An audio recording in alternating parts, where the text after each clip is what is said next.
Yo, what's up? All right. I didn't do any dailies yesterday, so we got a lot to do today before reset, which is in like 4.5 hours. But, yeah, so we're gonna do some dailies first, and then we have a little bit of barter to finish up. I'm gonna grind, but while we're doing all this, I'm actually gonna go ahead and there we go. While we're doing all this, we're gonna spectate the NA tournament today, hosted by Blue Squadron, and if you want to watch,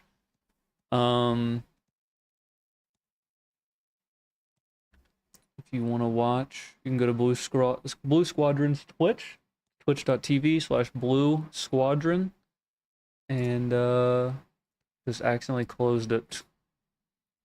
I'm gonna watch that. I think we're through the first round, I'm pretty sure, but I'm gonna pull that up. I'm gonna watch that. Let me mute the music, and then I'm going to stream. Okay, there we go. So now YouTube should be able to hear as well. On the Awakening, Draconia, and Oni-chan. There we go. And let's pull this up. Honestly, these guys have a rap sheet as long as my arm. These guys have been around the PvP scene for a long time. Johnny, do the names not just are they just not scary enough? Look at the composition. I mean, the composition itself is even really good. We have Rujinx on Succession Wusa. I would say he's probably the #1 Wusa in the game right now, or at least in North America. It's a very disgusting class. It's very evasive. It's got a ton of damage. We get this forced out. Nice. We have Precision on the Awakening Drac. Very good player on the class. Very scary class itself. Oni-chan on the Awakening Zerg. And we saw in previous tournaments, in the Best in Guild tournament, Oni-chan teamed up with Details, and I don't remember who the third person was in the tournament on their team, but showing what the Awakening Zerker can do and still saying that it's a good small scale class that you can still pop off on it, showing a lot of impact on the class. And so having all three of them on a single team is really good. Oni-chan bringing in 3 grabs, Precision with his grab, and Rujinx just there to dump all of the damage in the world is an absolute monstrosity. They have a crazy amount of accuracy as well, because I know what their gear is. I mean, like these guys are stacked, and they are up against Among Us V3, which you've already seen. There we go. Sorry, I can't talk during the transition because OBS just does that. They are up against Among Us V3, which is Multi-Melter, Meth, and Pig. I think that this team revolves around Pig, right? But like, if you bring enough accuracy, is the Striker relevant? I think the Striker... I mean, I still think the Striker is relevant, especially with the other team not having a Valkyrie. You can bring a lot of gear, maybe you have 4, 5, or even 6 accuracy items on your gear ring or whatever you want to call it, but it's a thing of I don't know if Pig has enough evasion. Meth is 1 sec, I'm gonna actually hide this real quick. Just gonna W key at each other. I mean, you said with Pig earlier that he would just class buff and then run around with his knuckles dragging across the floor and just looking for grabs or other CCs. I don't know who they would try to chase going into the Sinister Synergy team. Maybe Oni, I would say, would probably be their best chance. Maybe Precision, but it's tough. Yeah, exactly. I would assume that they're going to go for it. Maybe it's an Awakened Draconia trade. Maybe that's what it's going to come down to. Yeah, I mean, like, I think that, like, honestly, I'm so scared of Rujinx. I'm like, it's like trauma. I'm so scared of Rujinx on the Sukwusa, in that Sukwusa is such a menace, but we saw CTG on it earlier in the tournament, and he just got one shot from standing. And so, like, my concern here is that Meth might just kill Rujinx from standing, and I think that might just be the play for them, because, like, Pig's obviously going to have to try to find a grab, but these two teams are stacked. And interestingly enough, most of the people in the arena are actually wearing the Shell Bell outfit. Always just trying to distract their opponents. Let's go to the versus screen here. The real impressive part of that is you knew the name of the outfit. Yeah, of course I know the name of the outfit. It's like a transmog competition. Are you kidding me? We all know what the Shell Bell outfit looks like. You know it, I know it, we all know it. Among Us V3 versus Sinister Synergy. I'm gonna go with Pig. You get your votes in. This match is going to be crazy. This match is gonna be crazy. On this one, it looks like 63% think Sinister Synergy is going to take this one. And again, I do want to point out that there's a fair amount of beef underlying this one because, you know, you have like Show Nation versus Black Rose Digi, which is essentially what we have here. The standalone greatest rivalry that has ever existed in North American PvP. And here we go. Go for the underdogs this time. But I have faith in Pig. There we go. The gates are opening. The gates are Wait, why do I want to have my just a moment. bug? Gates up and away we go. Rujinx and Precision. They're all in the Shellfell outfit. It's actually wild. Just running right in there. I actually think that the Awakening Berserker on Oni-chan might be Forgot to bet on this. You're just really unprotected. But Oni-chan is just such a good player. You see him jumping around the arena looking for the opportunity to throw that range damage onto Pig, and they do find him. Getting some solid damage down, but they does not look like the target. Oni-chan grabs somebody as well, but they're both taking damage. It's like they're both CC'd. Why is that bugged? My goodness, Meth had to V in the middle of the Zerker arms. They're on the sniff right now for him. Rujinx in Butterfly Step. Meth running for his life down at 10%. Oni-chan down at 50% already. As Rujinx takes a little bit of a bad trade right there, but Oni-chan on his back right now. He's probably going to have to V that. There's almost no way he does end up Ving it. Meth forces that. He's going to back out right now. Rujinx playing slow with Storm's Call right there. Oh my goodness, they found Oni-chan's V in the corner right there. He is going to go down. Oh no, Among Us V3 in a 3v2, but that doesn't mean Rujinx can't pull this back right now. Goes into Butterfly Step, honestly playing it relatively slow. Waiting for someone to get a pick, staying just off screen, waiting for Precision to try to make something happen. Why is it always dark when I'm doing this and I can't see anything? Very slow. There's the Every Storm's time. Call coming out. He doesn't have to do very much. They can wait for health to tick down and try to play this from the 2v3 situation. Oni-chan very sadly getting caught there. You can see how well he was playing, but like how difficult Zerk is to get make work. Rujinx does find Pig here, but doesn't have the damage, and he knows it, so he just butterflies the steps across, looking for Meth right here. He knows that Precision is looking for any CC he can onto Meth or Multi. I'm not sure that they can kill Pig until the 1 minute mark. Oh my goodness. Down Pig's gonna be tanky. Precision. 3v1. Playing it really slow. Finds Pig once again, but not able to get the damage down. There's the Butterfly Step forward. He's all alone. 1 minute left on the clock. Okay, yeah, I did get all the quests. Nice. With Show Nation towering above him. Can Rujinx make the 1v3 happen? That's the reflect skill. He can actually, yeah, he's just going to take damage right here, but like he can just stand up and turn it all right back around on him.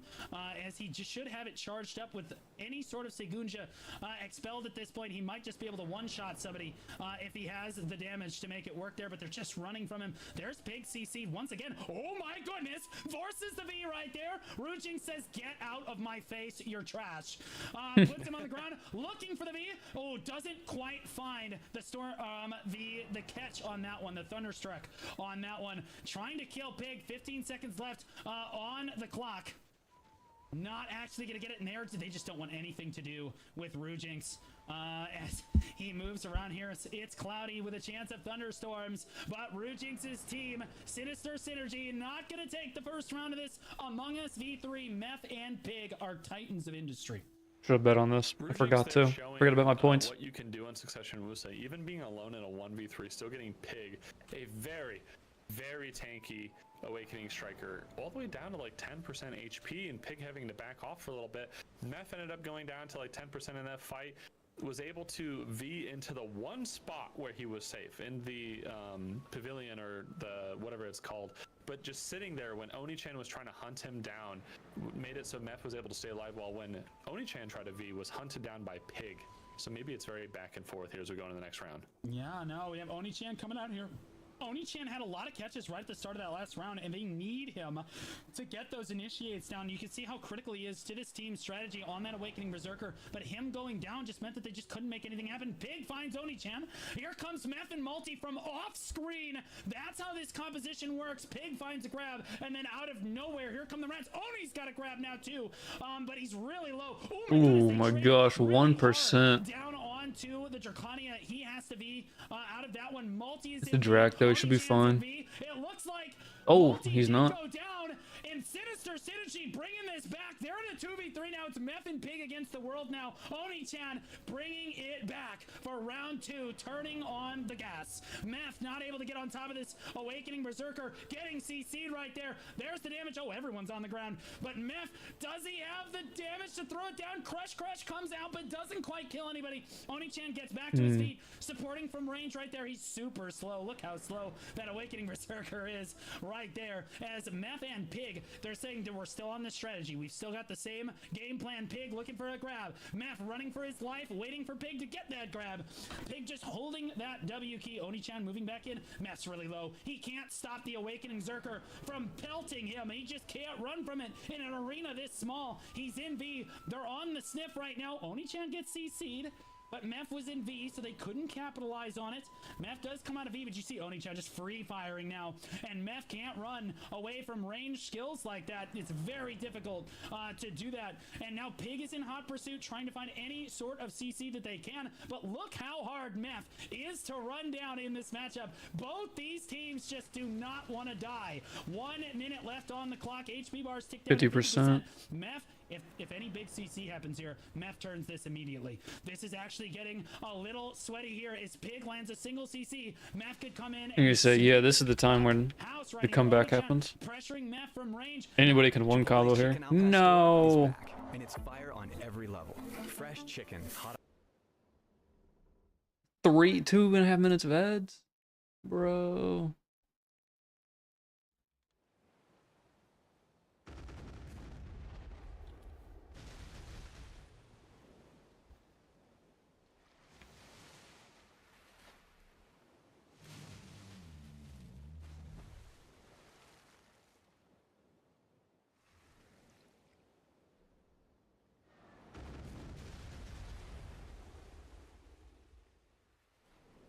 I need to look up a guide on how to fix why it's always dark when I'm here.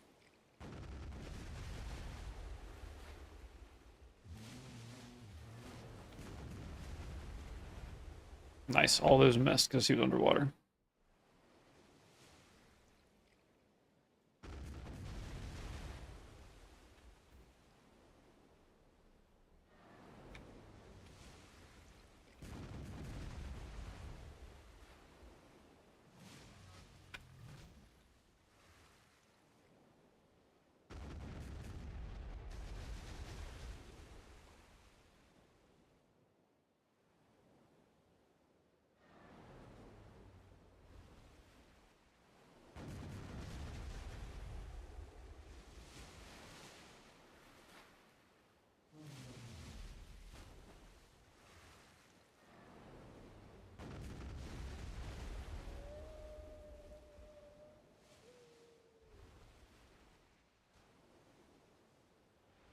Don't worry, we're in the last 50 seconds of ads.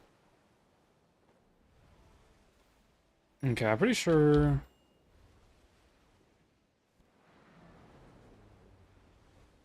We just do the adults. Those two oh, we're going the wrong way, buddy.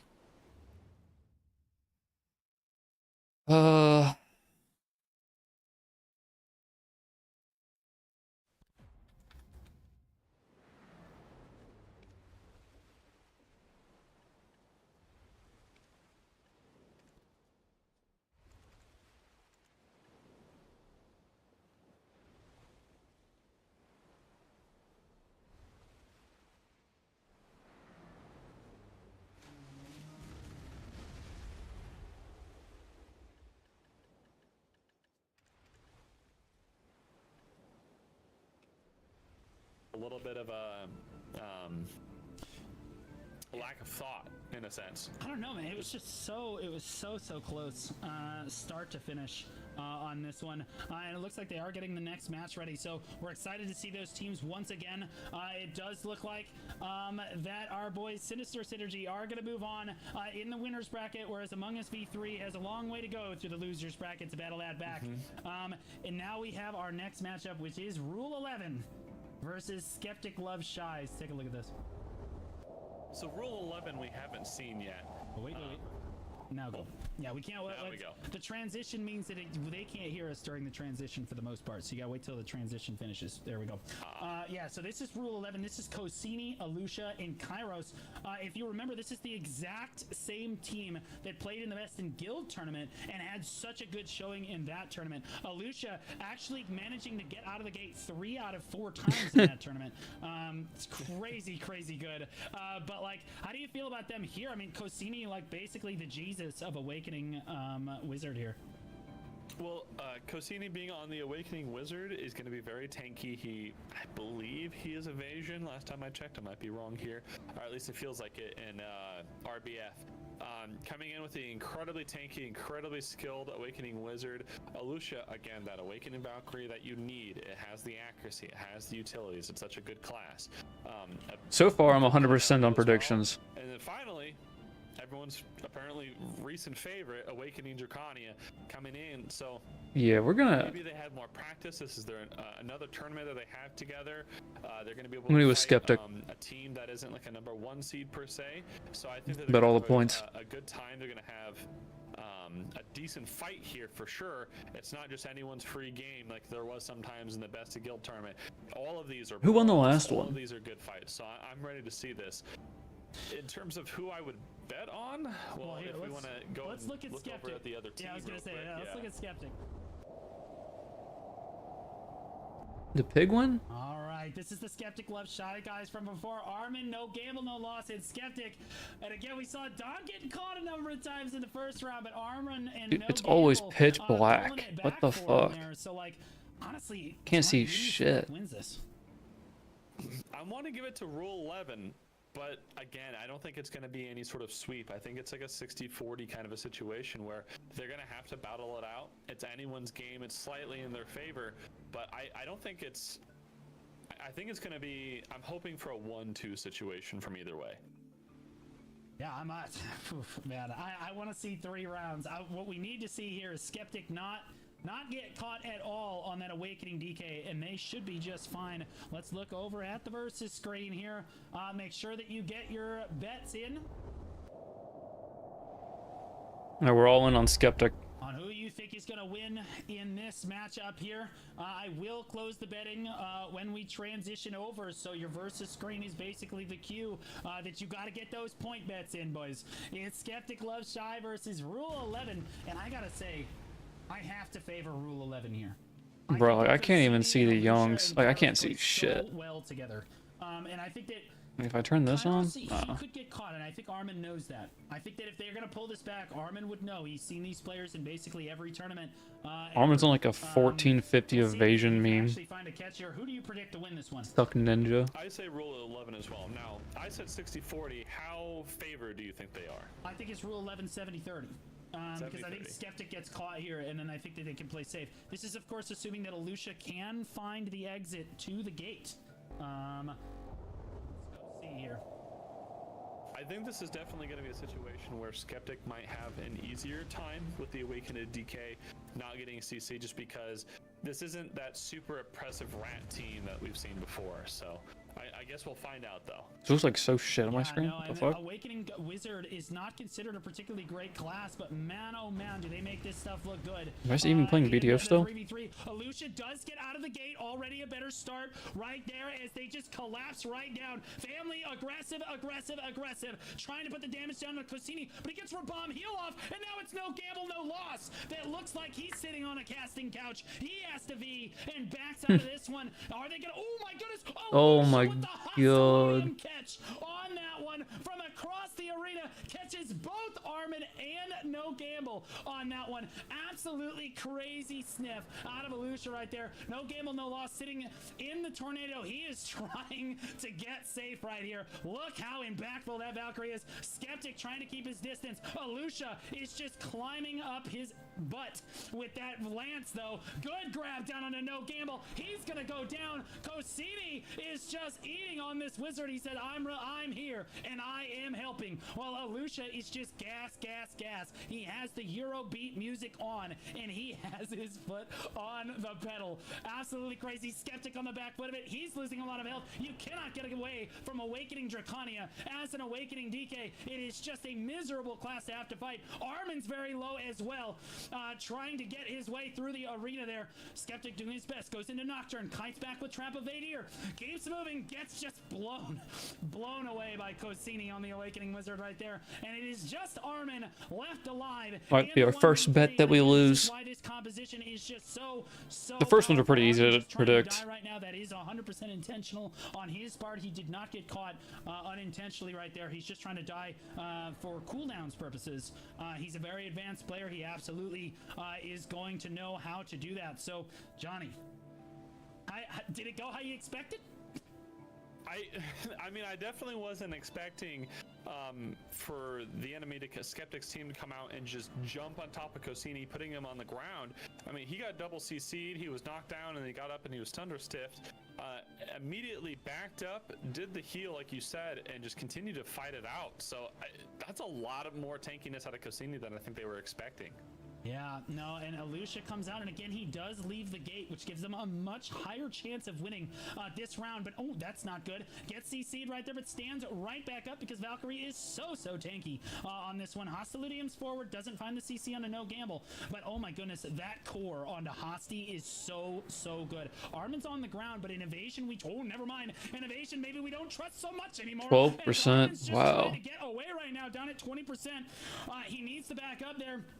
Somebody's got accuracy. That's crazy. Through the middle of the arena, down at 20%. He can't afford to get caught at all anymore. Alusha just says, yo, get out of here. You can't do this to me. You can't be in my face this much. Oh, the hash catches Alusha on the stiffen right there. Throws out that super armored heal. Catches Armin one more time. Armin on the ground. He's saving his...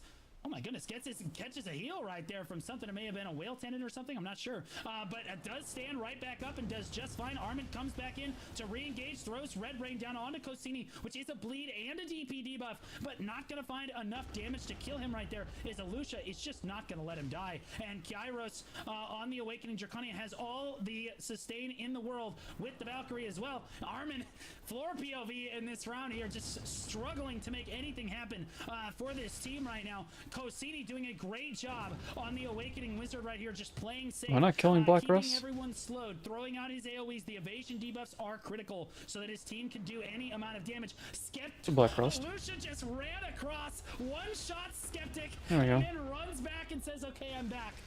Yeah, it's like a timeout. I gotta kill this guy. Yeah, we just lost our points. No, we went from like 2K all the way up to almost 20. Skeptic Love Shies is gonna get pushed to the losers. No. This tournament right here. Unlucky. My God. I just lost Oh 18K my points. goodness. What a crazy team composition that is. Again, I don't think anybody thought. Yeah, I thought again 70-30, man. Like that team. Like I've seen these people play together before. It's crazy. I mean, it was just an absolute brawl fest. Like everyone is just throwing hands. There wasn't as much kiting as we've seen in the past. There was. We have 61 points to bet. But for the most part, it was just we've decided that this location is where we will do battle, and that is definitely what they did. So I love those kind of matches every once in a while to see. Those are definitely the more interesting ones in my opinion. I watching somebody run out somebody else down is fun for sure. But I love a good old-fashioned just bar brawl in the center of the court kind of a situation. Yeah. A bare knuckle brawl in literally the middle of the arena, basically the entire time. Honestly, MVP of the match, Alusha. To be honest, kind of eating the whole time basically is absolutely insane on that Awakening leveled up. Valkyrie. Honestly, saving his team, getting the CC. 2.4. Oh god, yeah, he's getting fired. We do have an instant replay to go ahead and look at. We did. Oh my god, level 7 at 2.9. It's almost a max roll. Here we go. So Alusha, everything looks totally fine. Everything looks absolutely fine. No big deal. And then all of a sudden, Alusha decides, yo, hold up, let me just finish this real quick. Hostiludium's backwards, boom, catches Don Skeptic, and right back Wow, to it again. what a sniff. What are these 8 supposed to be 2.7s?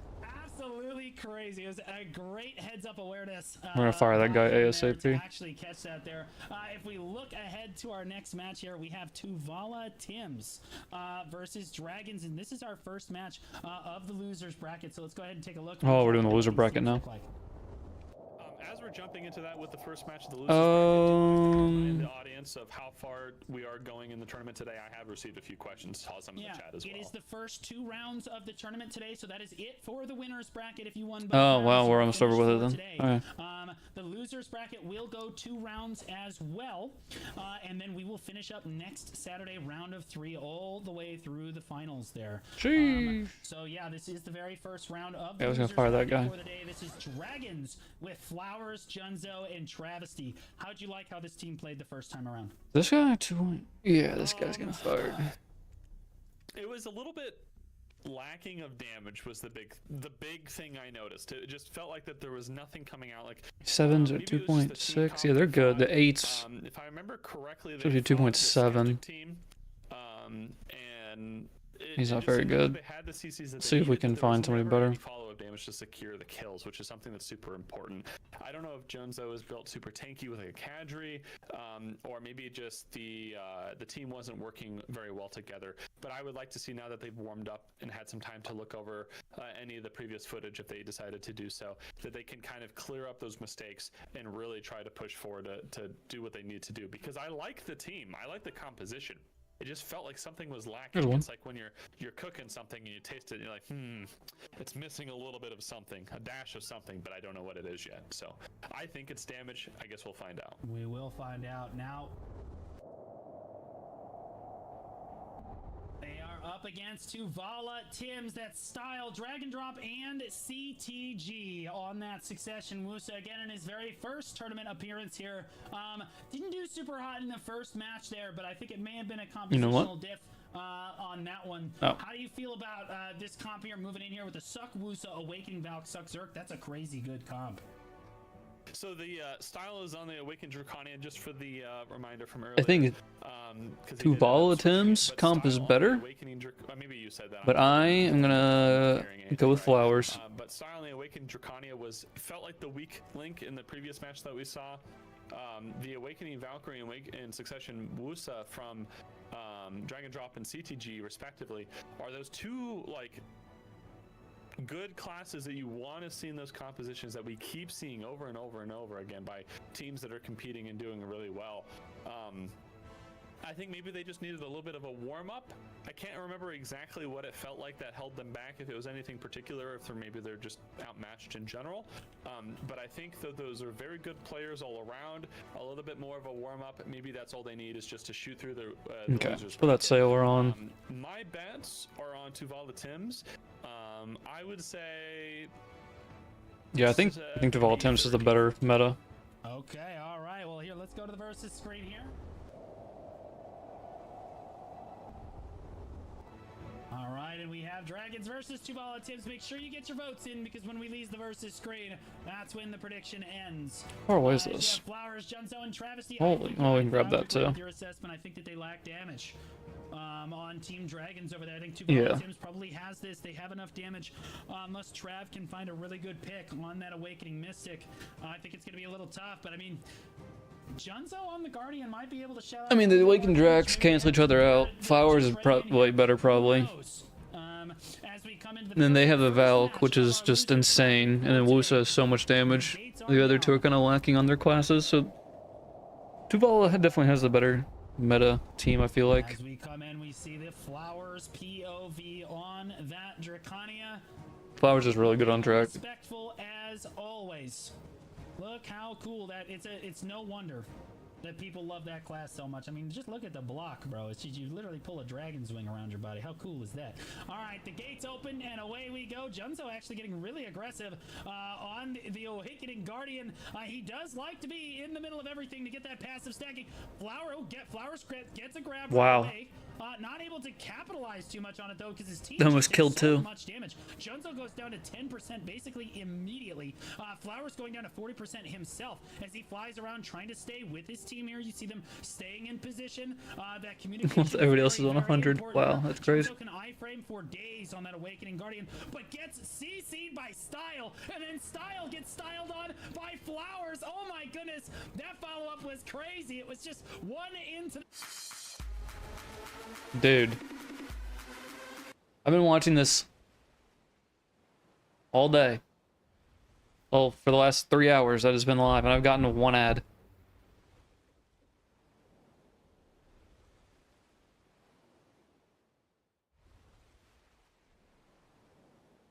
Is it better to go this way? Oh, it is, yeah.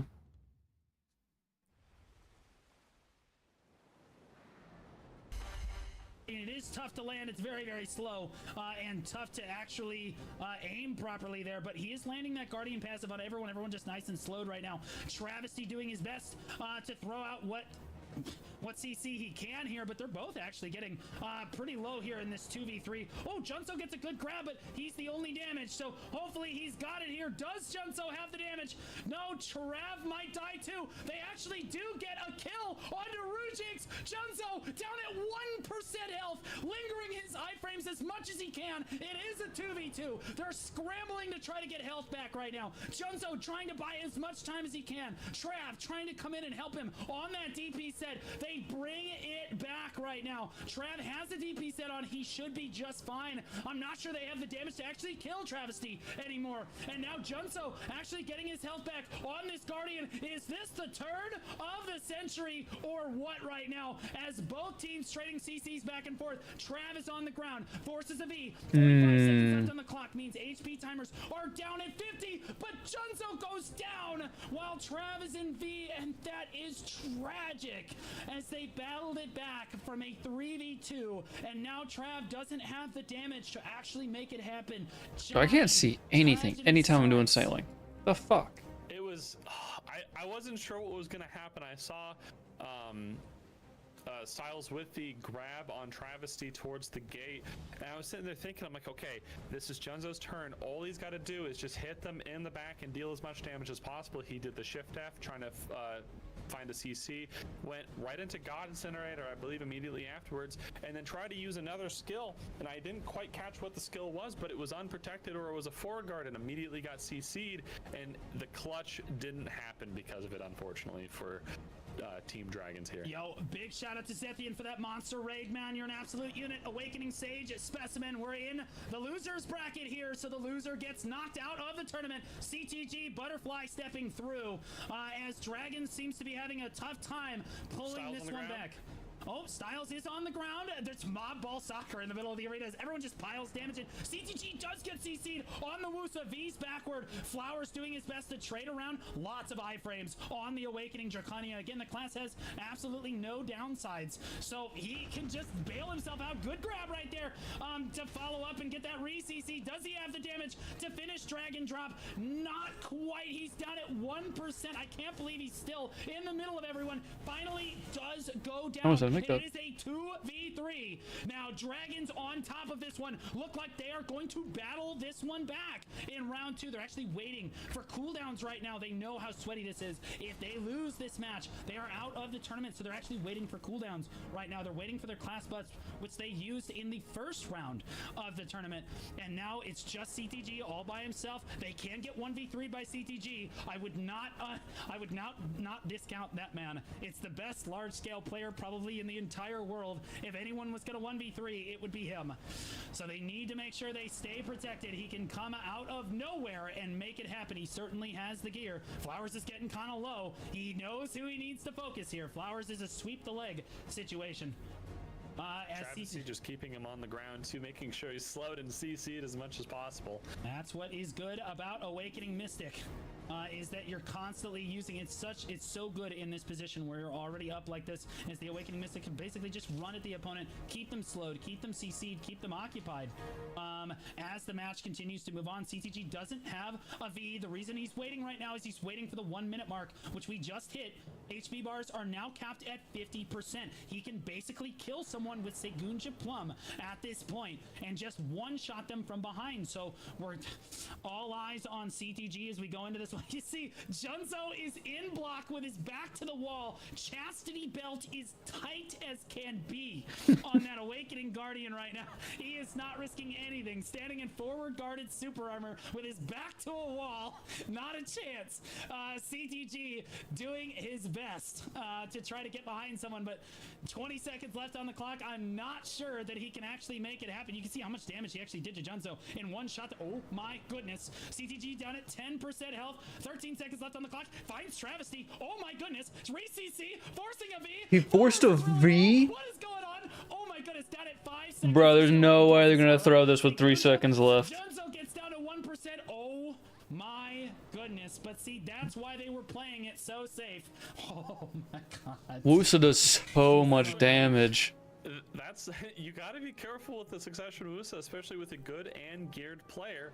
That Dude. is travesty on the Awakening Mystic. I want to tag that class honestly and try. I don't have one made though. That thing shits damage. Still getting chunked by the Sakwusa. You can't let your guard down for a minute, just like you were saying. You got to be careful, especially when that HP drops. That's when that class really becomes a menace as we go into round 3. Absolutely, yeah, it's gates up and away we go here. Loser of this round is knocked out of the All right, tournament. my team's still in it. And loses the chance at the biggest prize pool in Black Desert history. Junzo getting very low on health, but honestly, that's honestly almost his plan. Trav actually goes, Trav has to V. Oh. So much damage. He's got a DP set on, but you wouldn't even know it. Has to V on that Awakening Mystic. Dude, you're not tanky unless you're evasion. There's no way. Plan here is to take a lot of damage and then just kite around forever with the Guardian, with the deceptive amount of iframes that Awakening Guardian actually contains within her kit, throwing out all of those slows, doing his best in the middle of the arena here as Trav kind of recovers a little bit here. Dragons is taking the worst of these trades right now as Junzo moves in again, trying to keep that slow down on everyone. Oh my goodness, Styles on the ground, taking a lot of damage. It does actually manage to get the V off. Gets to safety right now. Tensions are high, down at 80% capped HP bars now. Style down at 20%. Trav down at 20 with him. Junzo also down at 30%. Everyone's getting very, very low right now. And help, and we're running out of V's as well, Johnny. I'm not sure that they're going to be able to hold on much longer in the middle of the arena here. Trav doing his best to try to slow everyone. Junzo there as well, basically keeping max slows on the opponents basically at all times here. No one getting a CC. 6 players throwing skills all over the place. Not one CC landing. Everyone trading to the best of their ability. 1:20 left on the clock. HP bars are about to tick down. Styles can't seem to get his health bar back, which is crazy for an Awakening Draconian. Never mind, he used his skill. He's totally fine. He used a skill. Down at 50%, doing his best to try to basic. Oh no! Oh. Standing down goes Junzo. It's about to be the 1 minute mark, and that's when people are gonna start dying, but This team right here. 109. He is dead. And oh wait. Double trade. What? Yeah. Junzo died, Oh, but the what? other two died on the back foot of it. What just happened? Back around. Junzo dead, but they take the match anyway. What? I didn't even see. I have to see it in instant replay. I actually was like, wait, who just died? Wait, who? I don't what? think anyone was expecting that. That was crazy. Hold on, I got the instant replay. Let's take a look at it. I didn't even see it. Okay, so Junzo goes down right here. Yeah, He dies 109 he instantly. dies instantly. Then what happens to the remaining people here? It's just a quick trade. Holy Quick trade back, shit. and suddenly it's a 1v2. Unbelievable. Absolutely wombo. Hey, we got combo. 108 points now. Bring that We up back. big. Nail-bitingly close match right there. Dragons moving on to the rest of this tournament. That's Johnny, crazy. Crazy, man. I mean, as soon as Junzo went down, I think a lot of people were like, okay, like That's it, Dragons yeah. is gonna lose this. Yeah, And then all of a sudden, just a did not expect that trade. devastating amount of damage was just dropped on top of two Violet Timmy's heads. And maybe the name is a little bit too real for it, but they just Oh, I didn't grab disappeared these. into the immediate CC with the other Draconian really low, just finished them off into the 2v1. And that's one of those situations, like, even if you think you have it in the bag, you have to continue to pay attention. You can't just let it fall through your hands like that. So, yeah. wow, what a wild end to the first loser bracket match. Absolutely crazy. And as we move forward here, we have Stin's Steakhouse versus Miscreants. Let's take a look at these teams here. All right, Stin's Steakhouse. Again, this is Pastor Pete, Details, and Dabin in this one. And they didn't do super well in the first round. Details screaming for a heal. Yeah, I don't need these. Pastor Pete there. So hopefully Pete turns on the juice on that Valkyrie in this one. Do you think that this team has what it takes here, Johnny? The Steakhouse,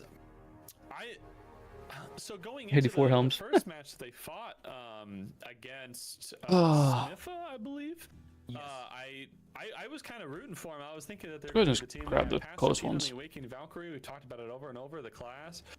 Details on Suck Wiz, the best Suck Wiz in the game. Again, Suck Wiz, a very good team or very good class. And David on the Succession Wusa, a very good player on a very good class, as we just saw in the last match. And they just didn't have it together. It felt like it like something was in shambles, something wasn't right.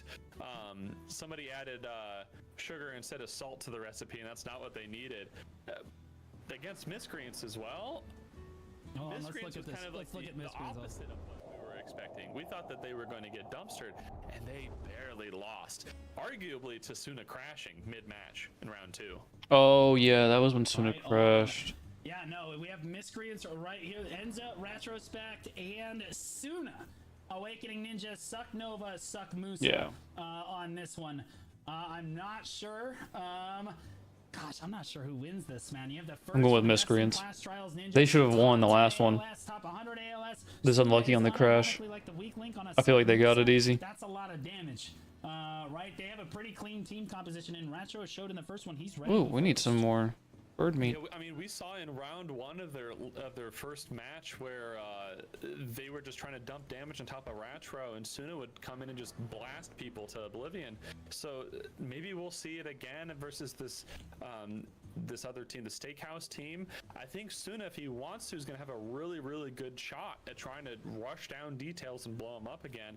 He might even have enough damage that if Details is somewhat busy by Enza, that he might be able to just even kill Pete on the Valkyrie. So I think the big thing that they need to look for is Dabbin on the Sukwusa. Those clouds are going to CC ya. You have to be careful those AoEs, especially as a Succession Musa. Yeah, absolutely insane. It does look like the match is ready, so we're going to move to the versus screen here. Make sure you guys get your predictions in.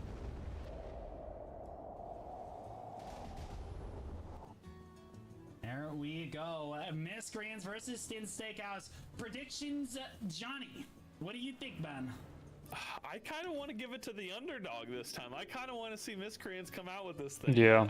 I think they can do it. I think this is a coin flip. But either way. Steakhouse has better comp. Really well Yeah, they have the better comp. But after how they performed in the first I am match, overweight. they can't do Damn. that again. If they do anything like that again, I think Miscreants is just going to take it and run. Yep. Yeah. Yep. Okay. I agree. The gates are down. It looks like the audience thinks that Miscreants is going to win 75% of the audience. They should have won the last one. They shouldn't even be in the loser bracket. But due to DC, you can't do anything about it. It's unfortunate. Let's see here as we see They lost. details on the Succession Wusa. They're definitely good enough to win this against the meta comp. And away we go. Or against the better comp. There's the speed spell. Oh my goodness! Holy Details. shit. Immediately Enza says nope. That's Details. Just I have too much gear for you anyway, and gets out of it. But oh my goodness, that was almost a very explosive start to the round right there. And Details is locked in now, boys, as they say. Holy moly! Pastor Pete doing his best. Honestly, it had to be the Valkyrie that bailed him out of that situation. There's just no way. As Pastor is playing right next to Details, so just allowing Details to throw that range damage. Enza just taking it right there on the trade. Has to back out of that one. Looks like he V'd. Pastor B gets low, but heals himself right back up. Ratro's back down at about 70% HP. And again, Suck Nova not known for its regenerative capabilities, so his health bar basically stays where it is the problem with that class right now. Unless he potions himself back to full health here. Details, this uncatchable monster on the Succession staff, it feels like, as he runs around. Honestly, got CC'd right out of the gate. What am I saying?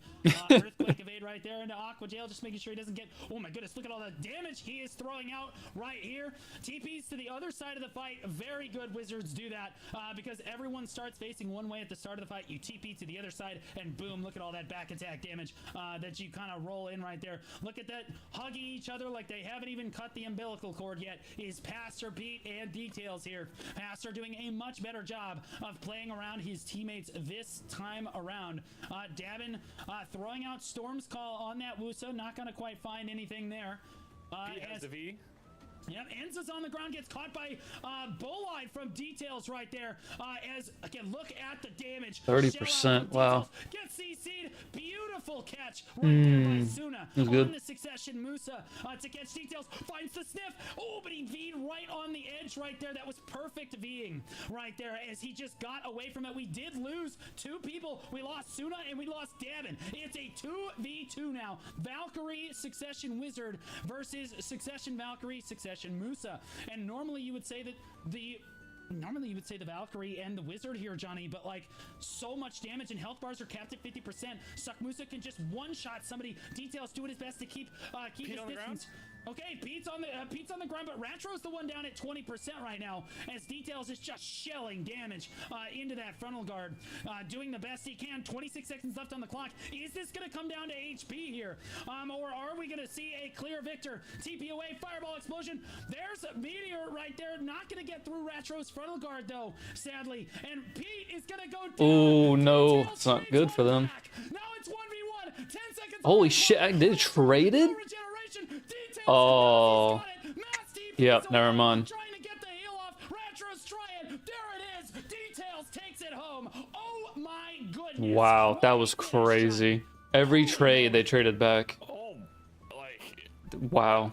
That was a good fight. I don't... The Wusa, Dabin on the Wusa getting traded out when Enza was on the ground wasn't what I was expecting to happen. Pete was also on the floor right next to him. Suna dumping all of his damage onto Dabin, instantly killing him. Pete gets back up, the match resets into a 2v2, and they have to be careful. As soon as that 50% hits, Details is becoming such a monster with that wizard damage. Right, absolutely. The gates go up. Oh, and away we go. And detach me there. Pastor Pete. Gotta get Details healthy once again here as we come into this one, keeping himself Really good fight. off as well there. Ratro is already down at 40%. Oops, That go is back on the not boat. a bode well for Miscreants here as he chooses to disengage on the back side of this. It's using Sanctitas de Ensolar, What do I have? that 36 jump minutes. right there on Valkyrie to try to close the distance. And again, he's just trying to track Details. Ooh, gets CC'd by the Gargoyle. But, oh my goodness, we lost somebody. It looks like Suna went down out of nowhere on the other side of it. Ratro thought he was the one in trouble, and now he definitely is, as he's at 35% in a 2v3, and Details is just on the hunt. Oh, this one that's on the inside. Down goes Oh, Suna. no. I apologize, is the Kuno that died first there. Oh my Oh, goodness. wow. Yeah, there's... Ratro actually tried to nail Damn. him right there to keep himself in the corner, but Details.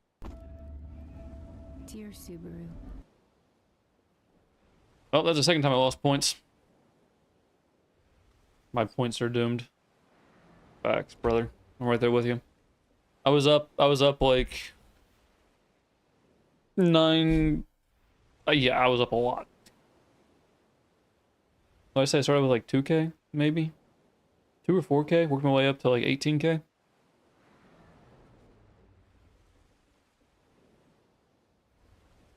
Killing it.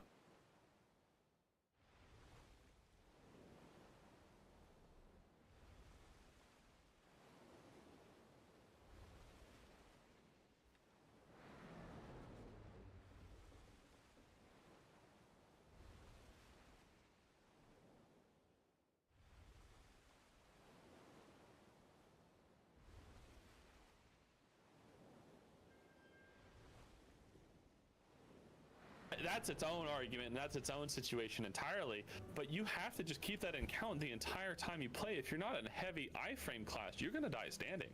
Yeah, and we are moving right along to the next match here. Ventus is trash, no surprise, versus Untamed.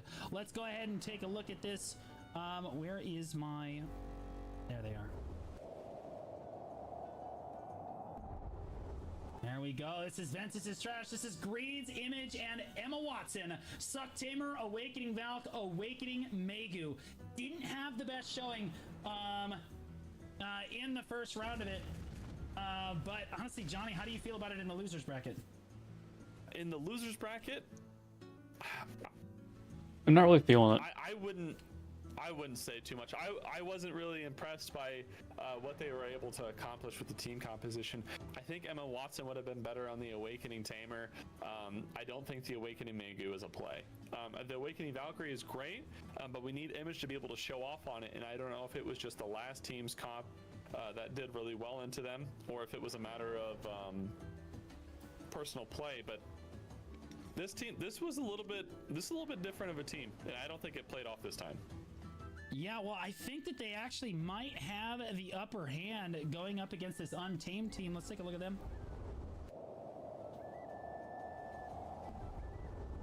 There we go. Untamed, King James IRL, Bingy, and Hero. This guy's trolling on Suck Sage. Honestly, in that first round of it, I think King James might just be a little inexperienced on this Suck Sage. He was going to bring Awakening Striker. I'm not sure why he didn't stick with that. They don't have a Valkyrie, which I think puts them at a little bit of a disadvantage here. And then the Suck Tamer, I think, is just so good with their composition. I'm not sure. Johnny, how do you feel about this? I think How many points do I have? 70? From a team composition, I think the Awaken Ninja is good. I think Awakening All Circle 70. is pretty good. Untamed. Succession Ninja, Even though sorry, this guy's Succession trolling on Sage Suck Sage. is good. I think you were right with King James being kind of not rusty, but just he wasn't warmed up. Like the gears were not oiled enough or something. He wasn't running well. So hopefully he got a little bit of practice or did a little bit of just button pressing in Battle Arena in between the matches, because they have had some time. I cannot speak today, but I want to give it to this team. I think it's going to be a rough fight. I think it's probably going to be like 60-40, 70-30, but I want to give it to the Untamed team. Yeah, I also I don't know. Let's look at the versus screen real quick. All right, I think Ventus is trash. No surprise. I think they got this, but we'll Nah. see. I have faith. I don't think so. In Emma Watson's Tamer. It is a Succession Tamer. It's not an Awakening Tamer. Image on the Awakening Valkyrie, and then Greed's. The Awakening Megu didn't look super impactful in the first. Oh no, match, it's so kind of I'm like they're both kind of concerned trolling. about Like Greed's on the Awakening Megu, but if he the pops Tamer off, isn't I think playing that they absolutely playing take Suck this. instead of Make sure you guys Awaken, do which your is weird. And the predictions here. Megu is kind of whatever. But then they like. This match. Oh, he's on Awaken Striker. He's on Suck Sage. Like that. Then the Suck Sage, like Megu, I want to see it pop off. both are I kind wanna of see it do trolling. something. Suck Sage really is not Something good it's at like capable of. 3v3. Absolutely. Anything less than like 10v, anything I'd even say like 10v10 not great at, but anything less than 10v10 definitely not good at. I don't know. Go ahead. This could go 50-50. It's about think it's it's about 50-50. Yeah, like I think it, like I'm just looking at the compositions, and again, he's not on Awakening Striker. He's on a Suck Sage that was changed last minute as well. If you were on a Striker, Bingy on the Awakening Zerker, I don't Definitely, know what it is. that team. Awakening Zerker is such a strong class until we actually have to watch it play, and then we're like, yeah, it's the weak link, right? Because it just relies so much on frontal guards from range. You have to be so good at positioning. So we're gonna see if Bingy can actually pull that out for Untamed here as we go to live. I'm trying to crash his boat into me. There we go. I'm still going with this We're team. about to get into this one. King James IRL, Hero Play, and Bingy on this one. Not as much beef riding on the line as their first match for sure, but the gates are up and away we go. All eyes on Bingy. We'll see if he doesn't get caught here as he starts to throw range damage here. Oh my goodness, jumps right in. And that Awakening Megu from Greeds is all over him. Oh, backs off very quickly though again. As Bingy doing a good job of keeping his distance. Can't really be in the middle of everything here. Really wants to abuse that range pressure. And again, there's Greeds trying to jump on him, but he can't get too close to Bingy because he's got grabs available basically at all points in time. Greeds is on the ground taking a lot of damage. Bingy doing a good job getting that Titan blow in there. Now he's on the ground. Oh my goodness. Not enough damage traded back though for that Ventus team over there. And Bingy is able to stand up and run away without much pressure.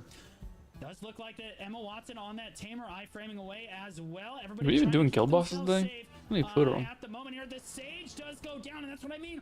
Inexperience on that Sage from King James. He is going to go down here. Yeah, and it's now Valencia. it's just Bingy and Hero Idiot. play against the world, and Bingy is working him. Oh my goodness. Drops Greeds to the ground, and down he goes into 2v2. Turning it back now. Bingy does get CC'd, and Hero play is the engager here. Bingy is sitting off on the side, and no one is pressuring him at all. I strictly think that's a mistake, and he's just throwing damage in on the side of the fight. This is where Awakening Zerker just looks so good here in this 2v2.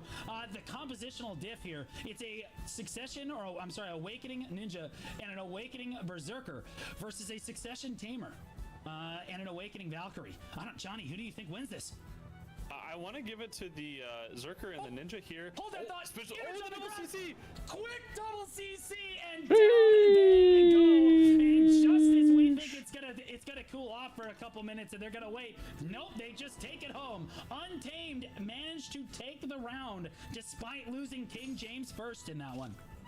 Is everybody fucking on? Oh my 14 goodness. people. I mean, the timing on the question, you asked who I thought, and I said the Zerker and the Ninja, and as soon as I said that, double CC happened, so we got the reverse caster curse on that one. But it's one of those things of when the Zerker knows what they're doing, they can apply an absolutely ridiculous amount of range damage. So we just have to keep seeing if they can keep the pressure on Bingy. I think that's the big one they have to look for. Yeah, right. Oh my goodness, we have a CC. Greeds is on the ground. The Awakening Megu just doesn't look super good right now. Out of Greeds right there. Bingy taking a bad trade as well. And Emma Watson on that Tamer, but Tamer has so many iframes. She is just never going to die in those iframes. It's absolutely crazy. Down at 50% though. Bingy does get a grab. Image does stand up, gets that heal off, and everybody's topped off again. That's the advantage of having an Awakening Valkyrie right there. Oh, King James takes a stiffen right there. Oh, does manage to force the V right there. Emma Watson with a good catch on the Suck Tamer right there. James does V to safety. No, he gets sniffed out by the Megu. There's Greens coming in. Big damage in Spirit Forge. There's the Awakening Megu we were waiting for right there. Cleans him up with the Fox Claw on that one. And now it's Bingy trying to do his best to try to disengage this a little bit. Or no, he just wants to trade. Image on the ground rolls back to his feet right now. It's Emma Watson. Honestly, the Ventus team still has all three. Oh my goodness, they took down another one. Never mind. Every time I say something, they immediately die. It's immediately a 2v2. Once again, these teams are so closely matched. As we lost to Emma Watson on the Tamer there, and it is a 2v2 once again. Bingy rolls back to his feet on the Awakening Berserker, trying to kite back now. Just throwing damage in. Can't get it down though, because he is slowed right now. Look how slow he's running across the arena right there, trying to throw out his own return slows as he pounds the ground there. That is a big movement speed and cast attack speed slow. Oh, clean grab. Gotta grab. It's nice. Oh. Greeds is just cleaning them up. Look at that menace coming in there to try to clean that up. You see the Megu come from off screen to do that damage.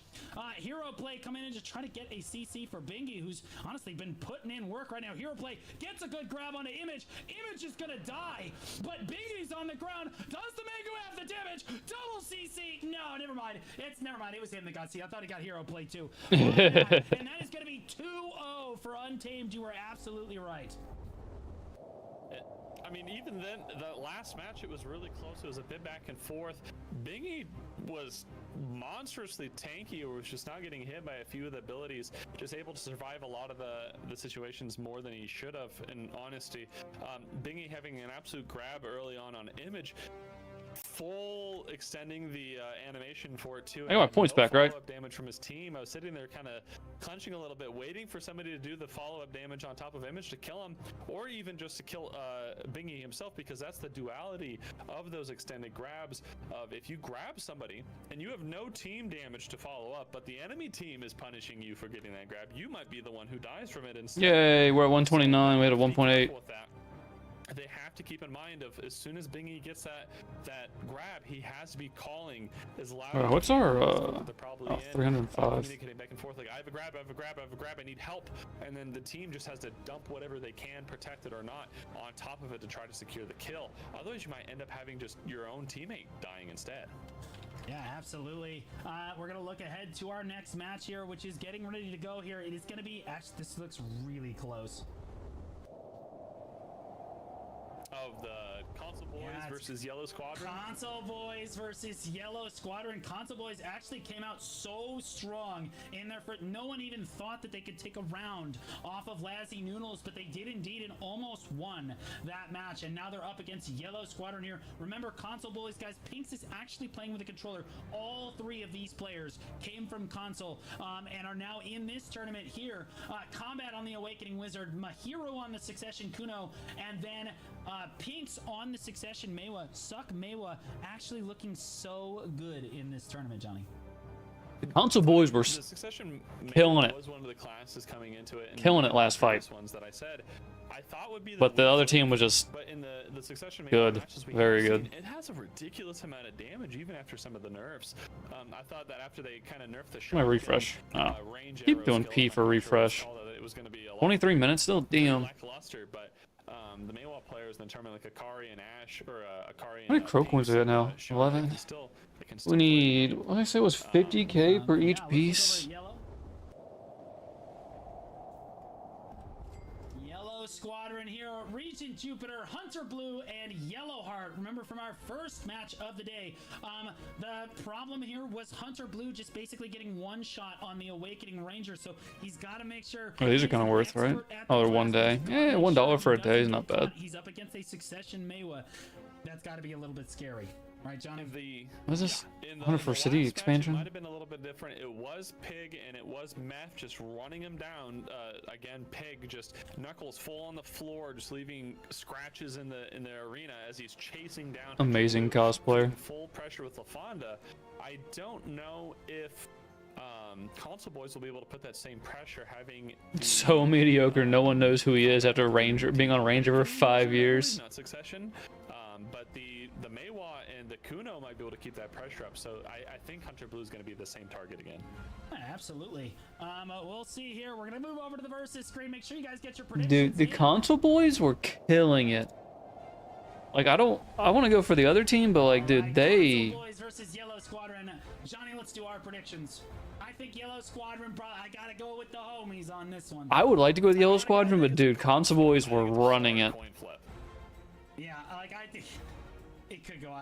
If I'm being honest, I think Console Boys actually has an advantage here. Yeah. What the audience might think. Let's see what the audience thinks. No, 75% of people think that Console Boys has what it takes to take this one, and I'll be honest with him, I kind of agree with them. Compositionally and based on that played in the first round, I think that Console Boys might just take this, but I'm rooting Dude, if for they play both like that in the teams. first round, Oh holy my shit. goodness. Make sure you get your predictions in. We are going to live here. I think if combat is actually on the Succession. Oh. Okay, now go. I think if combat is actually on the Succession Wizard, that's going to be the big thing with it, is if the other two can keep the W key pressure on top of Hunter Blue like we saw in Yellow Squadron's first match, then that Wizard just needs to apply the damage and it should be a fairly easy win for him. Absolutely, and we got Pinks going through the middle of the arena here. Oh my goodness, Yellowheart's already on the ground. That is not good. Big damage coming down from the Console Boys, down at 40%, but manages to get back to her feet. Does recover the situation. Regent Jupiter doing his best. So dumb they have like invincibility for a period of time. Looking for any sort of Can I get a double kill here? And there's the grab, just like I said. There's the clean up. Still immune? Goodness gracious, that was a lot of. I actually do need to come through here and kill 100 of these. I need these really bad. Finds Pinks in the sniff. That was so clean by Regent right there. Combat PA'd him while he's on the ground. Clean save by Combat with the protected area to get Pinks back to his feet. And the Console Boys rally back. It is still 3v3. That was a tough situation, but they bailed him out of it. Regent on the hunt for the next CC here. Goes right back in, looking for the Awakening Wizard. Isn't going to find it. Pinks sees Regent on the ground. That's his opportunity. Big damage. Has to dash back on the Meiwa. Regent says, no. I'm going to catch you. Spiral cannons forward. Doesn't actually find anything, though.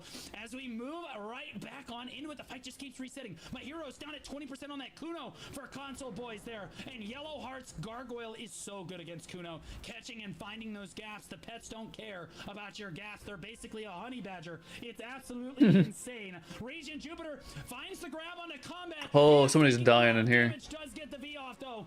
And they are on the Damn, nobody died in that? Nobody committed, really. Never mind, he just TP'd away. away. We're fine. Combat heals himself back to full health. The console boys reset one more time. Regent Jupiter gets caught. Clean catch by the Maywa right there.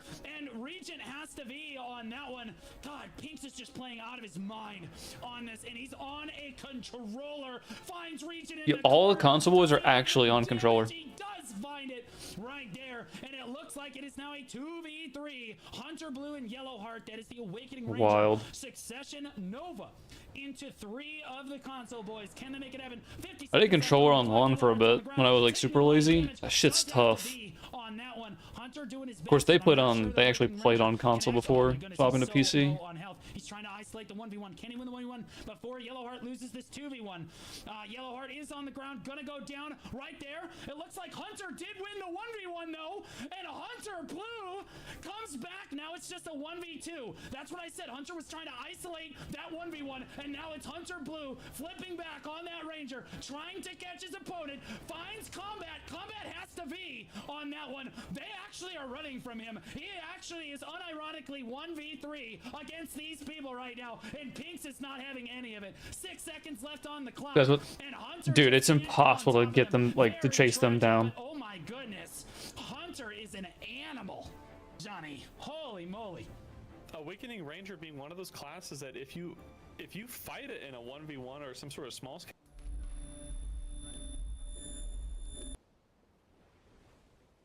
Unlucky on the ads again.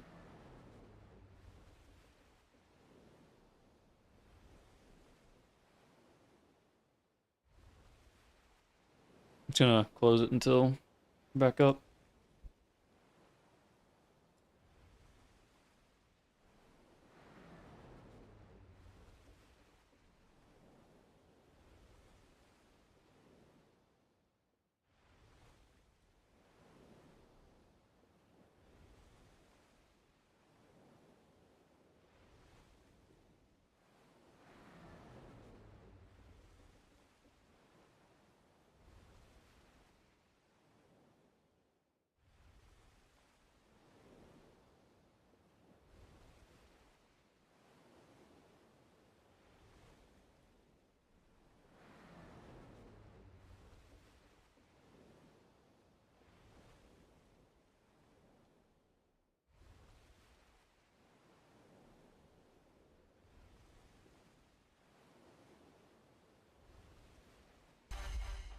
Yellowheart on the ground, but she is in the corner right there. See if Hunter can bail her out. Not quite. Regent trying to appeal for her, but it's just not there, and it is a 2v3. Once again, Hunter isolated for a 1v1 right now, trying to find this Kuno. Yeah, I do like the colors on that Orzeka. Like that pearl white looks sick. Or the 1v2. Over here, Regent is on the ground. Hunter biding his time, waiting to get in there. I think he does need to go help his teammate right there, though, as Regent's in a lot of trouble, running for his life. Hunter finds a CC, not able to follow it up, though. Mahiro stands back up. Hunter has to high frame back. That just can't. Yeah, dude, the console boys are fucking crazy. Hunter's in a 1v3 again. Can he make it happen? The console boys look just so strong. Down, but never out. Is that console community? Oh my goodness. Standing tall. Down goes Hunter. Oh my goodness, Johnny. I think it looked a lot closer in a lot of the scenarios. Give me than my it should points have been, back. And I think part of that is because of They play so well. That the Yellow Squad just did over and over. There were several times where console boys had people on the ground that should have died. This Maywa was on the ground 2 or 3 times. Combat was on the ground a couple times, and there was just no follow-up damage. By Yellow Squad, there was one of the times where one of the console boys were put on the ground by Regent like a couple feet away from Hunter Blue, and Hunter was just kiting away, and it's like you gotta do something. Even if you're just throwing a little bit of damage with some SAs or forward guards, if all 3 of you do that, then you're gonna be able to kill the opponent, especially when they're squishy like a Suck Caster or a Suck Maywa. And I think a lot of that is just experience in the tournament setting or in the small scale setting. Well, the UCF players on here have been playing in tournaments for years. Let's take a look at the instant replay here. This is one of the critical moments from the last match. This is so insane right here. Pinks gets caught. The console boys seem like they're on the back foot of this one. Gets caught, has to be. You think that this is over. Goes to the corner, but watch the caster come in from off screen here.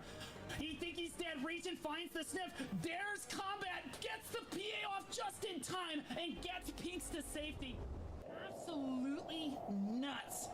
Yeah, that's crazy. That was good. So clean. I mean, the console boys just looked so good with it. Okay, what on is that grab? one.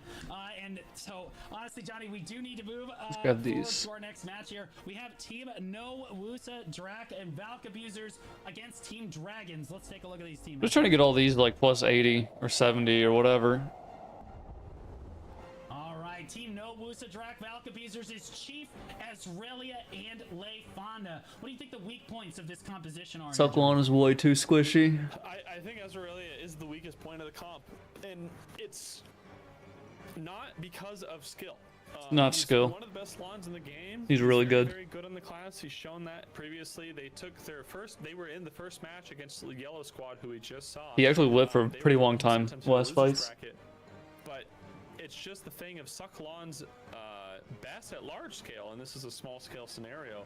LaFonda is newer on the Sucklon is just really good large scale assassin class. Like coming out of the top ropes of a fucking mountain, Chief being an absolute scare some monster and a people, weekend striker, is and probably then get gonna out. be the key component to this. And as long as he can keep the pressure, I don't know who I'm on voting whoever for. he needs to, or applies the grabs and the CCs, I think they're going to be just. Leifonda's really good. All right. Chief's right really on. good. And then we move over to their Who are they opponents playing? here, which is Dragons. Oh man, I don't know. Dragons was 2v3 and Flowers has let me down. Final round of their last match back, they were a hair's breadth away from elimination, and now have to go out of the Friday. Dude, honestly, I'm gonna go. I gotta go with the Sucklon. Flowers, Junzo, and Travesty. We were talking about the lack of damage on this composition, but I think that they just played around each other so well, Johnny. I think in the last match that they did, they played a lot better with each other. Maybe it was just the initial ice in the veins from starting in the tournament in their match one, but getting into the losers bracket, they're doing a lot better. They're starting to heat up. At the end there, Junzo dying in a trade for 2 was very much worth it, as Flowers, I believe it was able to just pump and absolutely I really don't know who's gonna win this. damage in the back of his opponents, making it into a 2v1 and closing off the match itself. I don't have a clue. Yeah. I want to lean towards Team No Wusa, Drac, and Valk Abusers. Hold on, I let's want go to lean versus 70 first. Hello. Versus, all right. Yeah.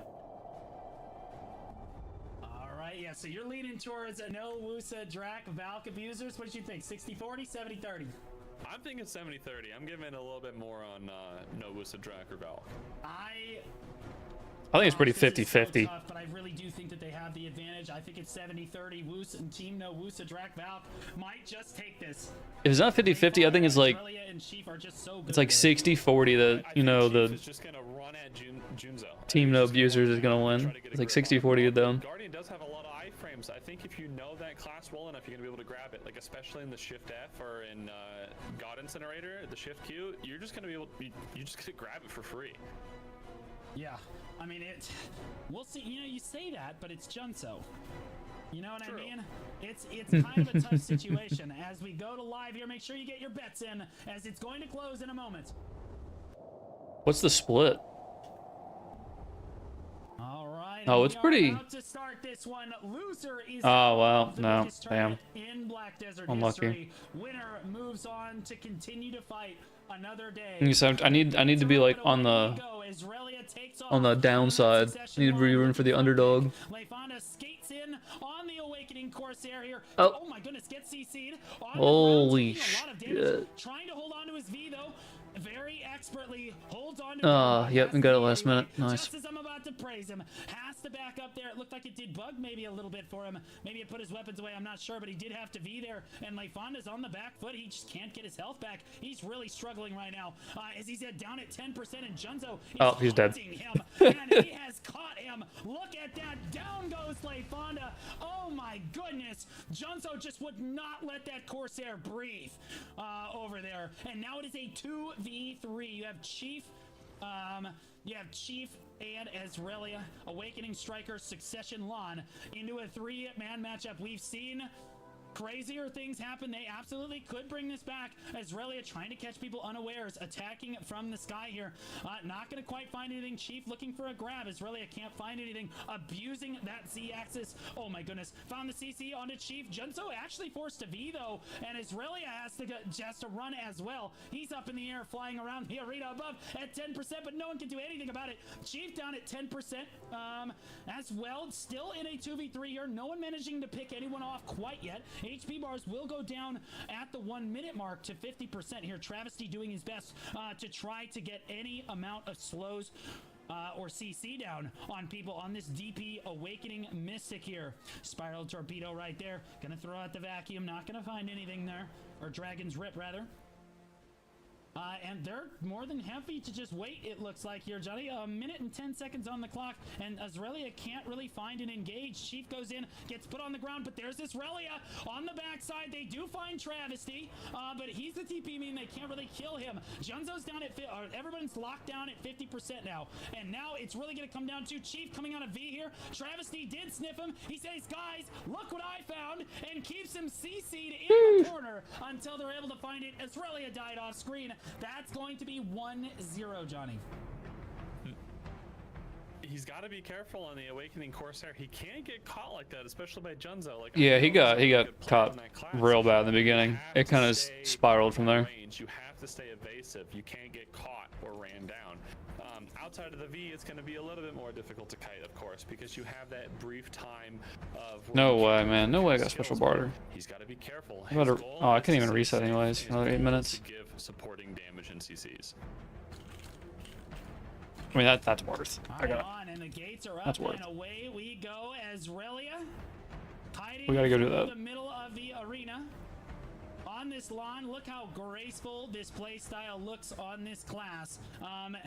He's waiting for his teammate to tell him that there's actually a CC available. Flowers is on the ground, takes a lot of damage, almost dies, has to be. And you see Azrelia soaring through the air, looking for his opponent like a 747. Junzo down at 20%. Azrelia says, don't worry, I've got that. Forces that V2. Flowers comes out of V, and Azrelia is on the hunt right there. Finds Junzo. That is not good. Can Junzo I-frame his way out of it? They are putting a lot of pressure on him. Throws down the God Incinerate, I-framing his way around, doing his best. That's what Junzo does best. Well, how did he get caught out of that? Himself alive, and Azrelia gets CC'd. Has to be away on that lawn right there. Leifonda doing a much better job. I thought he used an iframe. I thought he used Primrose Sprint.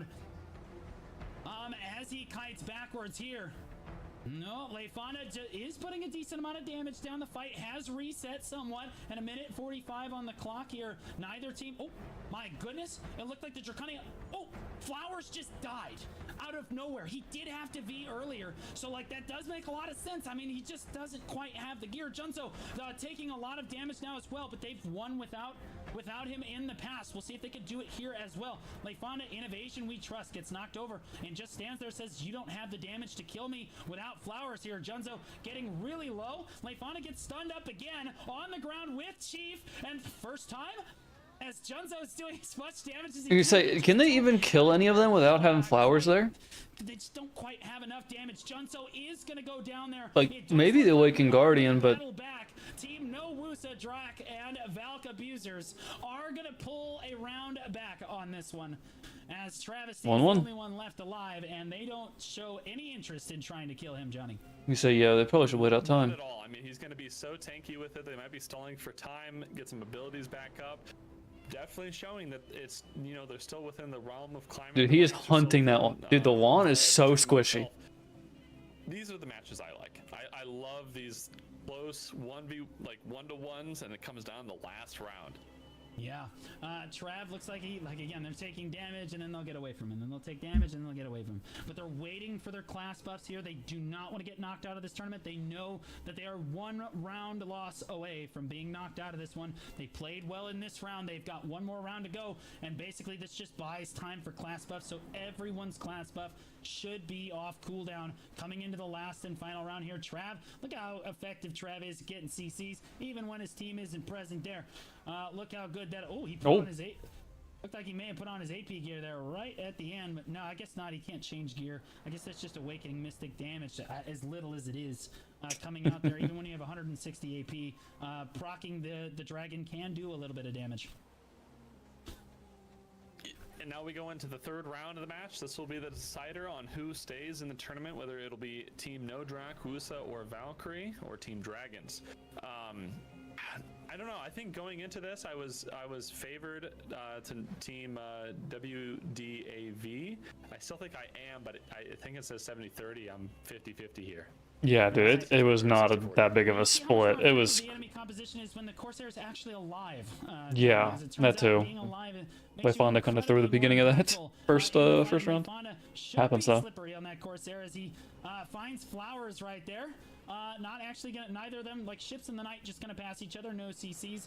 Going down, Flowers comes in, swoops in for the damage. Chief is on the ground, gets the re-CC, but does have to back up. They realize they're not gonna be able to get him, and they just back off. Of that one. Has his sights set on Leifonda at the current moment. Oh, decides to change targets right there.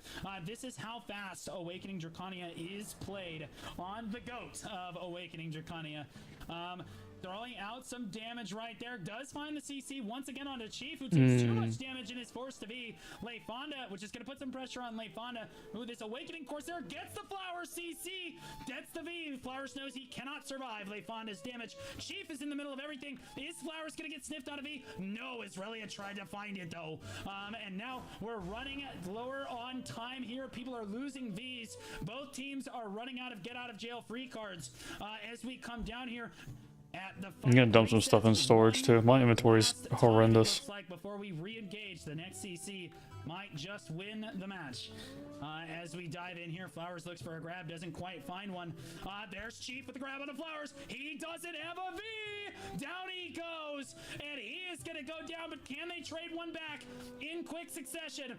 There's Chief as well. I don't. 28%. Being dead means that I'm not sure that they can actually win this round, Johnny. It's tragic. Junso's on the ground, down at 20%. Lots of damage going down onto him. He is gonna go down, and it's just Travesty left alive. Team No WUSA, Drak, and ooh, that was a nice one to get. Going to move on to the next round of this one, Johnny.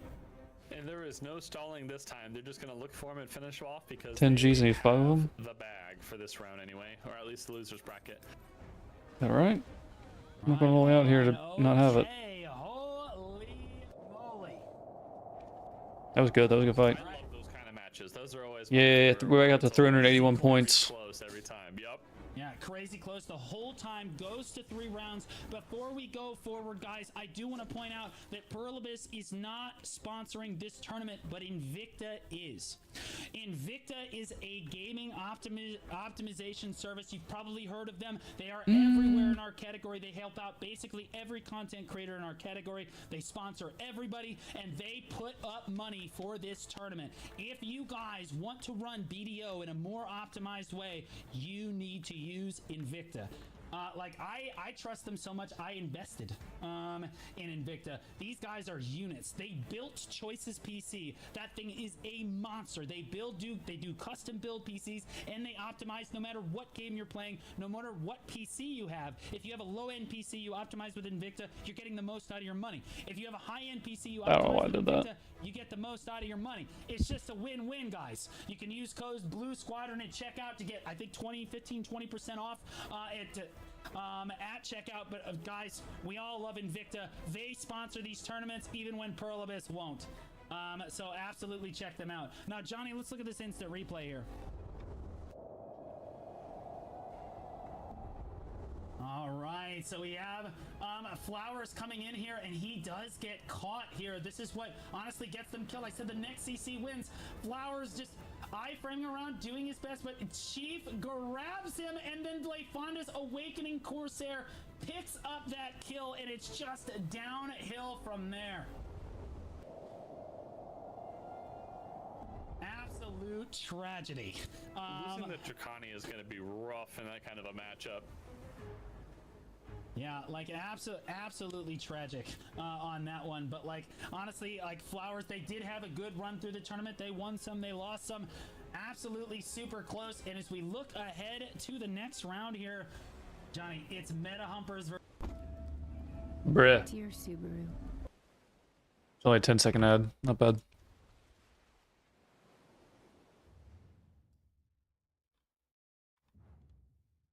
All right, I brought all the T5s with me because after we Meta Humpers fought brought all the T5s with me Ghost the last time and Yeah, went 1 took to a because when we round. refresh, we'll probably just do trade items. fairly close. Since I'm already out there, I was gonna do ship material, but and Fabi showing off on the succession whatever. wizard. I mean, I think it's a pretty good composition. I think the Suck Sage is the weakest of the three just because of recent changes to the class. If you know what its kit's about and stuff, you can punish it. You can really punish it with grabs or damage. I think it's a pretty decent team. I think I guess it's hard to say because in this kind of a tournament, even the losers bracket is gonna be strong. So I'm ready to see what they can do against Steakhouse. Yeah, no, I completely agree. Let's take a look at them. All right, and this one is Pastor Pete, Details, and Dabin. Honestly, this is like the situation before where we had Divios fighting Chief, and Chief was like, yeah, I'm the second best caster in North America. But then the enemy team had Divios on it, and you're like, well, crap. You know what I mean? Yeah. And now we Going have Steakhouse, Details, who is all the in, best boys. succession wizard in North America, Oh, hold on, we got and points Fabi, back. Who is admittedly a new player. He's We're only all been in, for boys. 6 months, but he actually gets almost as many kills as Details does, and Details has a lot more gear than he does. So like, Fabi on the come up, but I think that Details still definitely has the edge in that matchup, but Fabi's definitely going to have his work cut out for him to pull his weight. Big crocs to fill, as people like to say here. Pastor Pete on the Awakening Valkyrie and Dabin on the Suck Wusa. Who do you think the weak link is? I think in just recent matches, just from a skill perspective, it's going to be Pastor Pete on the Awakening Valkyrie. Previously playing Zerker and other classes, it's a good player, but Awakening Valk is one of those classes that you have to press a lot of buttons and you have to know which ones to press. If you press the wrong one at any time, you can get heavily punished on it. And I think that's what we kind of seen in the past is that he's had some minor mistakes, which on that class result in huge consequences. If he can correct some of those or keeps consistent and warmed up, I think Pete can really be a big player for his team. Details and Dabin being very proficient players on their classes, so it's just a last remaining thing of Pete cleaning up the team. Yeah, let's go to the versus screen. It is ready. And we have 3 more matches for today, right? This one and the next 2? Yeah, there's 3 more matches to go here as we come into this one. It looks like we have Stint Steakhouse versus Meta Humpers here, and Stint Steakhouse has an 80% people. 80% of the audience thinks that Details wins this every time. I gotta go with my boys over in Meta Humpers. I am hoping for the best. Make sure you get your votes in. We're about to go live. I'll give it a couple more seconds here. While you're giving them, I would put my bets on Steakhouse. I think it's going to be a 70-30 on Steakhouse here. I think it's probably more. I think it's 80-20, to be honest. I think that Details is a monster. You got Fabi's a monster too, but Envy's gonna get slowed by Details, right? On that Suck Sage, and then Yongi's gonna do his best to try to run somebody down, but there's a lot of pressure on Yongi, who's our only barcode member in the tournament here. There's a lot of pressure on Yongi to make something happen here as he goes to dive in to look for the first CC. Details actually down at 50%. Ooh, Fabi has to V right there as he's afraid he's gonna get one shot by Details. Moves forward, throws out a frontal guard. Let's get back into the action here. Dabin's looking for Fabi on the side of the fight here. Oh my goodness, Pastor finds a grab right there, and it does look like that Yongi went down, but Pastor gets traded back. No, he does get the V off. Envy's very low on HP as well. It looks like he might go down as well. Pastor Pete in the corner does get his health back. Dabin's really low. Drops super low. Details tries to get Went to the bathroom real quick. Of his health back, but he did almost die right there, and all 3 members of Meta Humpers are dead just like that, Johnny, and it's 1-0. Yeah, let's go Steakhouse. 1-0. I think that was one of our fastest matches today in the tournament. Yeah, that was quick because I missed it because I only went to the bathroom for like 30 seconds. I think that's a good showcase near the beginning of the difference between Tails and Fabi of their initial trade into each other, and seeing Fabi having to V out of there. You have to be careful when you know the other player has a lot of gear and they're going to be just as skilled, if not more, on the class than you are. Right. Okay. Whack.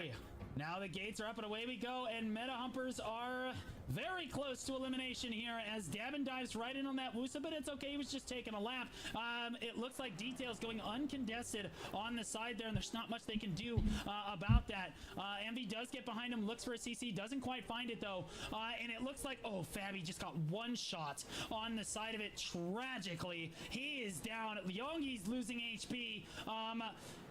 Way too quickly. He had to V. MVI is the only one left alive. He does find a CC on the Details. He's doing his best in this 2v3 here.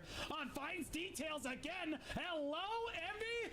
Absolutely huge, but that's why he's in Cho. A Succession Sage finding Details of all people on the Crazy. CC right there. Not able to, if he can find him one more time, it would be like a miracle. But if he could find him one more time, it might be a savable round here as they are trying to run him down. That's whack, bro.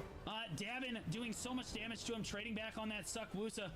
As he goes in, it looks like Yongi went down, and now it's just MVI left alive against 3. Oh my goodness, gets a CC on a Pastor Pete. Does he have the damage? He's trying to avoid Details this damage too. But nope, he is going to end up going down at the end of that one. And Johnny, it is a 2-0 for Steakhouse. A 2-0 for Steakhouse. And I mean, going into it, that's what I was kind of thinking. You have the very, very meta team that Steakhouse is. You have Details, the best Succession caster in the game, fighting against Fabi, while a newer player, while a decent player, isn't going to be able to compete against the #1. And finally, Dabin, a fairly well-known player on Succession Wusa, just an absolutely fantastic class, able to tear it up in these kind of situations as he knows how to play that class in all of these teams. All right. Okay, we're gonna look ahead. Johnny, did you What? change? What? No? What? How? Is that a ball? Oh, God, it's actually just. All right. All right. I see. All right. We're looking ahead to the next one. Among Us v3. Give me. Unbelievable. Unbelievable. Well, I don't understand. If you stand next to me long enough, the baldness literally sears the hair off of your skin. But okay, we have Among Us v3 versus Untamed in this one. This is Multi-Melter, Meth, and Pig on this one. And again, we talked about this match. Where do you think the weak points are in this team comp here? That's the fun part. There are none. Yeah, that's the. Yeah. Pig is going to be, you know, he's shown how devastating he can be on the class. He's so tanky.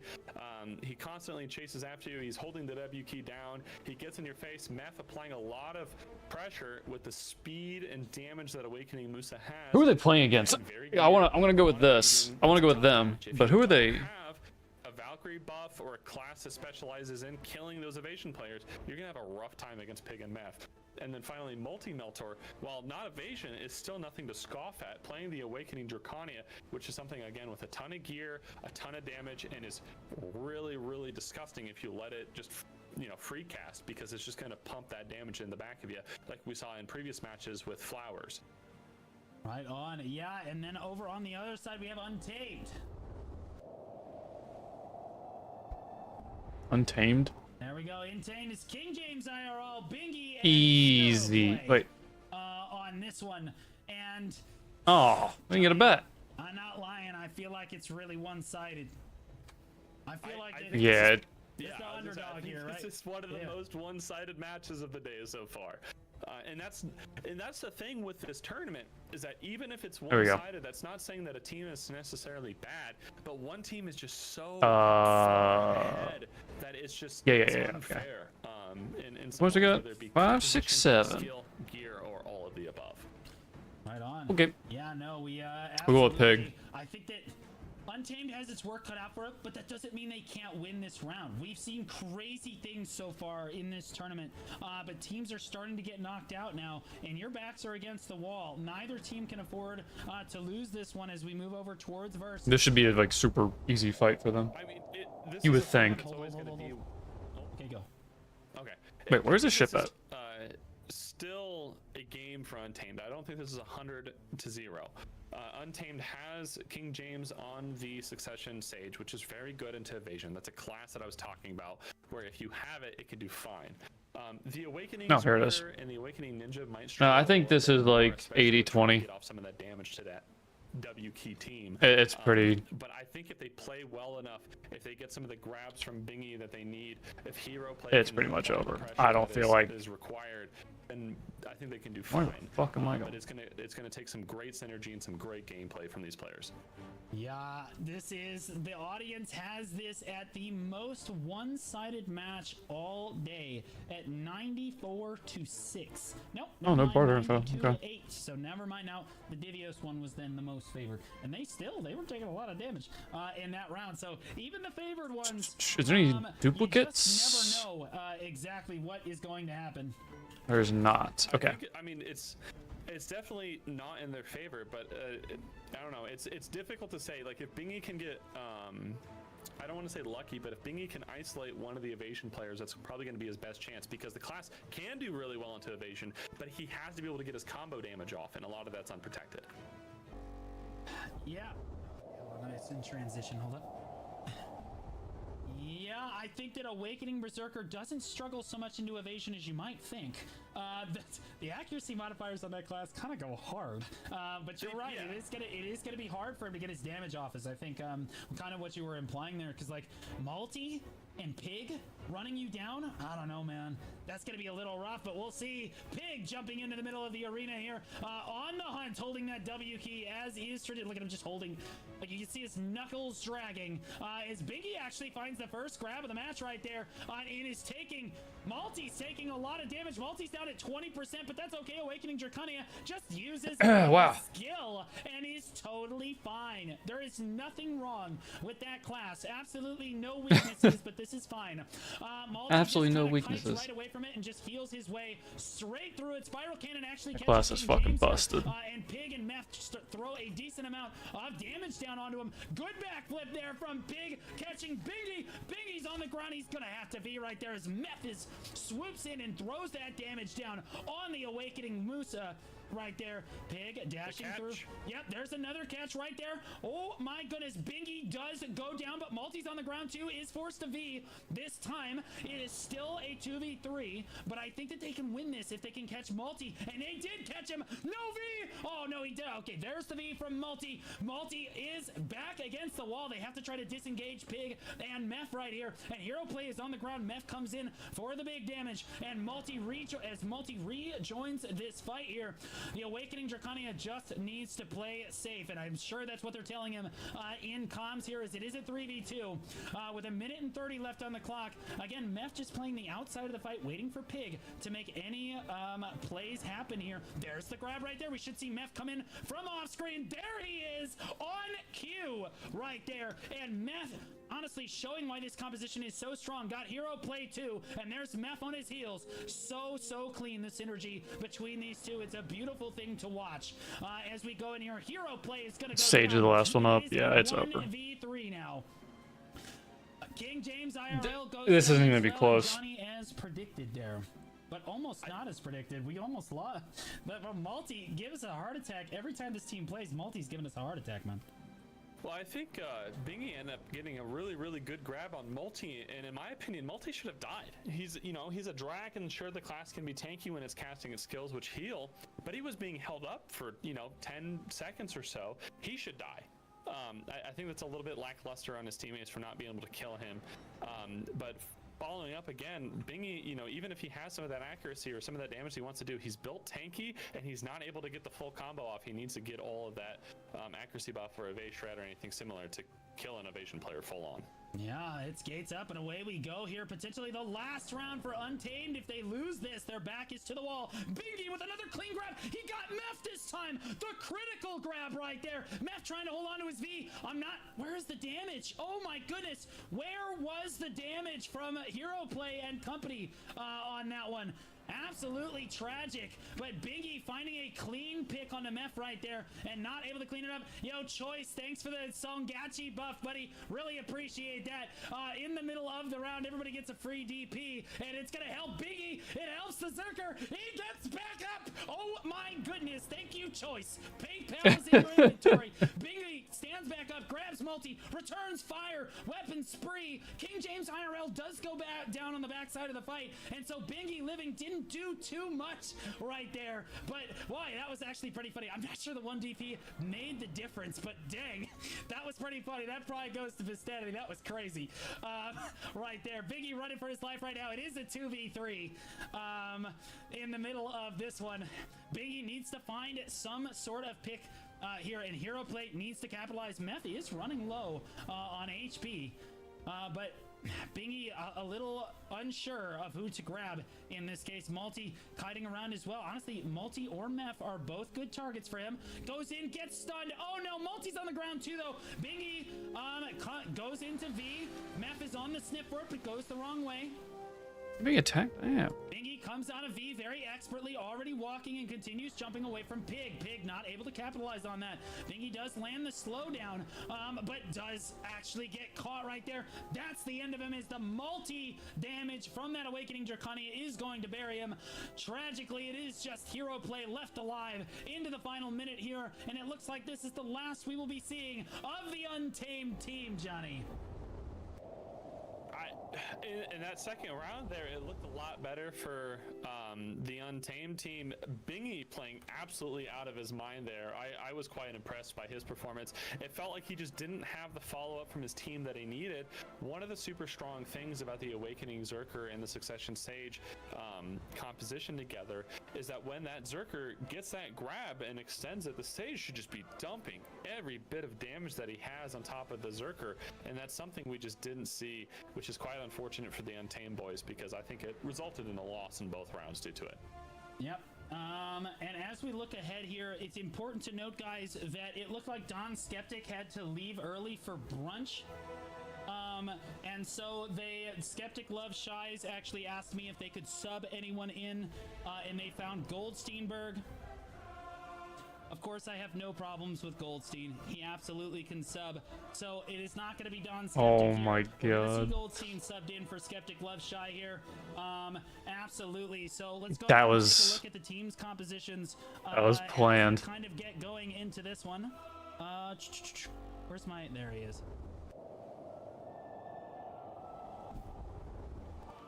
There we go. Skeptic Love Shies. We've got, it's not Don Skeptic, it is Goldsteinberg on Awakening Warrior.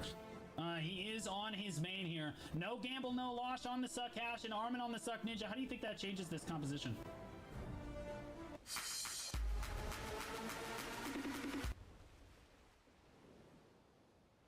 Wait, where am I going? I turned too far.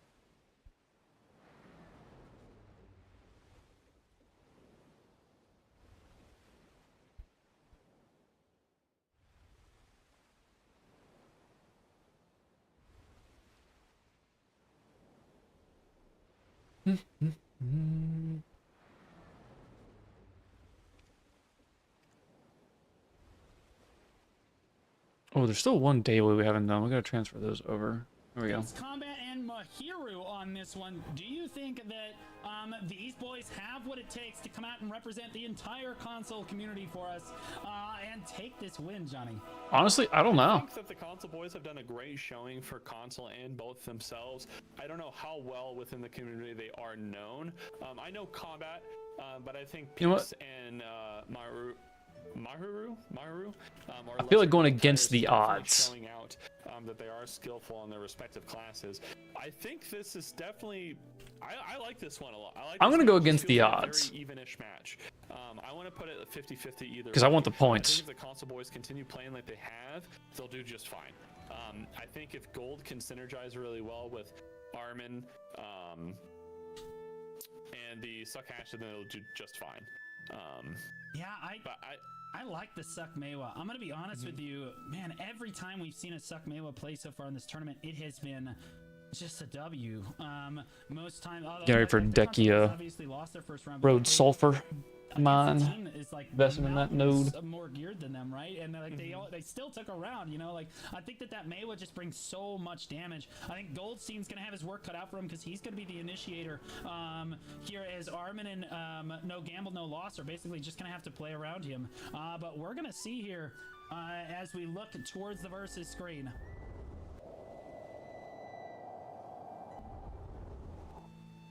There we go. And again, it is not Don Skeptic. It is going to be Goldstein Berg subbing in for Skeptic in this tournament here.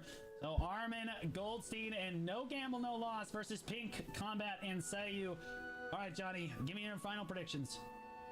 Final predictions. I'm gonna go with Console Boys, 60-40. I think the Suck Wiz is big, especially with the two rats just running people down. I think so as well. I think the Console Boys might just have the advantage here, but they're up against probably the person who's most educated in the game on PvP. It's transitioning. There we go. Yeah, we got Armin TF. It'd be interesting. We got everybody. We got Goldsteinberg in here. Mahiro's on the side of the fight looking for Armin. Not going to find anything. Goldstein tries to go on the Awakening Wizard. Not actually going to find that, though. And again, Mahiro gets stunned. Pinks is there to guard him, but he does get knocked over. There's the collapse down, but Mahiro doesn't have to be right there. They didn't collapse fast enough as Tendon Cutter gets him out of a bad situation there. As there's the flash slash moving forward, looking for Goldstein, who keeps trying to get pressure that Mewa right there. Goldstein in the middle of everything, doing a great job of positioning on that Awakening Warrior there. Oh, in the corner, someone's getting bodied. Goldstein just got a kill at a Combat, just ran him down into the corner there, as Awakening Warrior does to Awakening Wizard. And the Console Boys are down in a 2v3 at this stage right now. Doing their best to kite around, but Hero gets stunned. He is knocked over. Do they have the damage here? There's Shadow Stomp coming down, not actually finding the CC though, but Goldstein's down at half health. Can they get the grab? They do find the grab. There's Red Rain going down as well. From Armin, trying to put any amount of damage down. Pinks takes too much damage and has to back up. Mahiro must back up as well. There's the Sangoon buff as well. Thank you so much, guys, for buffing Galtheon too, like you did there. Mahiro doing his best on this Kuno here in this 2v3 to try to find a pick here, but it's very difficult as Pinks just has to keep running for his life. It looks like he got grabbed by Goldstein right there and is getting comboed, but is now dashing away. Forced a V right there out of Mahiro. He's the only one left alive. It does look like Pinks did go down.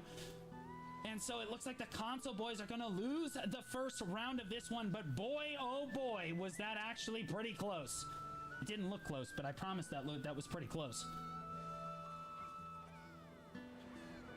Goldstein playing really well with his team, synergizing even for a fill-in, something that's usually not what you see. Usually a lot of the time the fill-in seems to stick out a bit, so I'm actually quite impressed with Gold's performance in this match. Oh my gosh, he actually almost just, he got the grab and then got 2 CCs, then Armin killed him from behind. That was actually, well, that was sweaty. that actually got really sweaty there for a moment. But that's okay. It looks like Skeptic loves Shies. Again, I didn't choose the team name. I feel like Skeptic probably didn't think this through too much, but Skeptic loves Shies. Looking so good here. We're gonna lock on to Gold as he seemed to be the initiator for his team in that last one. Showing what Awakening Warrior can do. When was this last 323? Today? Dude, I haven't gotten a single fucking costume box in over 2 weeks now. But not gonna find it. Pinks gets caught on the return from Armin, but Or close to 2 weeks. It's just stood up up and ran away. Mewa evasion goes hard right there. 2 people on him, didn't take any damage. Good grab from Goldsteinberg right there. But takes kind of a rough trade from the Awakening Wizard on the back side of it. Tries to catch Pink with that spear. Not gonna get there. Slashing the dead, not quite gonna find him. And the Mewa dashes to safety once again. Pink's on the ground, just getting CC'd all the time. You hate to see it. It looks like he did have to V. Oh no, he didn't V. He just stood through it. The Pink's just so much gear. Oh my goodness. Armin was on the ground for a moment, stood right back up though. And no CCs for this team yet, though. I mean, Console Boys are struggling to find an initiation here. As Pinks is really low once again in the middle of everything. Not what you want to see. But Goldstein gets very, very low as well on the backside of that trade. Pinks gets traded down, and this might just be the end for the Console Boys. As Gold is just trying to wait in block, looking for potentially a grab on that Awakening Wizard there. Just holding it. There looks like they're looking for the Kuno, because they've given up on trying to catch combat on that wizard. It's obnoxious. There he goes in. There's the grab on the combat, forcing the V right there. And now they're on the sniff. Yeah, I just think that Pinks just played it a little too aggressively here, Johnny. Oh, Goldstein's on the ground. Didn't get the they didn't re-CC him though. Tragic. Mahiro now traded back a little bit of damage. Combat gets grabbed again. He doesn't have V this time though. HP bars are about to tick down to 50%. So to be honest with you, there's a lot of burst damage about to happen right now. Combat's very low. I'm not sure why he's not TPing away. He's got a heal. There's the partial heal. Goldstein's looking for the grab. Actually finds the CC, makes short work of the Awakening Wizard there. Very clean, crisp play right there. And Mahiro is the only one left alive in a capped situation in a 1v3 where HP bars are capped, and Goldstein will find him and clean it up. Goldstein actually ended up having a very, very large impact on that team. His ability to chase down the caster and anyone else who's trying to make it away was fantastic for the team's performance. So I wonder if they'll end up keeping him in, or if they'll bring Skepta back in next week for it. But yeah, they will have to make a decision. Yeah, they will have to make a decision. I did, again, like, technically, like subbing someone in mid-tournament, that could be a little dicey, but again, I have no problems with it, so it is what it is. Goldstein absolutely had an impact on that match there. I think he did a great job. And they will proceed to the next round of this tournament here. And that is going to be a wrap on our matches for today. Next time, guys, we are going to have a round of 3 through all the way through the finals. That's going to be happening next Saturday at noon Central Standard Time. Tomorrow, we have the EU bracket, which I will be shoutcasting with Biceptimus Prime. At least on the first day, and Schlieri on the second day. But yeah, the first round of the EU tournament is tomorrow. It will be at 6 a.m. Central Standard Time, 12 p.m. Central European Time on that one. So, Johnny, tell me, what was your favorite part of the day? What was the... Okay, the bald cap is crazy. I thought I was on bottom there from, like, normally at that, like, I was like, are we in the bedroom? What happened here? Oh, wait a minute. The favorite part of the day, I think it had to been the 2v3 into the 2v1 switcheroo from the Dunzo team. It was one of those things of, as soon as Dunzo died, I could feel like, oh, it's over. And then the Flowers just throwing all the damage in the back, just saying, no, it's not yet, and just ending the match, or killing the 2 opponents, allowing them to end the match for a victory was probably one of my favorite parts of the day. Absolutely. Guys, again, I want to shout out Invicta. Is a huge shout out to Invicta Gaming, who is sponsoring part of the prize pool for this tournament. Most of it is right out of my pocket.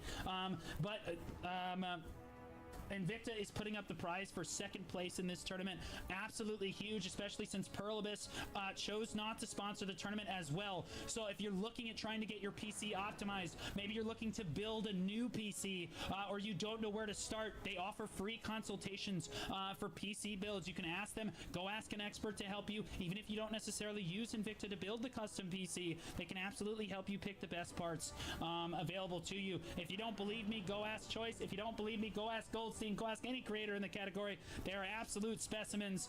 And I want to say a big shout out for sponsoring this tournament, guys. We love companies that sponsor Black Desert Online stuff because it makes events like this possible. So go out and support them. We absolutely love them. My favorite part of the day was the whole thing. I'm just gonna cop out. Like, literally, I'm so excited for the rest of this tournament. It's gonna be so hype. There will be a hype video coming out on Wednesday of this week, a little hype trailer, if you will. And I will update the bracket and post it in Discord this evening so that everyone can see what it looks like. You can always do exclamation point bracket as well to try to find that. Johnny, you want to give yourself a shout out here? Yeah, my name is Johnny Five. I host the Node War podcast, 11:15 EST on Fridays. Host the Siegecast whenever there's some content. Do VOD reviews and other PvP stuff throughout the weeks and days as I can. Thank you, Blue, for letting me shoutcast with you. It's an absolute blast to do these kind of tournaments and competitions, so I was glad to be on today. Yeah, no, I'm super glad to have you, Johnny. I couldn't ask for a better shoutcaster to be with me on the desk here. I just have every faith that you're going to carry me through it, and then you always bring something to the broadcast, which is what I love. And honestly, we're kind of twinning right now. This kind of crazy. You wouldn't know. All right.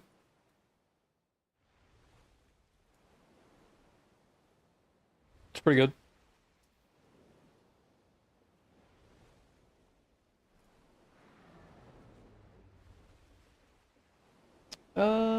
Where is the music?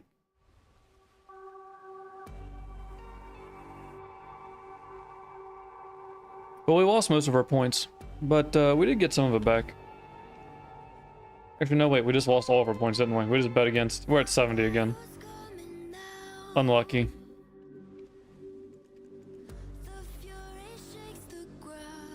We were up, though, pretty big. I gotta do this still.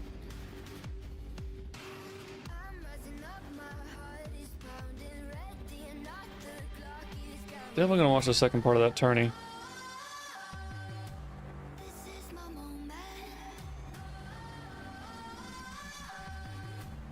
Okay, what do we... I'm gonna put all this back in there.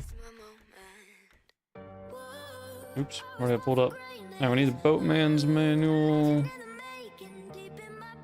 Take that. And then I guess Hakoven. Need to check our sailors actually.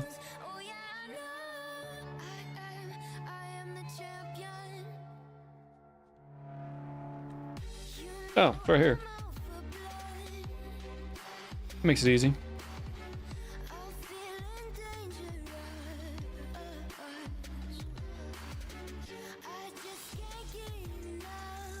And then the other one we're doing is this one.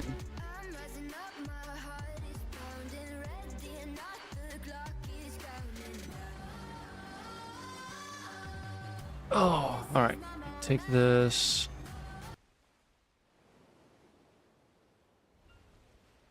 Our YouTube is going to be losing its music again because I'm not getting copyright striked and having the video deleted or blocked on YouTube, so.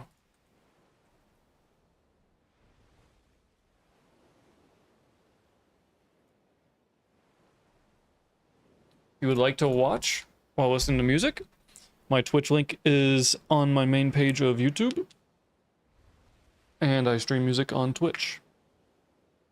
But continue to watch on YouTube, I will just be playing game chats, or game volume, sorry.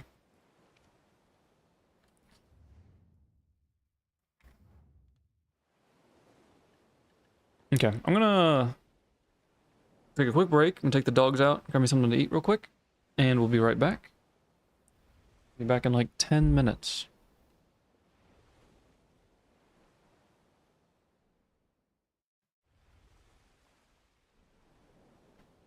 Hey Jay, first time chatter and new to your content, just started beta recently and on sale, and I wanted to give it a go. I'm really enjoying it tremendously. That's good. Oh no, go ahead, you can ask the question. I'm not in a big hurry or anything.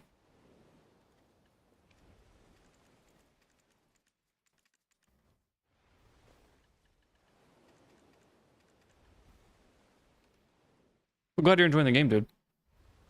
It's a lot of fun.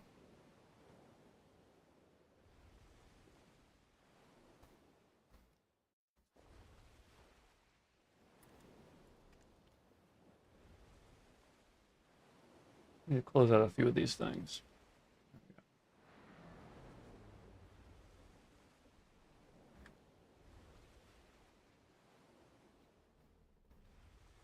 If I were to start a fresh, brand new account, what stuff would I tackle first? Oh man, that is a loaded question. That is a tough question too, because so much has changed since I started playing. Basically, if I was starting out brand new, I think the biggest hurdle for me isn't having a choice. All things I can do. Yeah. I believe you still get 8 slots for characters. So what I would do, I would pick a few characters you're interested in to play, and then just play them on seasons out to like level 61. I would definitely like once you figure out what character you want to play on seasons, because you get extra materials for enhancing things, and it's a little bit more money per hour. I would definitely do the main storyline and Magnus first, the Magnus quest line. So I would do the main storyline up to Valencia. So I would do all of Medalla, and then once like the next quest line was Valencia, I would stop. I would go do Magnus. I would get my free pen gear after completing Magnus, because you get to teleport, universal storage, free pen boss gear. Which like, man, that's such a, it's kind of like an efficient way to do it, I guess. But like, man, this questing kind of really sucks in the beginning, and it really turns a lot of people off. But I would also be going for like your Jatina, like your guaranteed boss gear from Jatina. I think you buy, depending on how much you grind, you usually get 2 or 3. You get 2 from her, and you buy the other 2 if you grind a lot. If you're not grinding a whole bunch, get 3 from her, and then buy the 4th piece. Well, actually, you won't need to, because you get it from Magnus. So yeah.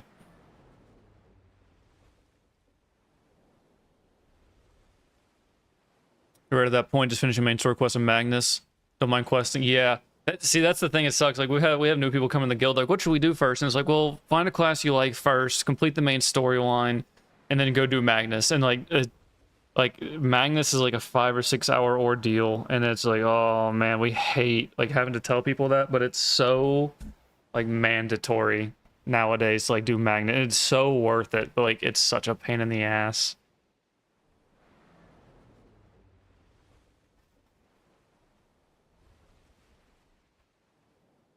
There's just gear and accessories don't matter in seasons. Yeah, so you'll basically get like all your Tuvala gear from seasons, and like, let's see if I have a character.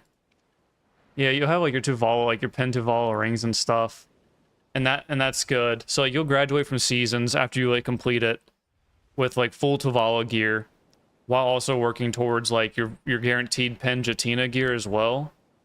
And when you graduate seasons, you're gonna get a choice of, I gotta figure out what character all this is on. You're gonna get a choice for like Kaposha gear, right? And you get a free pen Kaposha gear. You're gonna want to take the pen Kaposha neck first, because it's gonna give you 30 AP. I don't know what character it's on currently. I have absolutely no idea where this is at. Yeah, there you go. It gives you 30 AP on your necklace slot. So you want to take that first. I think I'm not really sure how season works anymore nowadays, because it used to have like a season. It was like during like your like winter season, summer season, spring and fall. But now it's like a rolling thing. I think like it builds up. But you want to do that every time you like finish seasons. You want to get like your Kaposha necklace first, then either your ring or your belt next. We can see right here, 17. Yeah, either one, it doesn't matter. You slowly want to like build up all your. The only thing that's like not mandatory to get for Kaposha is like the earring. It's kind of shit.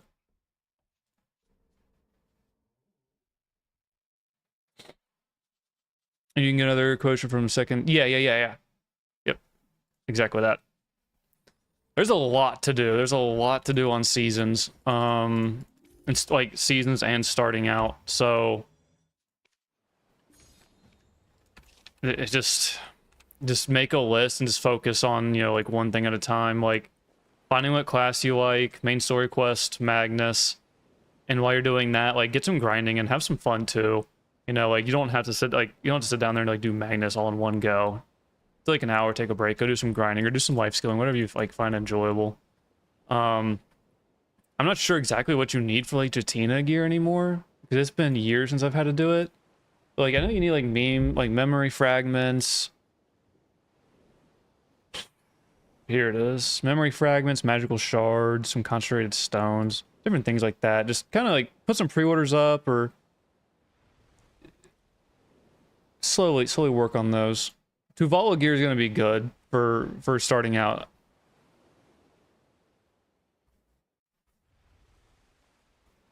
Any of the life skills worth investing into an early game?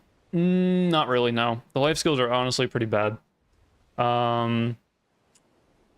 You could, like, if you don't want to hit dummies overnight to get EXP, you could just AFK fish, which, like, it's not great money, but it's like 200 mil a night, maybe.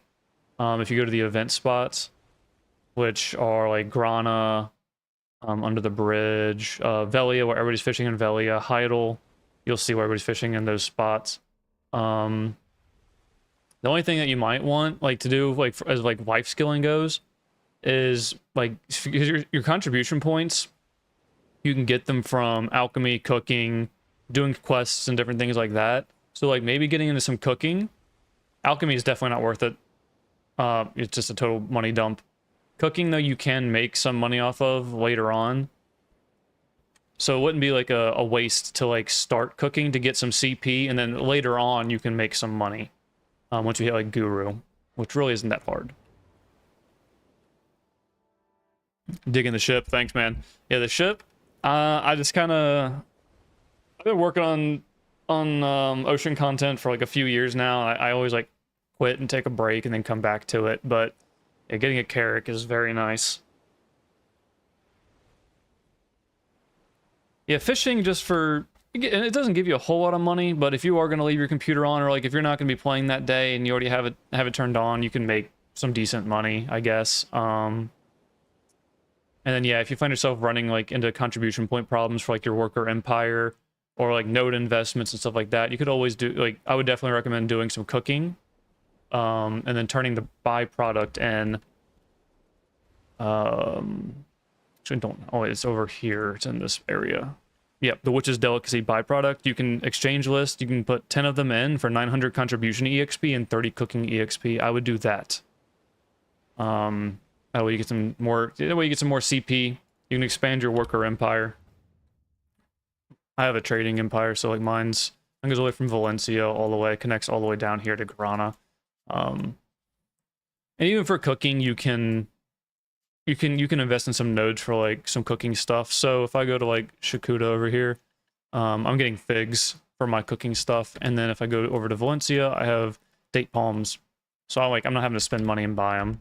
I just wait for like big events to come up and then I'll use it all. So you could wait for like an event, because we don't have any EXP events going on right now besides like the weekend buffs. But yeah, that would basically be it. Maybe start doing some quests for like some journals for Agris. They redid all these, so I really couldn't tell you where it's at. It's somewhere. You Google it, yeah, there it is. Old Moon Logs. Book 1 and book 2 for Agris. We'll give you more Agris. That way you can get some more money, more trash loot. Especially like depending on like what class you play too. Like if you like play a Moose or like a class that doesn't have like a lot of like isn't dependent on stamina, or is like a fast class, you could just go to Centaurs. You just go to Centaurs down here, in between Altanova and Sangran, and you could just run a tier 1 loot scroll with Agris, and you can make like 800 mil an hour, somewhere around there. Super easy, just dashing around one-shotting packs, even like just right after seasons, or during. You can even do it during seasons, like on those servers for more mats. Have you heard of Garmoth.com?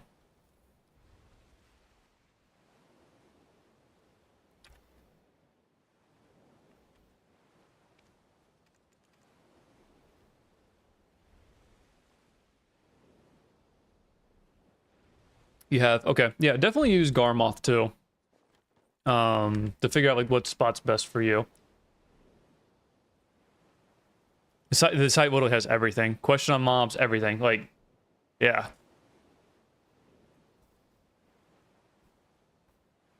Question on mob, yep.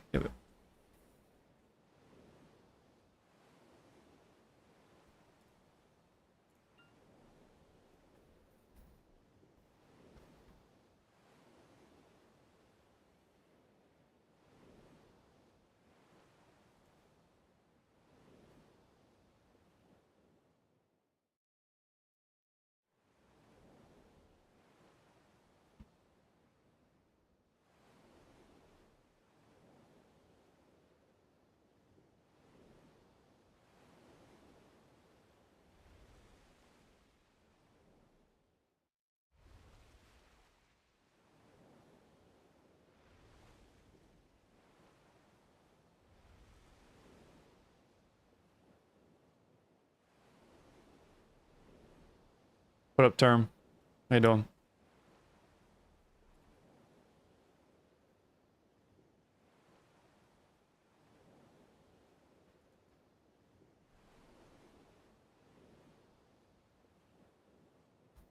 Doing pretty good, pretty good.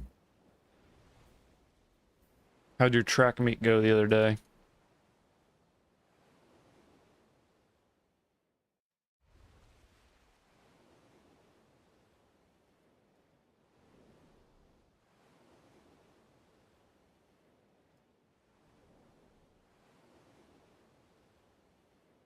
Oh, bad weather? That's unfortunate. That sucks, dude. Hey, Def, what was your question on the mobs of, packs of mobs?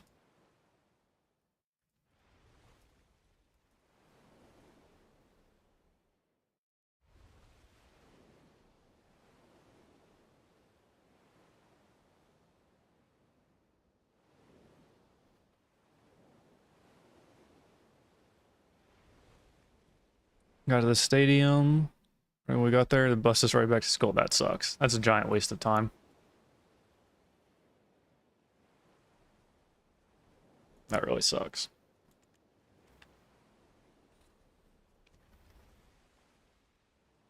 I would hate when you get up in the morning like on the weekends to go like to a race. And then like you get up, get everything ready, and then as you're like leaving, or like when you get to the bus, like, hey, it's been canceled. It's like, at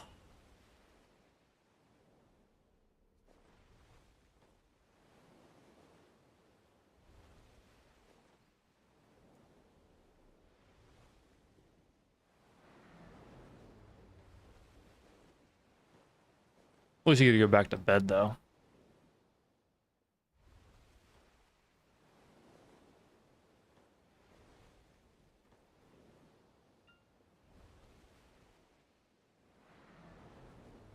Dude, I take this turn all the time.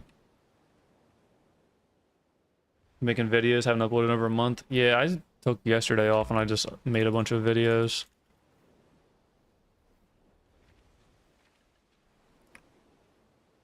Took a month break, huh? I find if like I miss a day on a short video, I just kind of like, YouTube's like, yeah, we're not showing your shit anymore.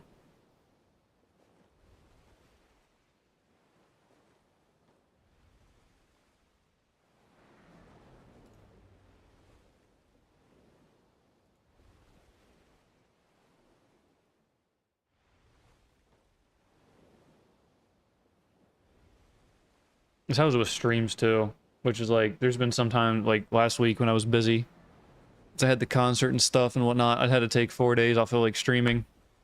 Even though like the days before that I was doing like 12-hour streams, just to like make up for it a little bit. They're like, yeah, we're not showing your stuff after you get done streaming on YouTube anymore. It's like, what?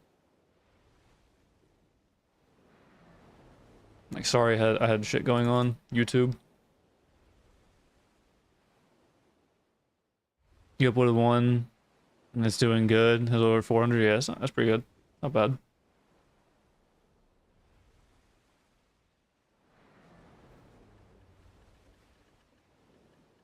My stuff's been super inconsistent recently. I'll upload one and I'll get like 10K, and then I'll upload another one and it gets like 200. I'm just like, bro, make up your mind.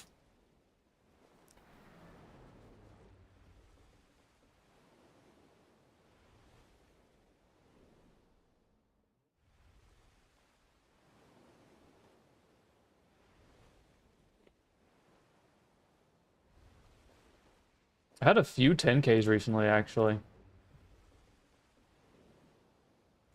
I didn't think we're gonna do very well at all, but there's 11. Oh, it's a 9. 9, 11, 11, 11, 11. Then it's like, then it's like 400, 400, 200, 400. A few 5s. Like, what the fuck?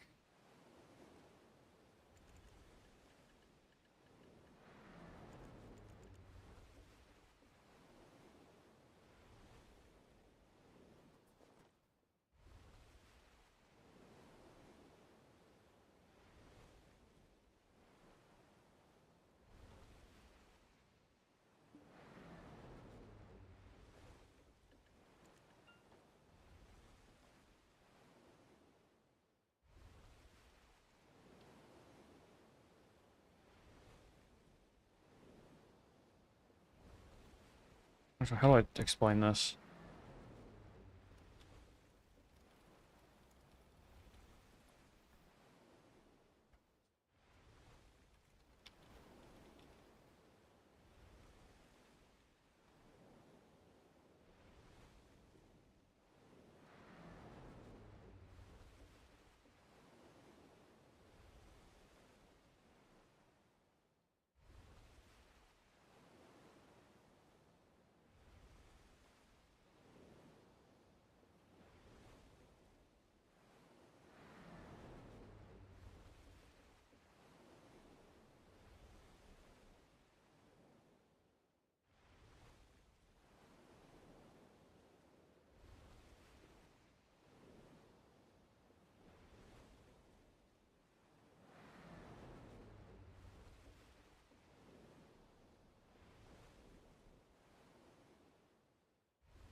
Oh, next week are the district finals. Good luck. How you gonna do? How you think you're gonna do?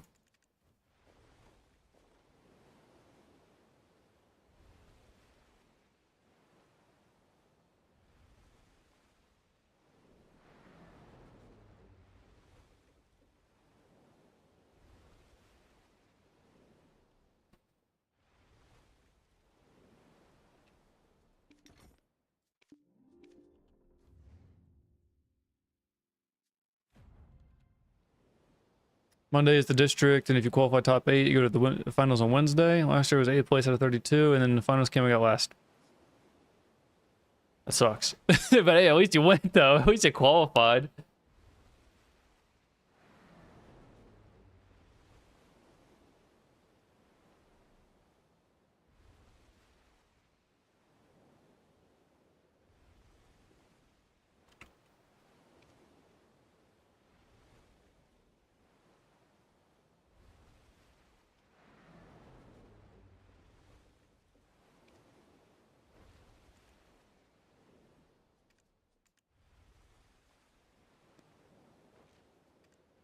How much time do I have? 98 minutes? Dude, I'm gonna have to dump this. I mean, yeah, at least you qualified. That's all that matters. At least you can say you went there.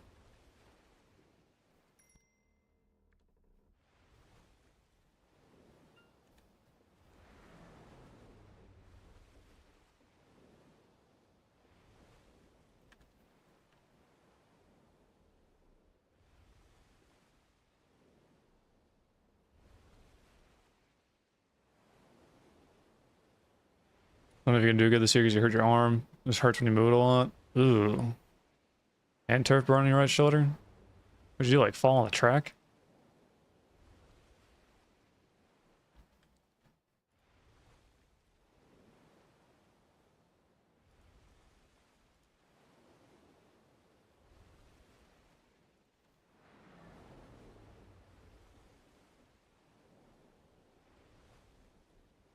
I learned for football to practice on the turf field. Hey, that sucks.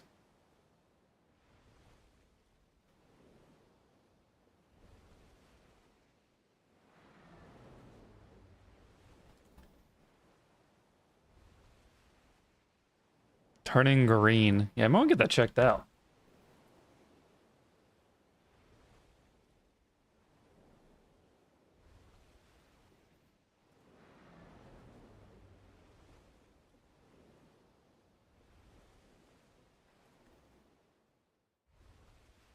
I might want to have a medical professional check into that.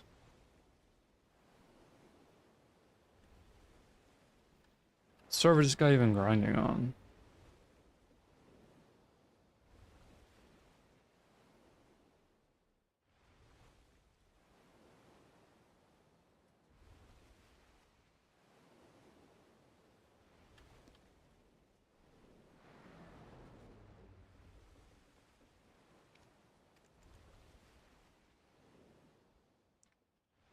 Burns like hell? Yeah, I can imagine. Sounds horrible.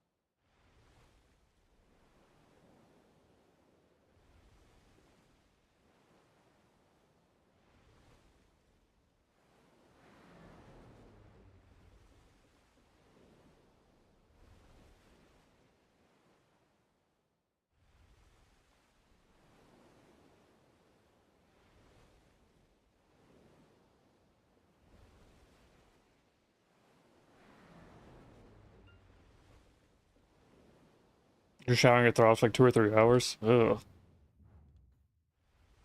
Never really had turf burn that bad.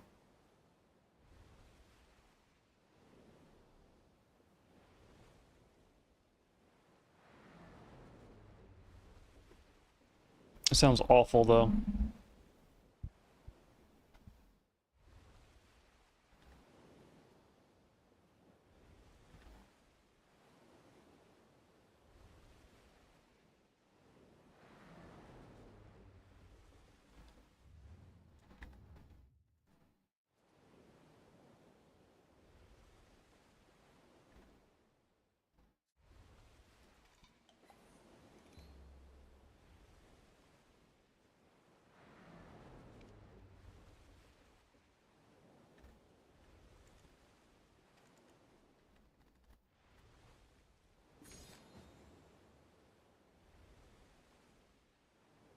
What are you doing this weekend? Anything fun?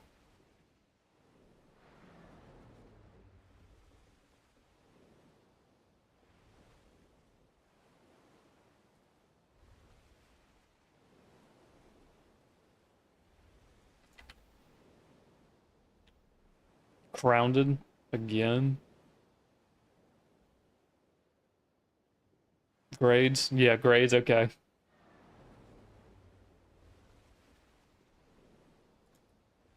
Thought you had them up.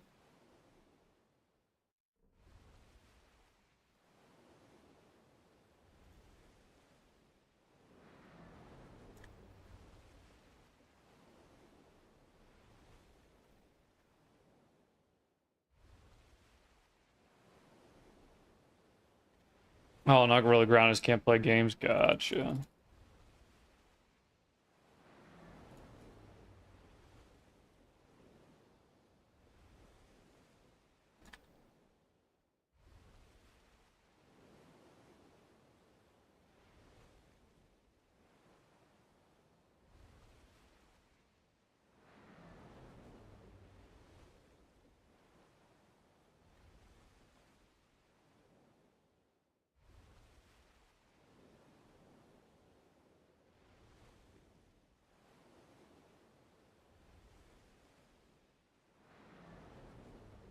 At least been making progress on YouTube, making videos and whatnot. I mean, I guess there's a little bit of a plus there. Might not be able to play video games, but get other stuff done.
Can just grind ranked on that.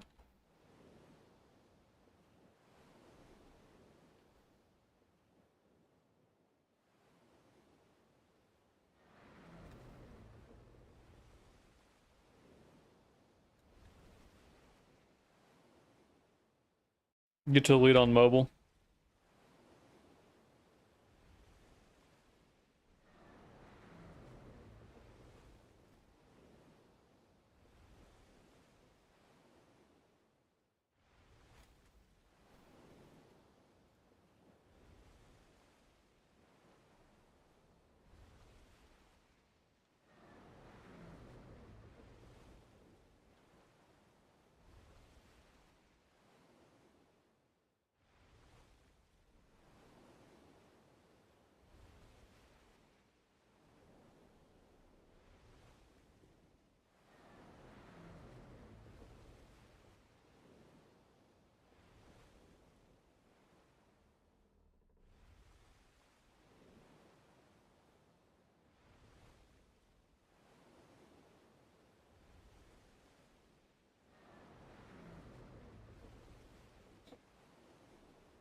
Oh shit.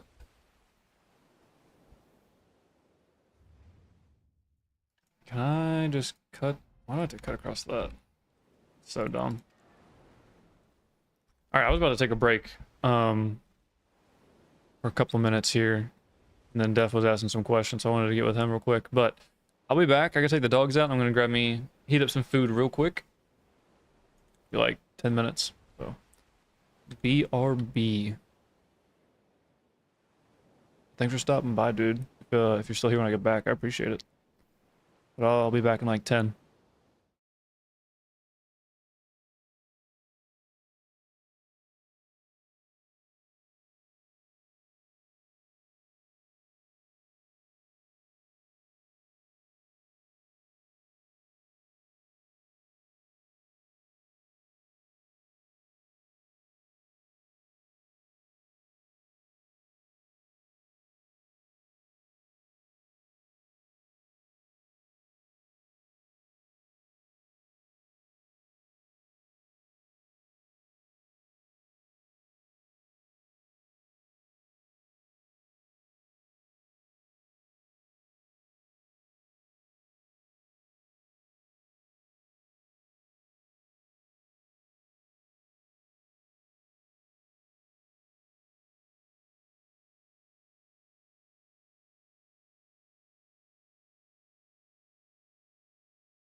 All right, we're back. Got ourselves some food. Took the dogs out. Gonna get some of this bartering done. What up, Charlie? Yeah, I remember you, man. Hung out with me all Thursday. Appreciate it. How you doing today? How's your weekend going?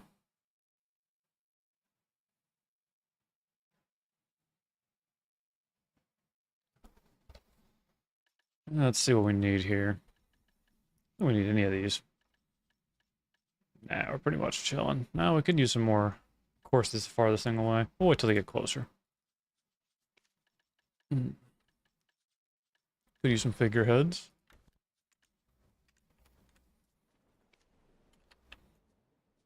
And they're close.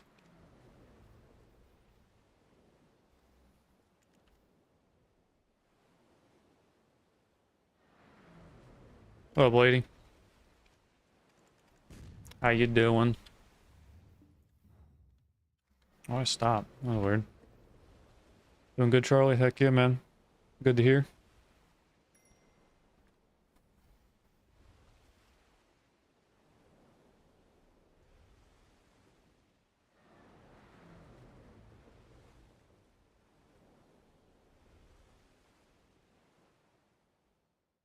What up, Term?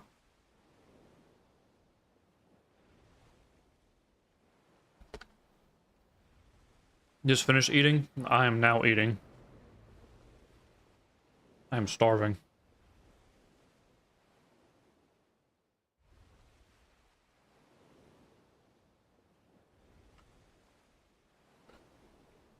What'd you have today?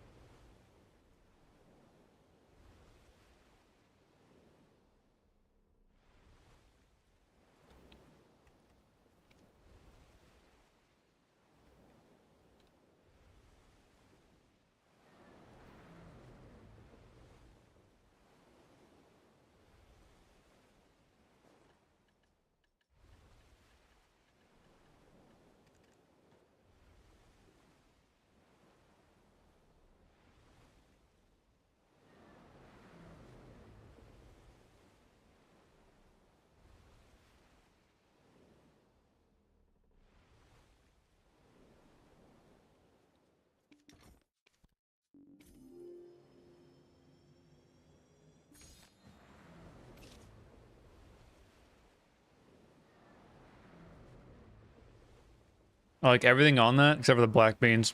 Beans are just gross. They're like mushy and ugh. Seasoning with Doritos and ranch. Never had Dorito seasoning.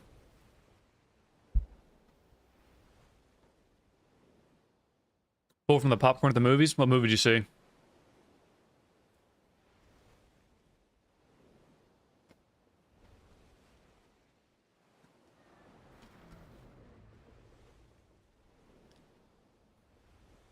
There's taco seasoning? Wait, taco seasoning, Doritos, and ranch? That's weird. You put your Doritos on your burrito. Yeah, you're a fucking weirdo. Actually, one of the stores next to me, it's like 15 minutes away. They do like Cheetos on your burrito. They have like Cheetos and like fiery hot Cheetos and I don't know. One's all Ghostbusters. They make another Ghostbusters. Is it any good? I'm not a big movie guy.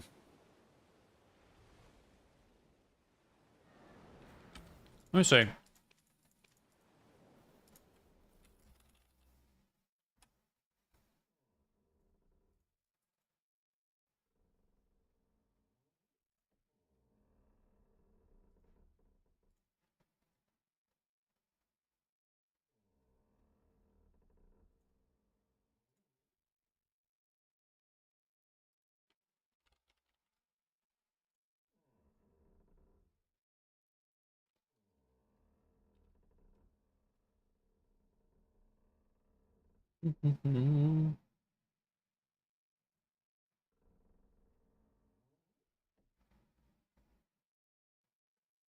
Oh, I know it is Doritos.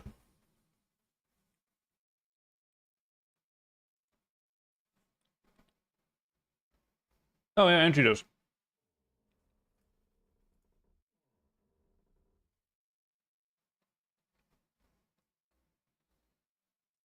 Where's that?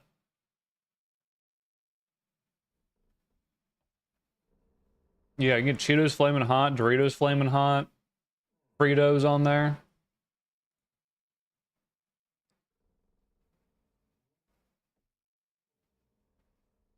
It's not where I live, by the way. That's I put in a random address. Yeah, you get Doritos and shit. It was good? Sick. I'm not a big movie guy myself, but I feel like they've done Ghostbusters so many times, it'd be really hard to mess that up. Have I not had tacos in a bag? Yeah, I've had like walking tacos. This is Fritos though, with like chili sauce and cheese.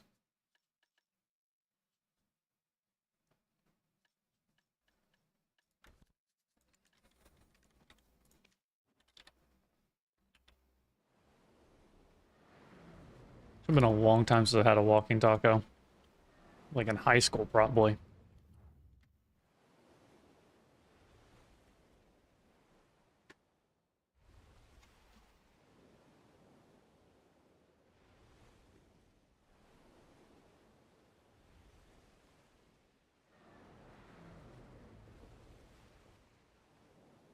It's taco meat and your taco toppings and a bag of Doritos. Nope. I've had it in a bag of Fritos. But never in a bag of Doritos.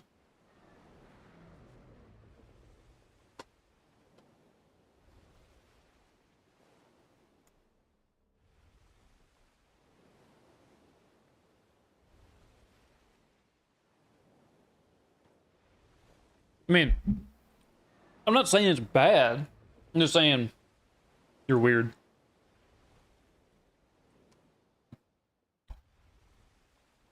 I think it'd be pretty good. If I'm being honest.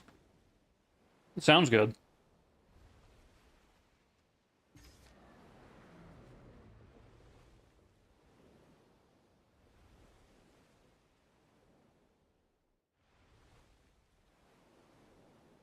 But you use Doritos? Okay. Maybe I'm the weird one. He hasn't had my taco stuff in a Dorito bag.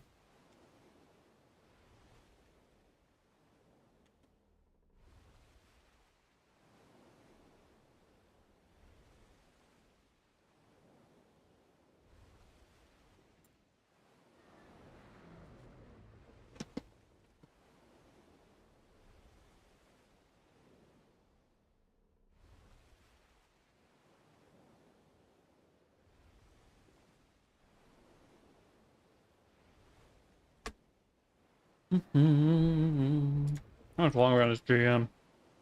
Yeah, it's not getting done.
Lady, you still here? Did you compete in the tournament today?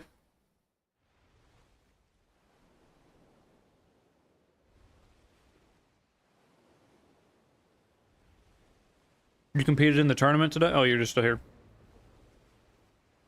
They're having a $75,000 woman-only Fortnite tournament. Did you sign up for that?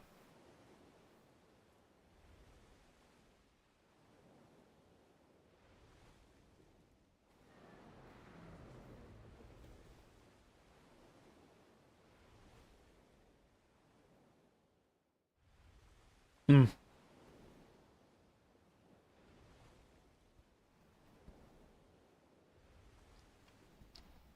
Looks like you missed out on $75,000. I think it's discrimination. They don't let fucking guys have only guy tournaments. It's bullshit.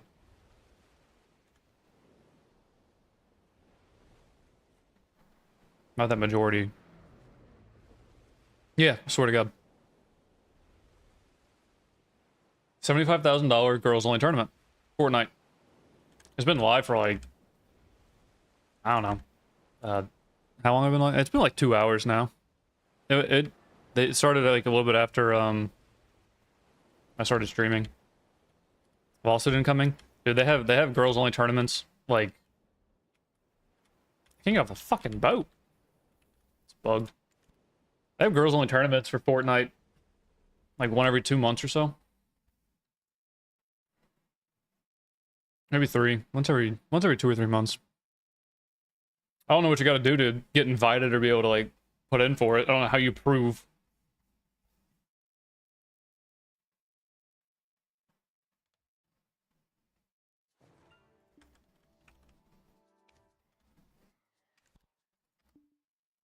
Well, this is like only for streamer girls. I don't know.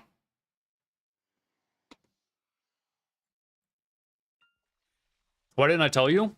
I didn't know until like it started.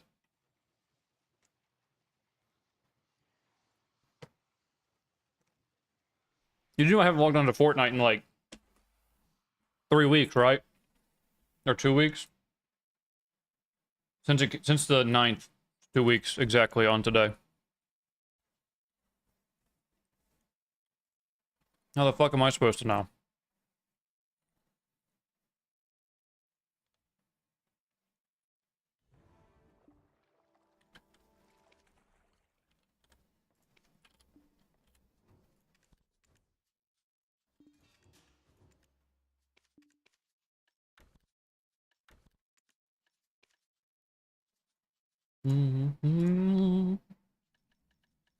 These green lumps we do.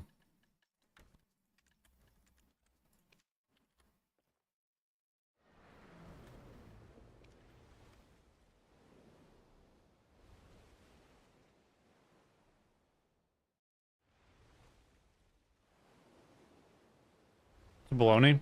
I mean, you gotta pay attention, I guess.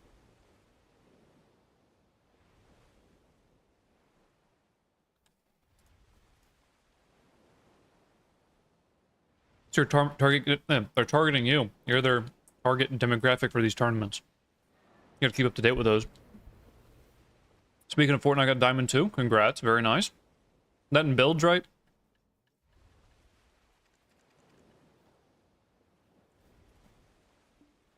Yeah, actually, I have no idea how you get in those tournaments, so.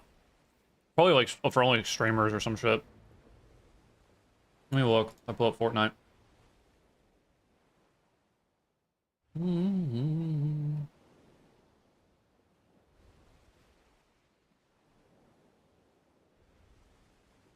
This guy's watching them.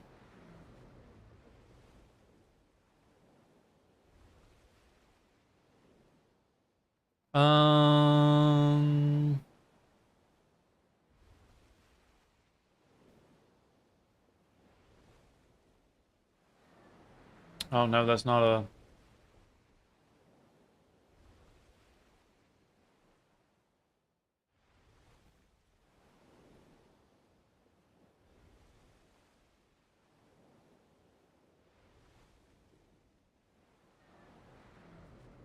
Nobody has like a command in their stream for it. I have no idea.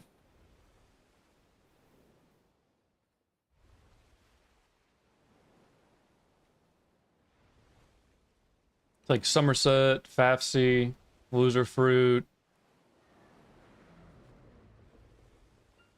Vanessa. It's all girls, yeah. They're all streamer girls, though.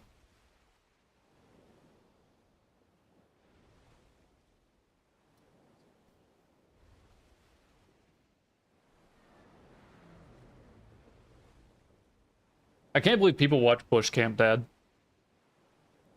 I mean, like, not like that. I don't watch for his gameplay. That's boring. He has 1,000 people watching him sit in the bush. Crazy. All right, what's up? Yeah, and builds. Gotcha.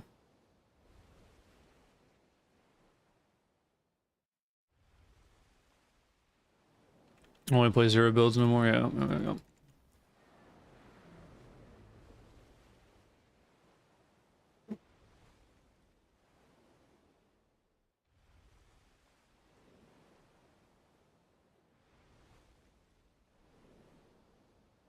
There's always big streamers on YouTube. Yeah. I mean, it's all the people that get all the views. So they put up I mean, $75,000 is like nothing to them. And then if you I mean, just like if you look at like, let's see, Somerset has 2.1K watching her. Loser Fruit has a K. Sparkles has 600. I mean, it's like the amount of people watching it. Like for such a small amount of like money. It's worth it, I guess, for Epic. I mean, it's definitely worth it. 75K is fucking nothing. For them. 75K is life. I mean, I agree. 75K is like a huge amount of money, but to a multi-billion-dollar company, spending $75,000 to have like, I don't know, like probably 10, 20,000 people watch.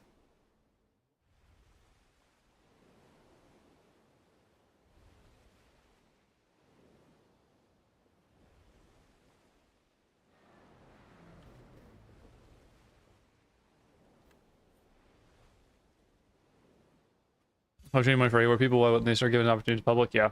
I mean, because nobody's gonna watch.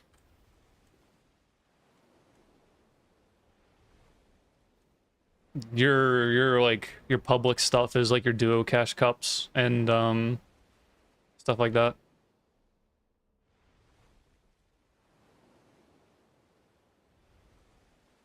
Like, that's like your public stuff is like literally the duo cash cups or like was it Monday mix-ups? Stuff like that. Or getting your free skins and shit. Like your public stuff. Where all the hackers are? Yeah. Holy shit, yeah. Especially back in OG. I spent more time in OG watching people hack than I actually think I played the game. Or like doing the cash cups and getting like playing a lot, like playing all the way through. And then, like, for the remaining time, like, you gotta, like, sit and, like, watch all the top people. Like, you can go back and watch the replays. And people dropping, like, 50, 70 kill games. And they're just wall hacking and fucking aimbotting people to death. It was insane.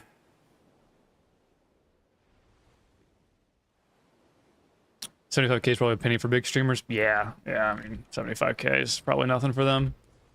When you think of, like, sponsorship deals and different things like that. They're just doing it just to,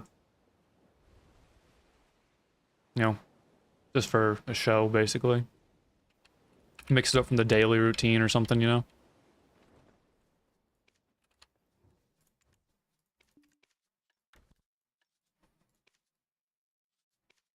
It was just like, Asmongold got paid to play Dragon's Dogma 2, and he did nothing but shit on the game the entire time.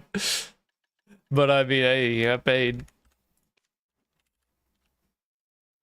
He did have some nice things to say about it, but he mainly shit on the game, and they paid him to shit on the game only because there were so many people that watch him. So it was worth them to pay him to shit on the game just for the amount of views that he would get off of that. Or how many, this amount of views that he has that they would get onto them, you know?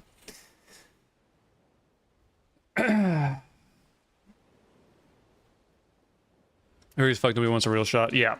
Nah, yeah, that's the thing. Anything any tournament that's basically not on LAN nowadays is just rigged. If you're not playing on LAN, it's rigged. And even then, there's still been pros or players on LAN that have been caught cheating still. Not that it happens very often, but it does happen. If you have anything that's,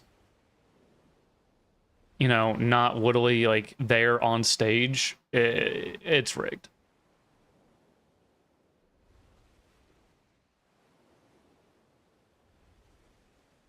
Mongrel won the FNCS. Yeah.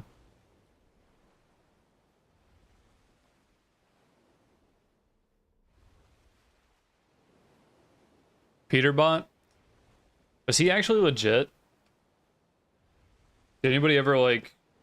I saw some of his, like, dude, he was dropping like... I saw some of his games. Insane. Is he actually legit though? I mean, pros are just built different. But like... yeah, I don't know. If you're a pro player, you're completely just built different than anybody else. Like like how good you have to be at that level is insane in any game.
No whaling. God damn.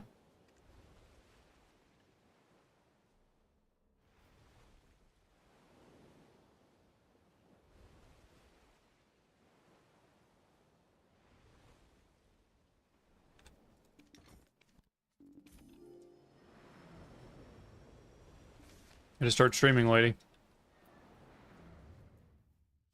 Oh, you can start competing in these tournaments. I'll be your coach and manager though for like half the price of the winnings. So, but see ya.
Wonder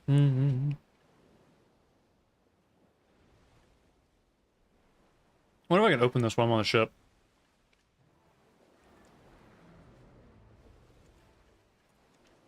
I'm about to find out.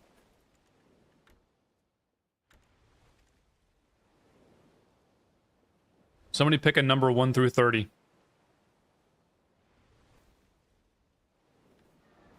Please.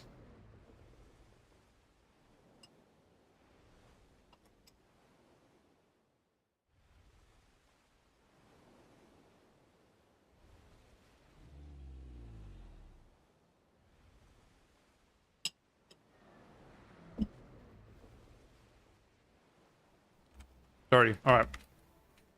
Wow. That was crazy.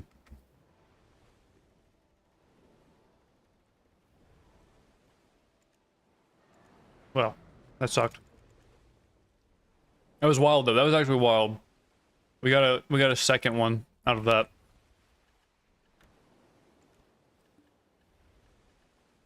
It was actually crazy.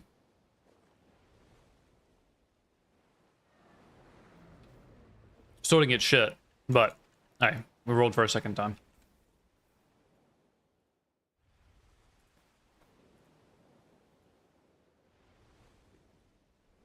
I don't have them refresh here. 2.5 hours. Oh, I guess we can go grind. We done with this barter stuff.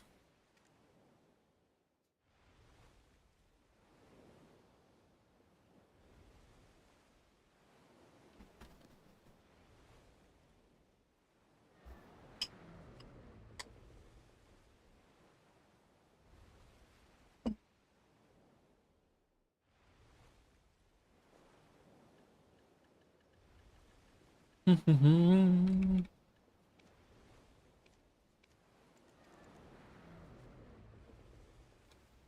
that's what I didn't do yesterday. Didn't look up an Ash Forest guide. Son of a bitch.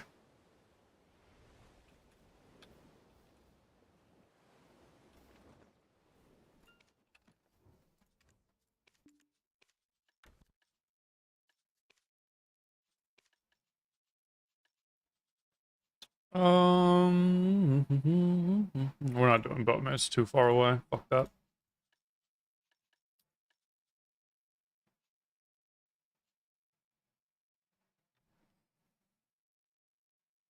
I think I only do 6 of these at a time.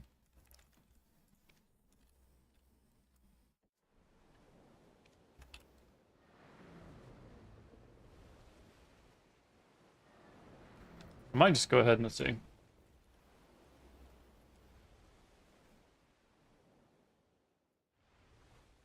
Seven months ago. It's better than the one that's 2 years ago.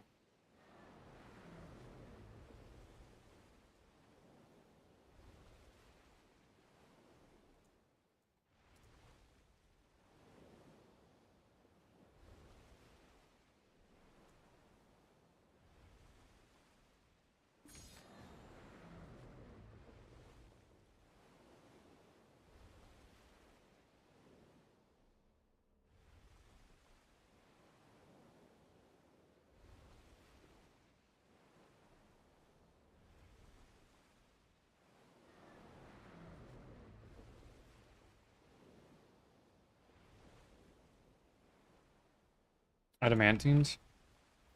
All you need. There was a stun CC there. Give me 50%. I don't know how much Sage has.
Right into an island.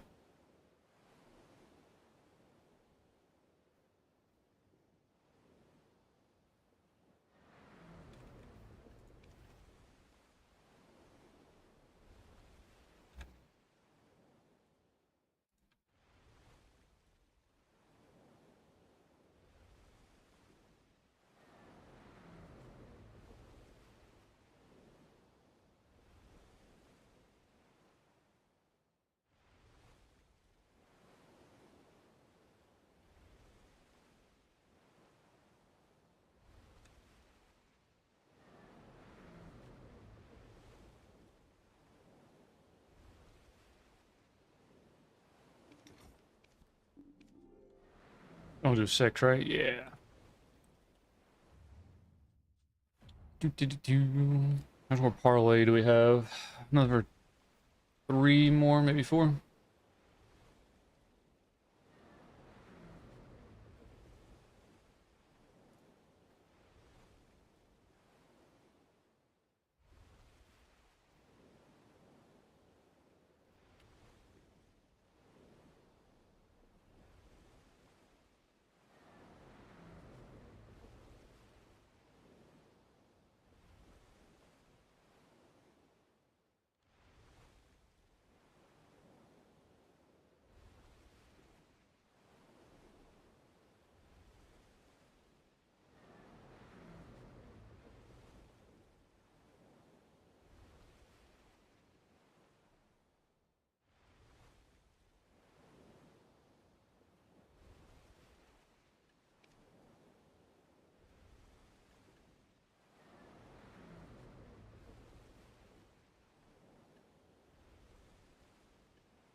Guy's still leveling. It's taking forever.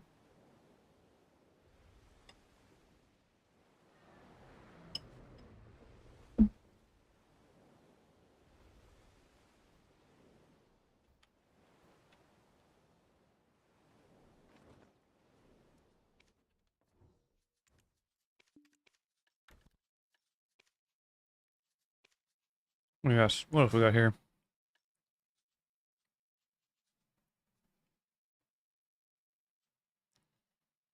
I guess I could start doing like I have 1 and 2s. Is there anything low? Not really.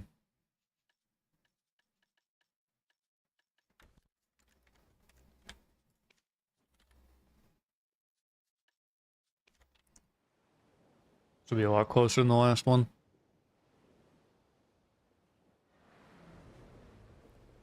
I might as well go ahead and cancel this. This is not getting done. 41 minutes, there's no way. There's still a cooldown between... I guess not.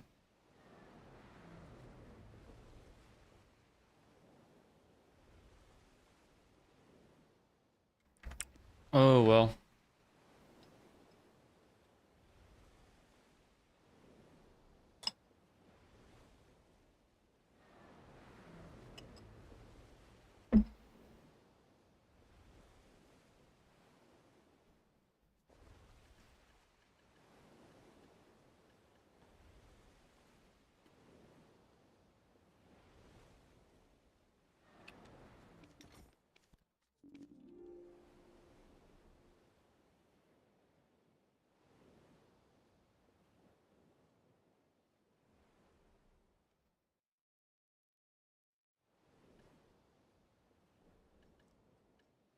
Oh, yeah. Supposed to do 6, not 8. Doy.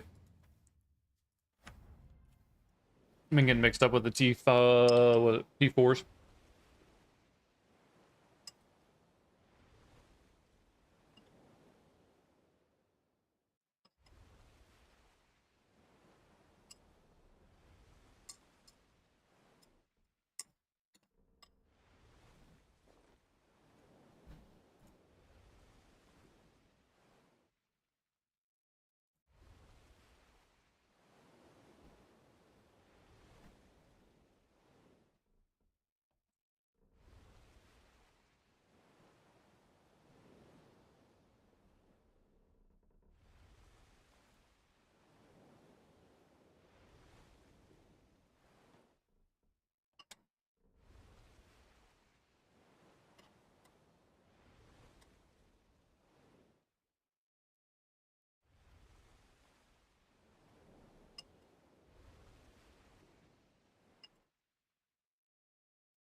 Mm.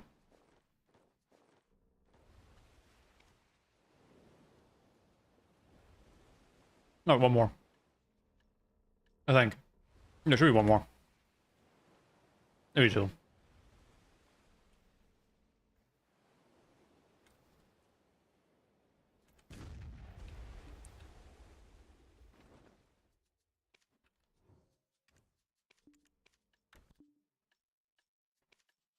Alrighty. How many weasels we got? We need some weasels. Okay.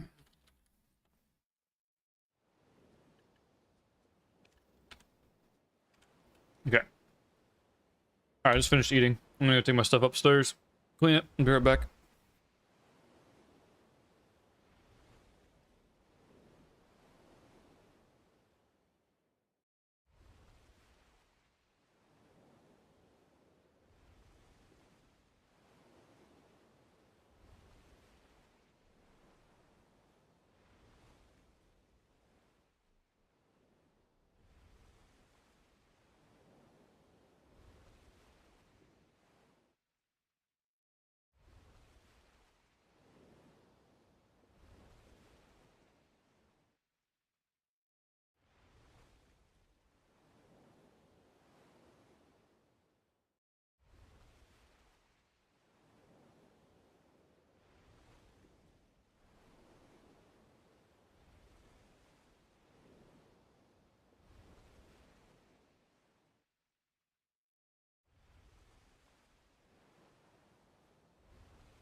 Alrighty, we got one more barter in us. Time to grind. This telescope piece is gonna get itself. There we go.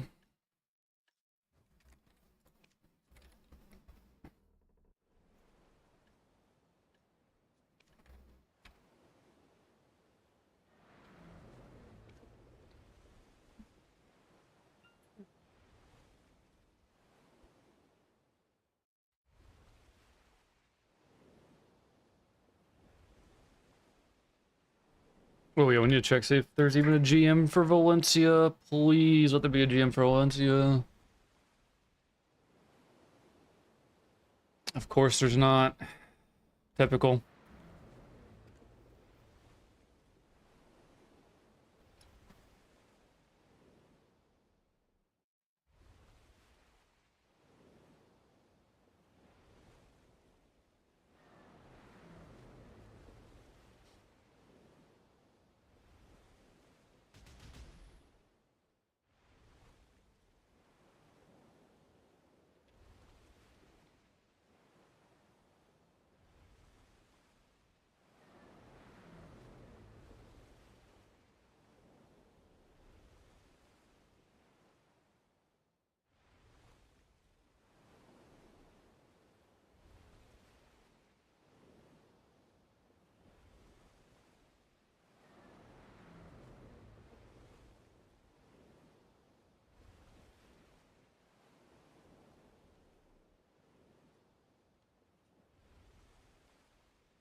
Oh.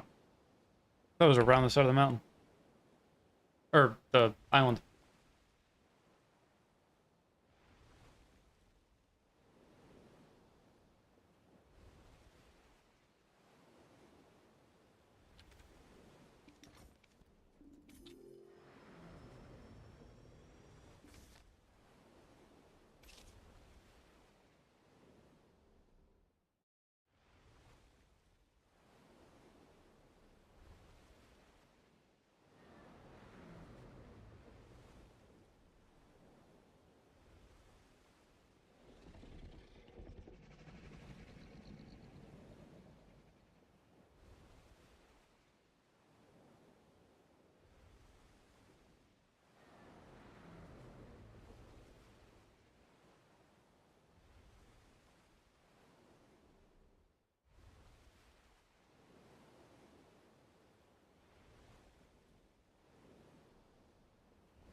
I'm coming.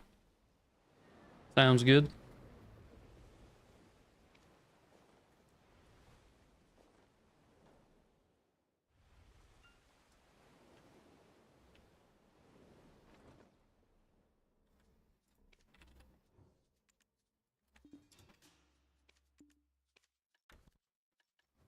Okay, that's all the bartering we can do for right now.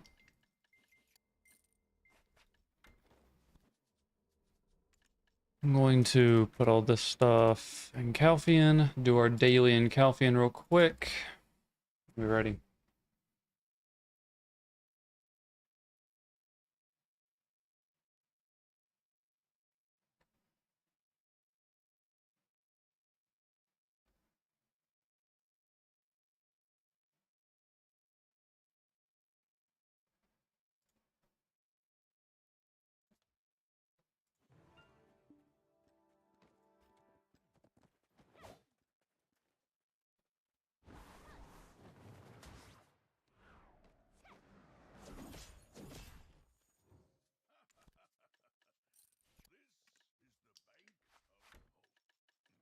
Need to definitely make sure we're turning, oh my gosh. Turning these in. A lot of our money is tied up in these.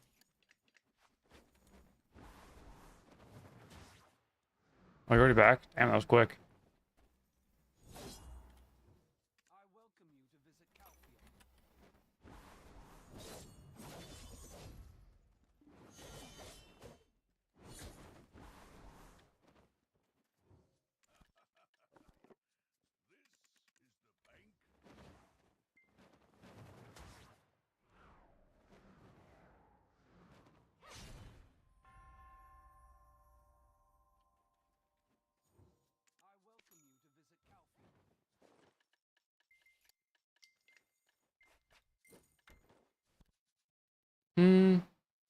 Let's keep these on her, to be honest with you. All right.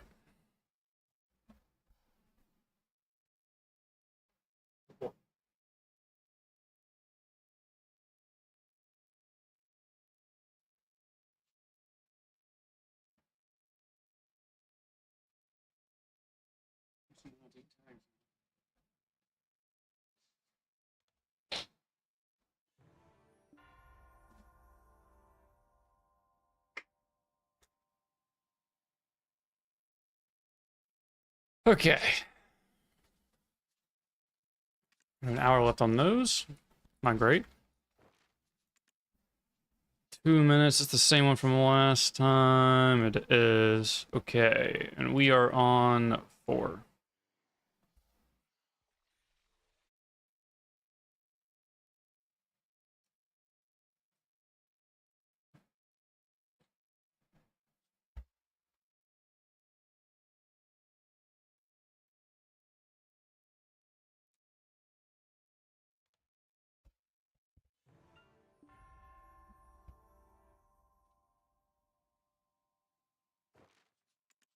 All right, come on. We need an XL Valencia. Minute and 40 on that one.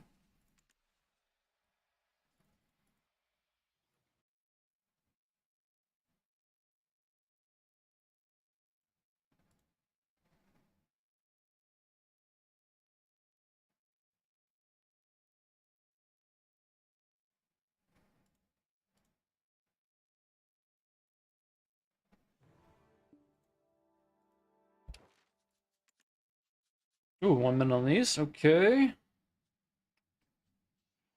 Nope. Nope.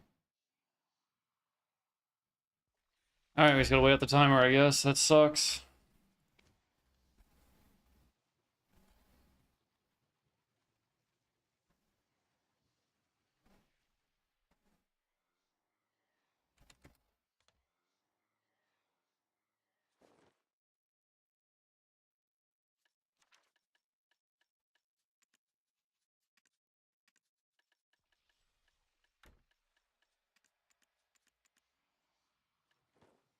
I gotta write down, look at an Ash guide sometime. We just want to max out KD, so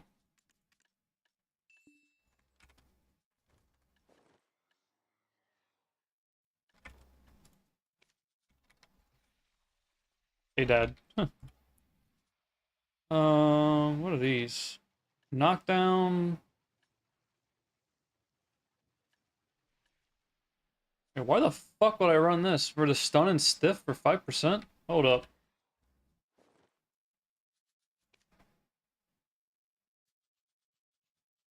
Um, 35% without any buffs.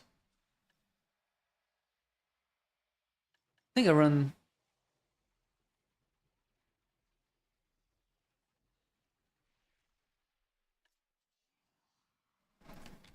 So I just want giants.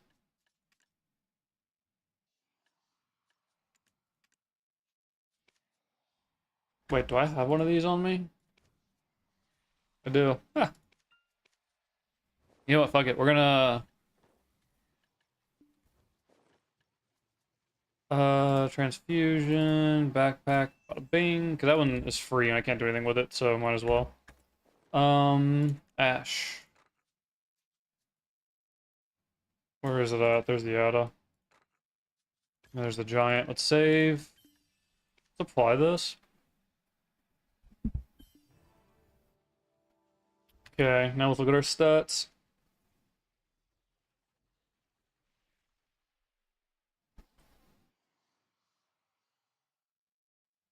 Oh wait, we went.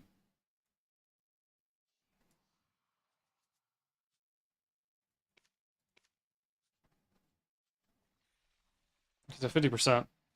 Ready to share the video? Alright, man.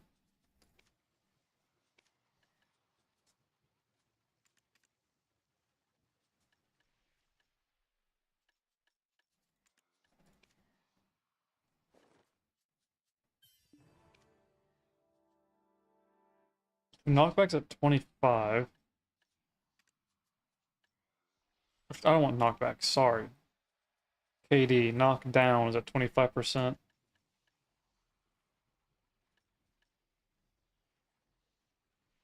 Oh wait, this is stun hold on, fuck me, I'm an idiot.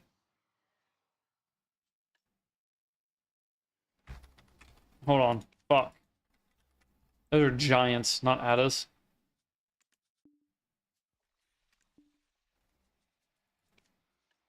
Bro, I was wondering what I was doing. I was like, why is this not going up higher? Let's go to the backpack. Oh, we can keep it in there, why not?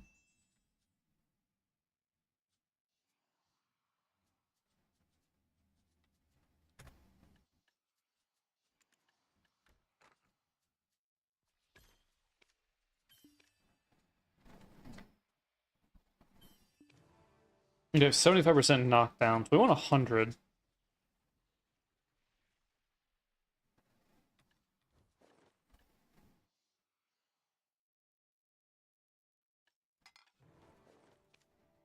$79, we just need 20% now.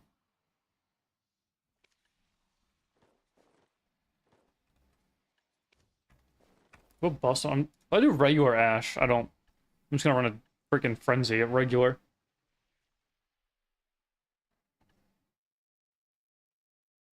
But at Decky, I'm gonna run Elixir.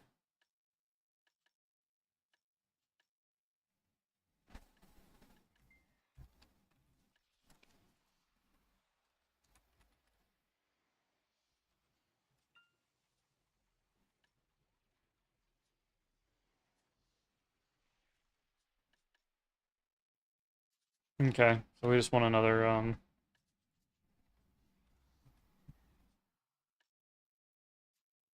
let me see.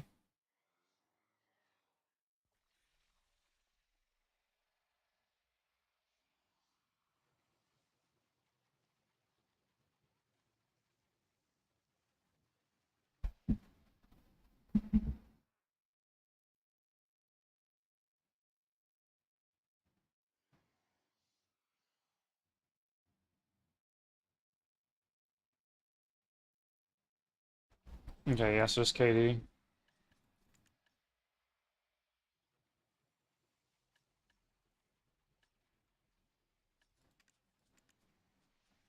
Oh, I can only have two of these, can't I?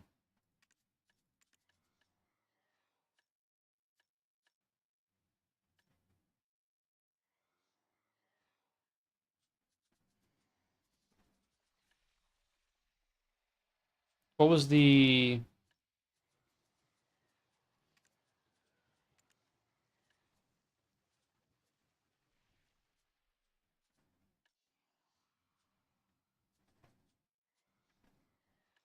That's Crystal Slot 2. Wasn't it Intimidations?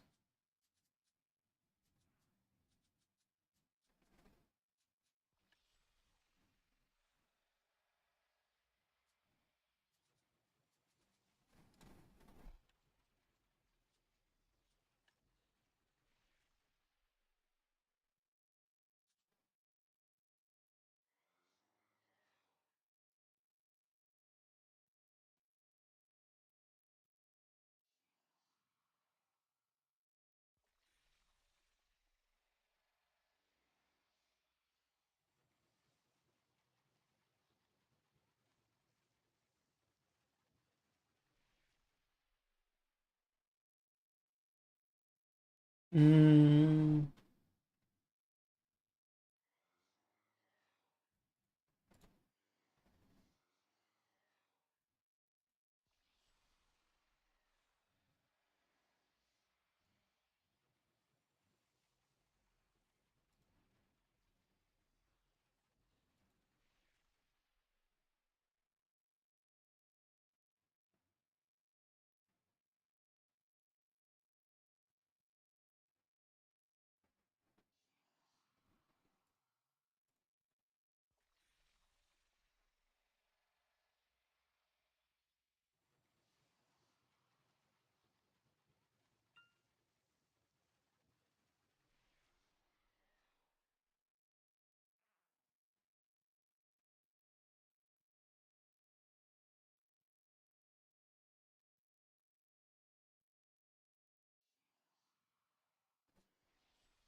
Hmm.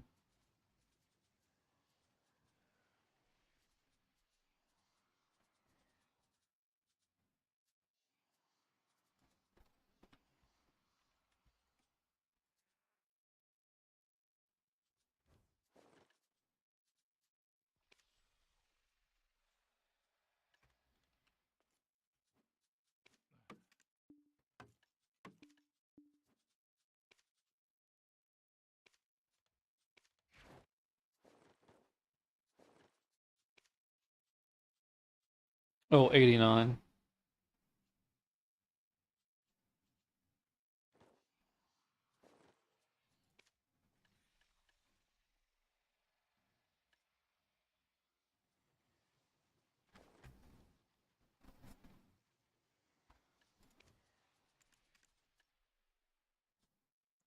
I'm only gonna have 99 with that? Knockdown, bound, resist?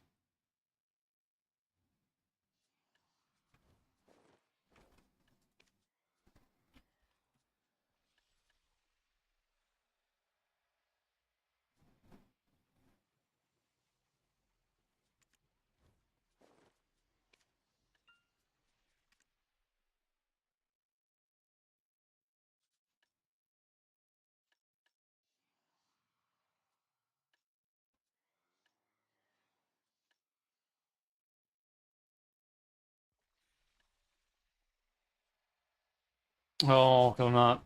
Oh. Yeah, so if I put on...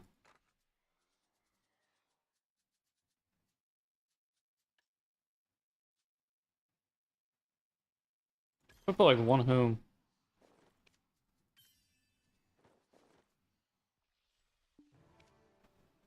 Need 90 and then, yeah, okay. I got... Oh, wait, I'm supposed to be checking this. Oh, boy. It reset already. Valencia. Nice. Okay, nobody's grinding here. Alright, yeah, okay. Uh...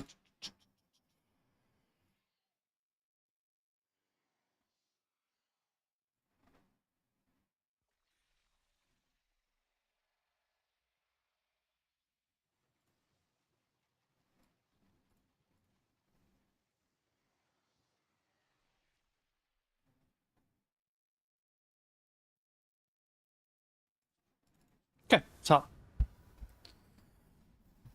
Hopefully this hour is better than other hours.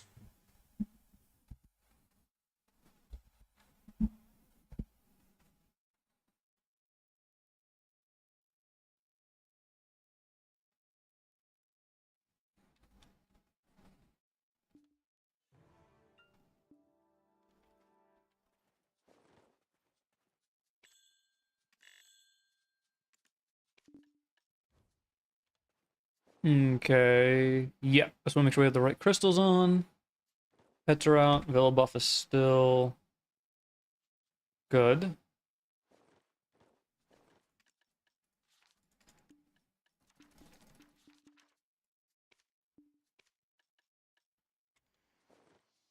I'm just gonna say 10 buff here.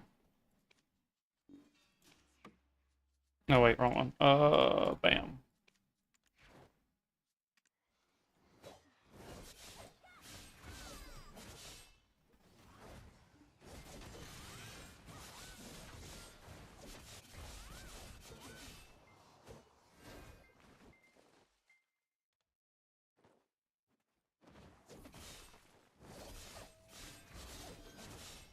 Oh, and Alkstone.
Mm-hmm.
Wonder how long the drop rate buff. 2 hours, plenty of time.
Will hour 66 be our lucky hour?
Hmm.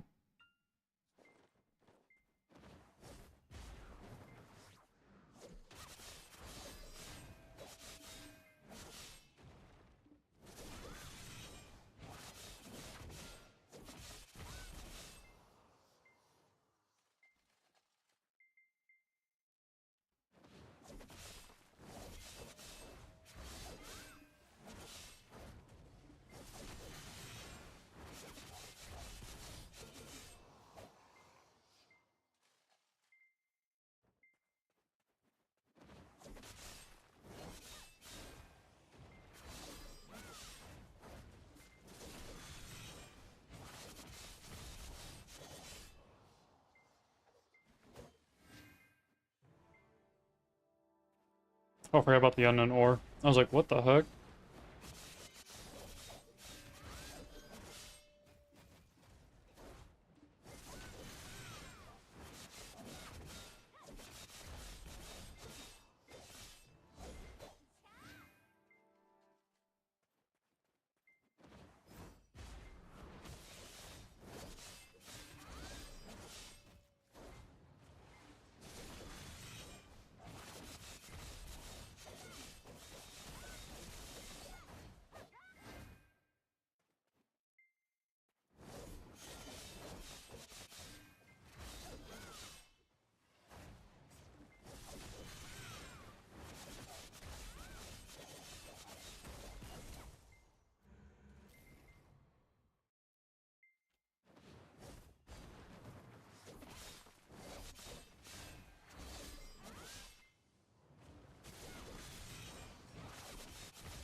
Hmm.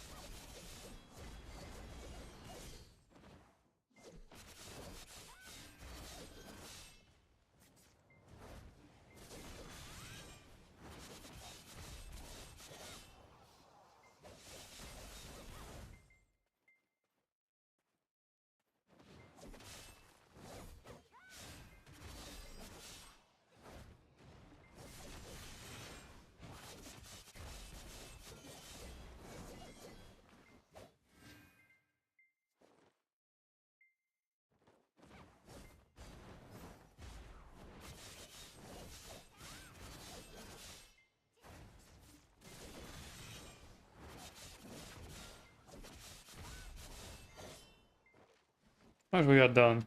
Not a whole lot.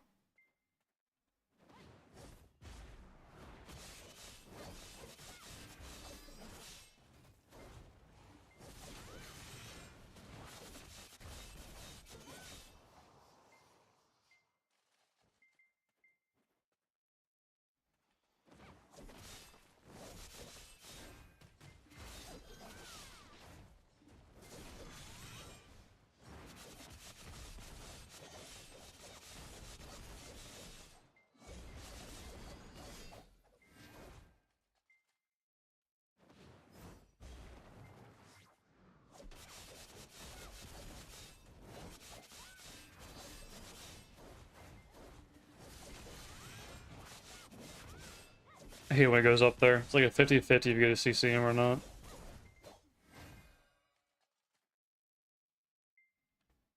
Another issue.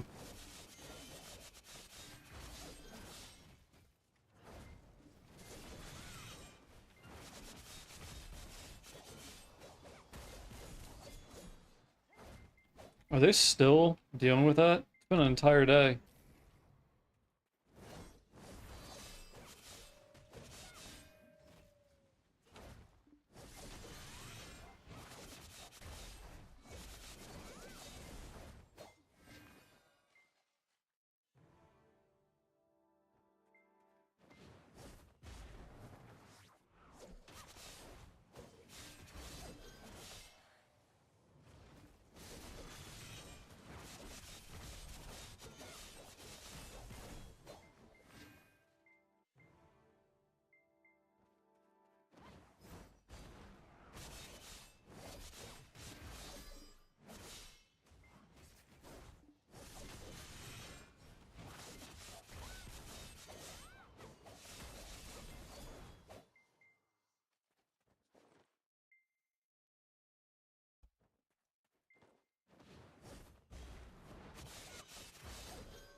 I think the only daily we didn't do is put the Undying, but I'm not going to stop the hour to do it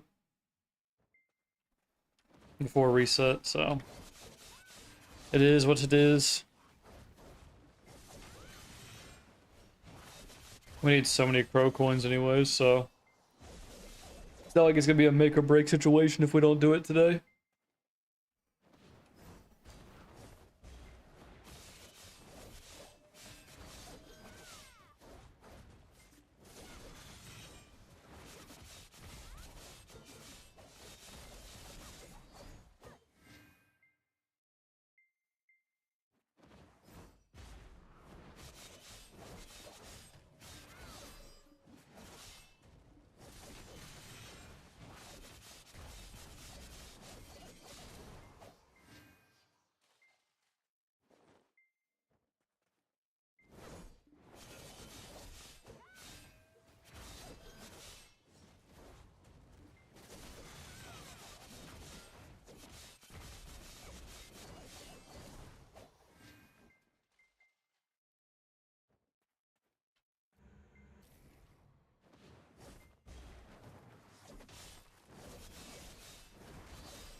Close we get into this.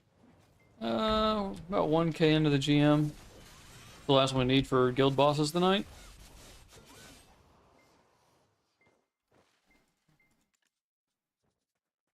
Yep.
Still waiting on our first cheer for the hour. If we get one. Been super unlucky here lately.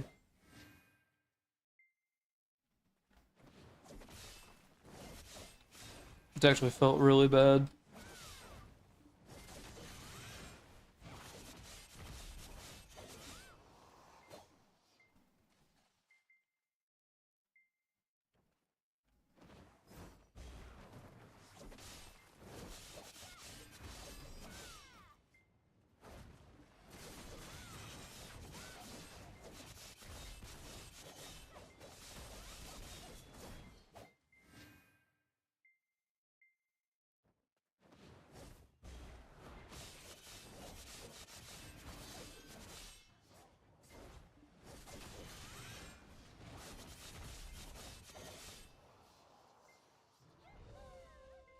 Okay.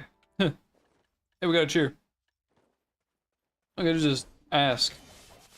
Complain a little bit and get some cheers. Now, I would really hate to cheer right now for my telescope piece, please. Damn. It was a 50-50, it was worth a shot.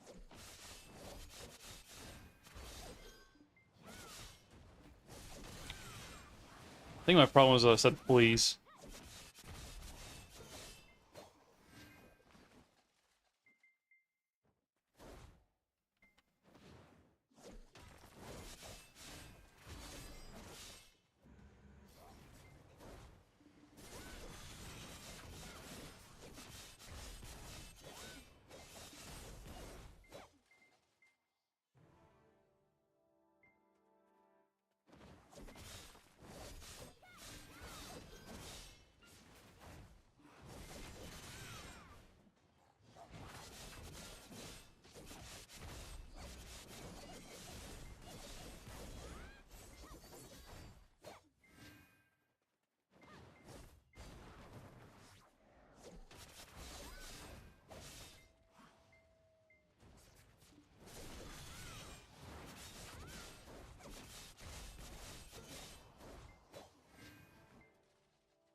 Mm-hmm.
We'll get bored and might go try some Ash Forest. We do have guild bosses around 9:30, I believe.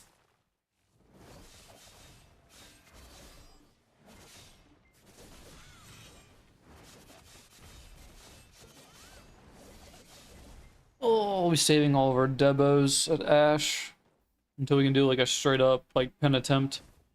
You know, hopefully just get like try, duo, try, tet all in a row.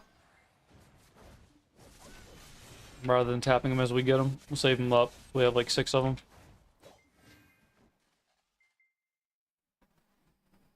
We got the crons.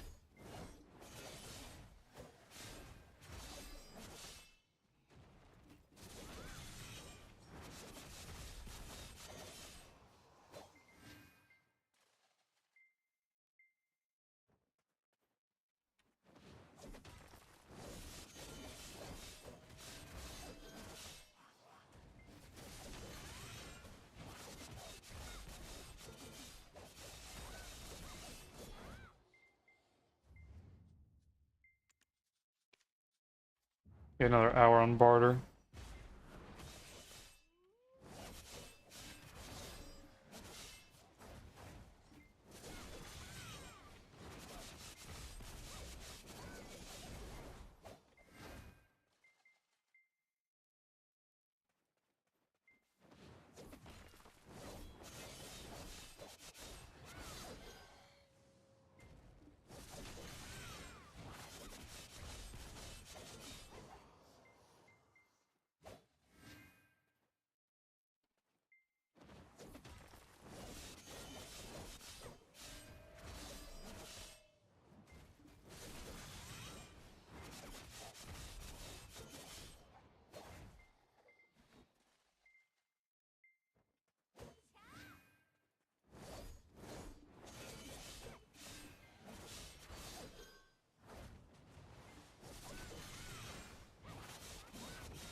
Oh, our combo blessing ran out. No.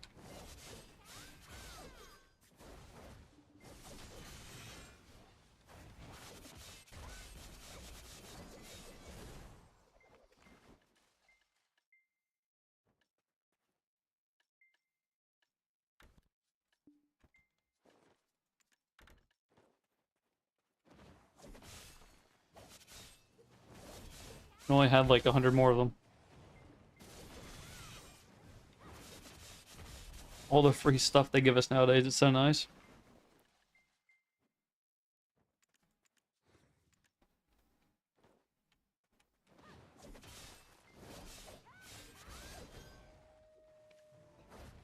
Forgot about these. I could probably use that too.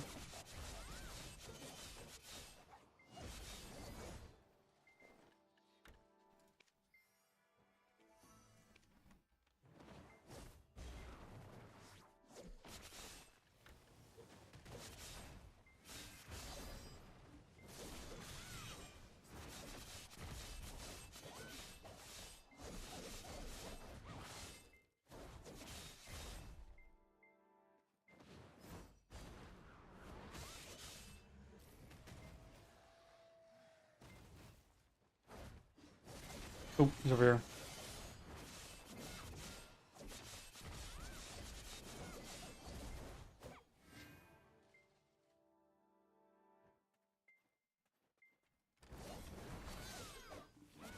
I guess we do Dekia Ash. We could technically.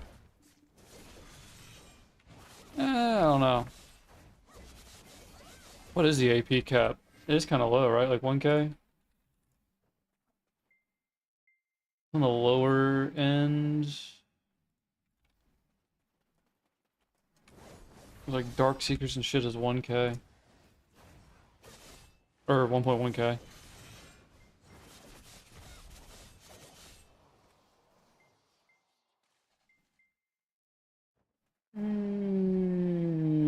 Yeah, 1K. I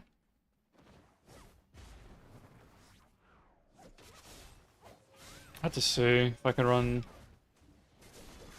Probably just running Homes.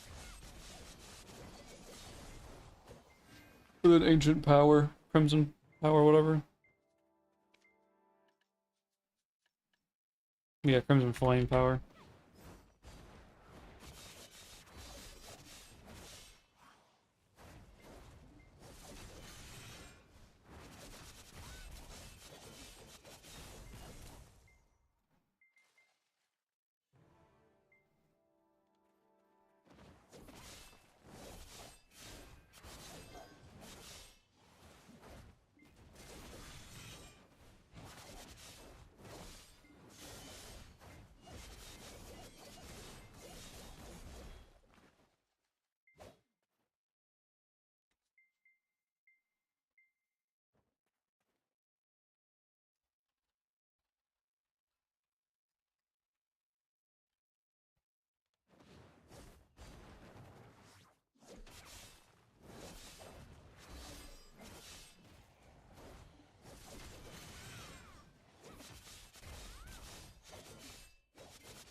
Kind of new mix.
It's like only our second or third boss this hour. 40 minutes in.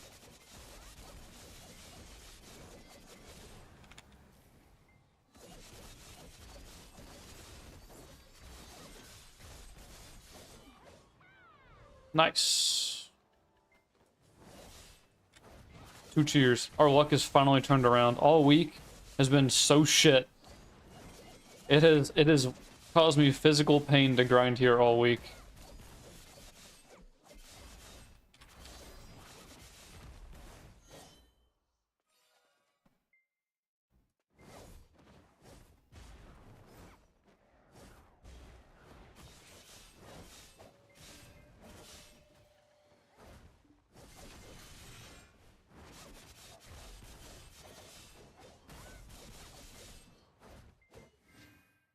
Starting, we got those 2 damn specters back to back in 1 hour.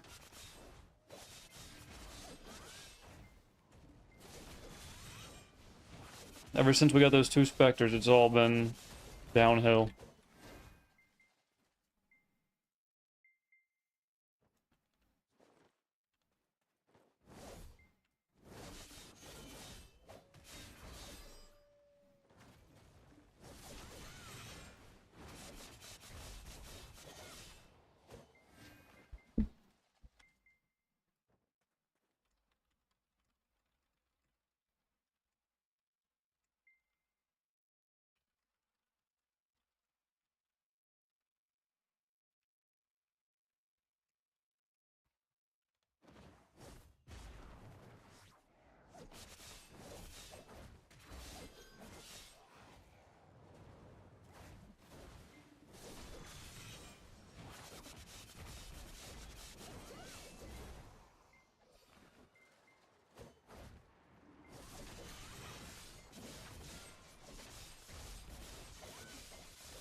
How much more we got?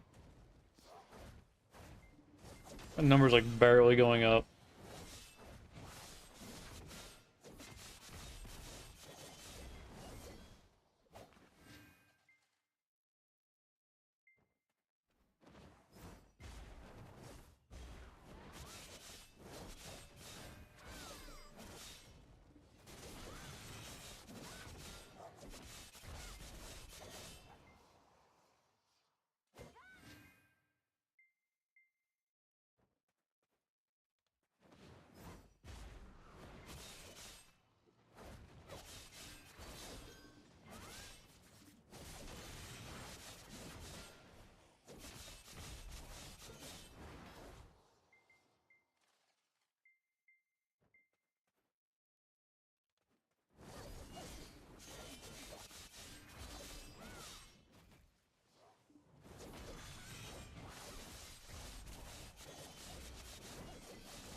Wasn't even worried.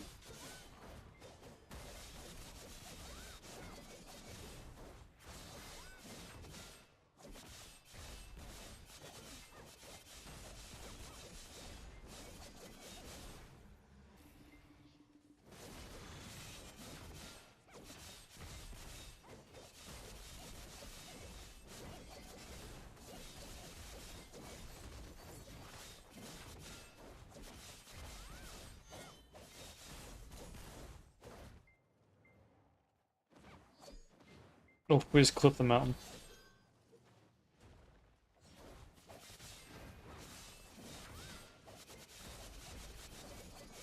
Whoa, whoa, whoa, we don't CC'd, what the fuck?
Crash is gonna be a little low this hour, but we only have like 4 boss spawns. To be expected. Where Agris at? No, yeah, we run a lot of it the other day. I think I need to start using that when I start killing some sea monsters too. I read somewhere that it I get like more materials of like these like the bones and stuff. I use Agris.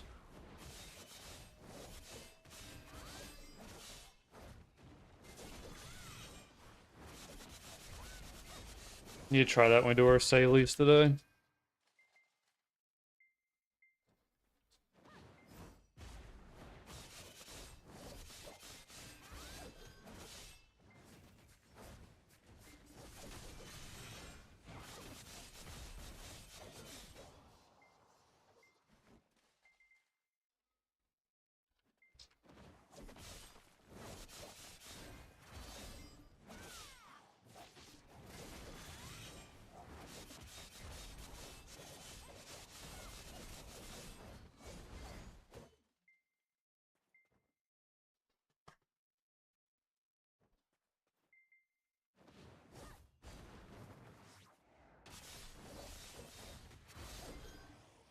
Could turn the ferry off.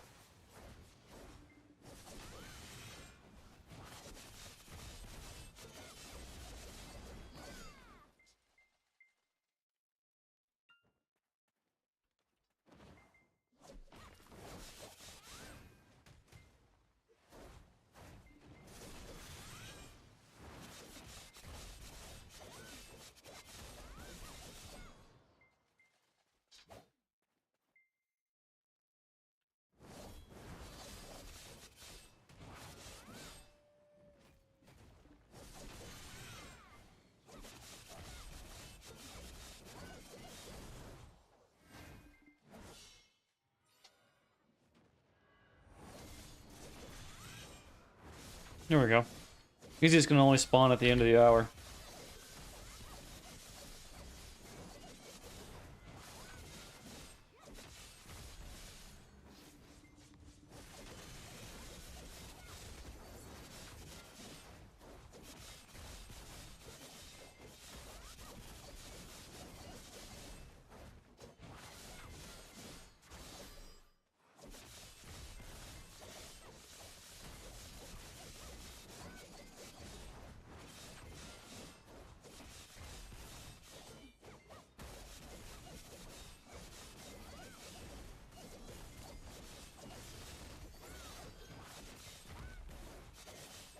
Of course I can't hurt him.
Don't know, I missed that grab right there.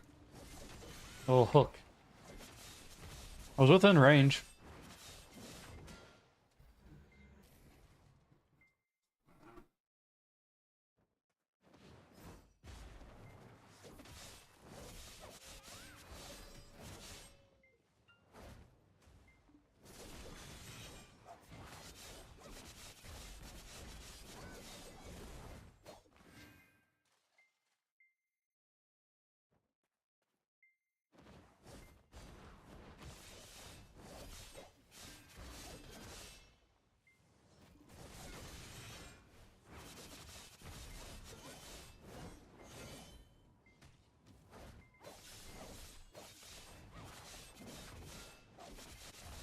Okay, we're just gonna skip that one, apparently.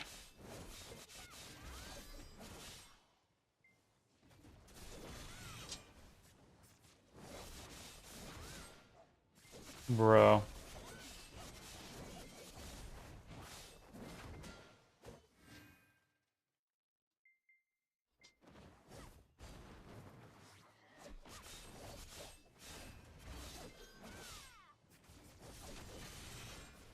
What is this playlist, brother? What the fuck? Hey, hold on.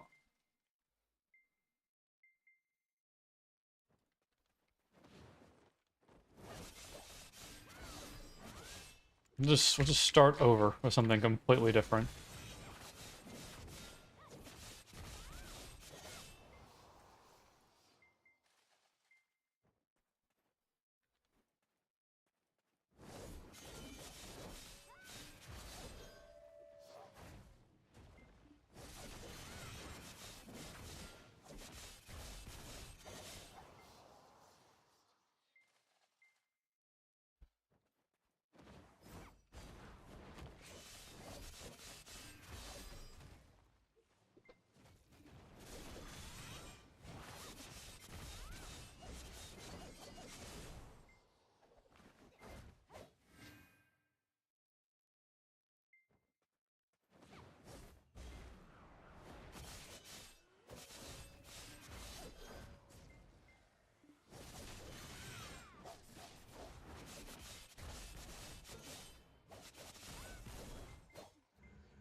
Oh, he's at Tet. I don't really know if he's trying to get that pin or if he's trying to build stacks. I don't know what the fuck he's doing. I don't know who that is.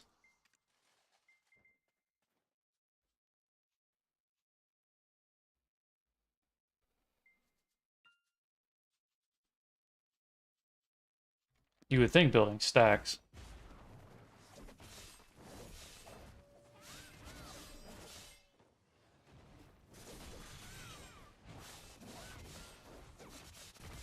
Don't do that anymore. Well, I'm keeping these. Those days are behind me now. building stacks was like such a massive pain in the ass, and it just felt like such a giant waste of time.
Oh, we have 2 things bought.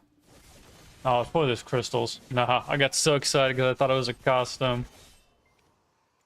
Yep, it's gonna be the crystals. Dude. Been 2 weeks, I haven't got 1 costume.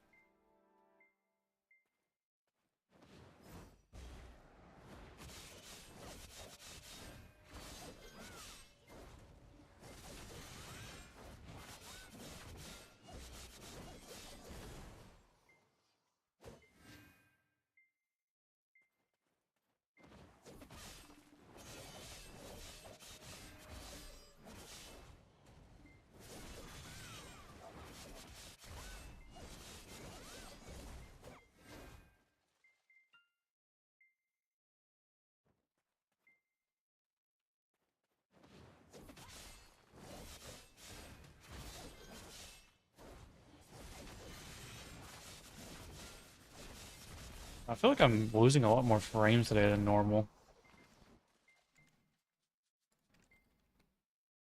I'm on 118.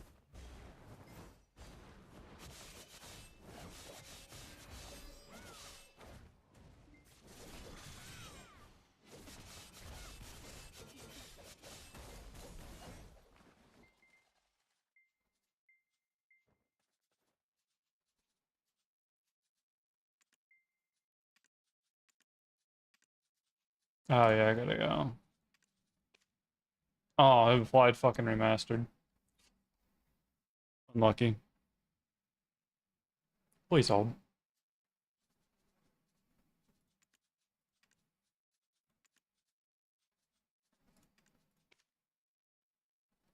So drop it to low for now. I'll work on it here in a second. Once we get done with this hour or something.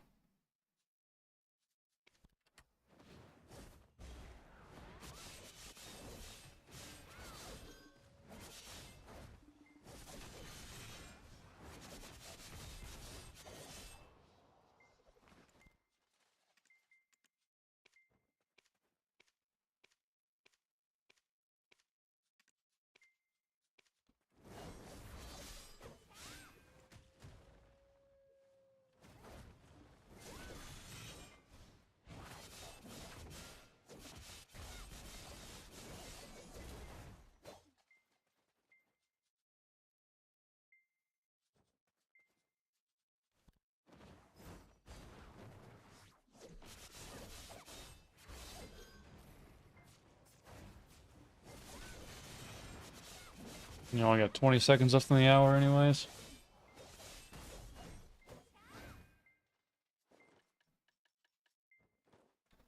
Oh yeah, we gotta finish the GM though. Damn.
That'll help get the number.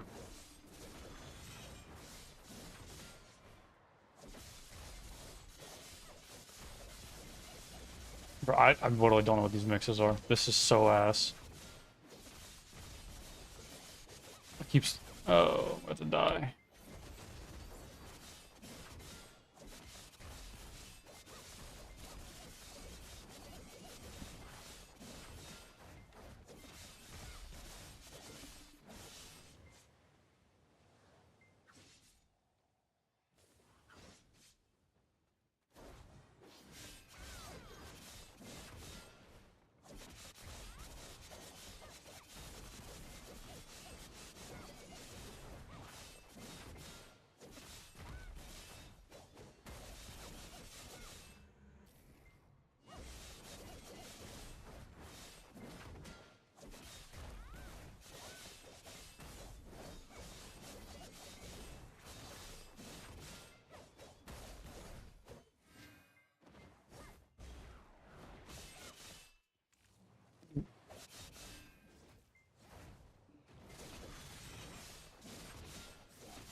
I'm gonna finish this GM. I'm gonna take a quick break and get the dogs the food real quick. Take them outside. We'll be back to grind. Be like 5 minutes.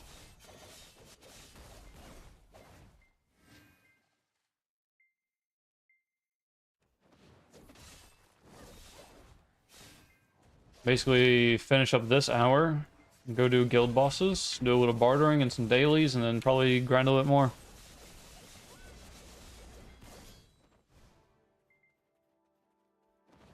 I think guild bosses will take like half an hour.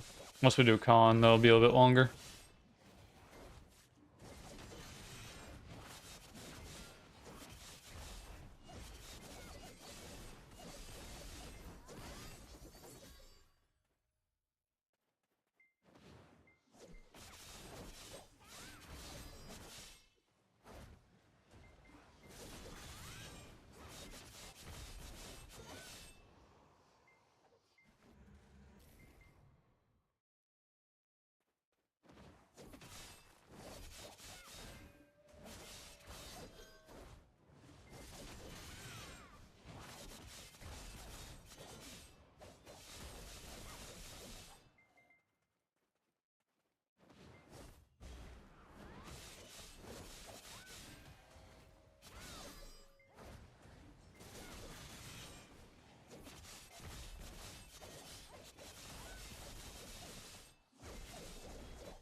Close.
He's still not CC.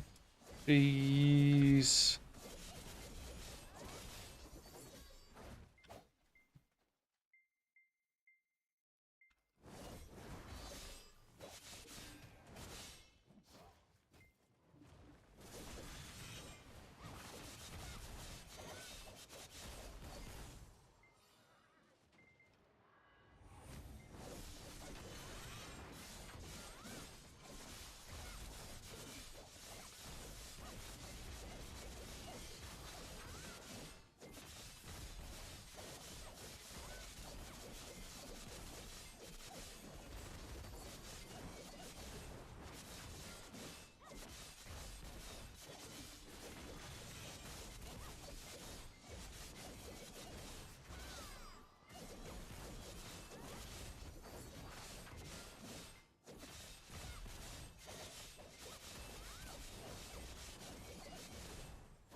Okay, that had to be it.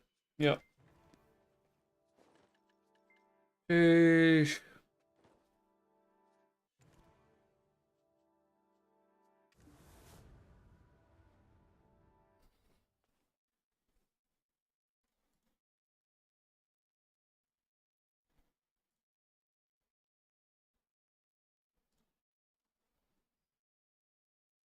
Okay. Take care of the dogs real quick. I'll be right back.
All right, we're back. I'm gonna try to fix this real quick.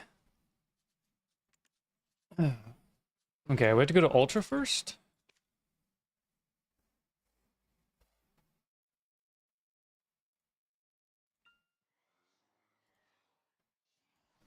Okay, we gotta go to Ultra.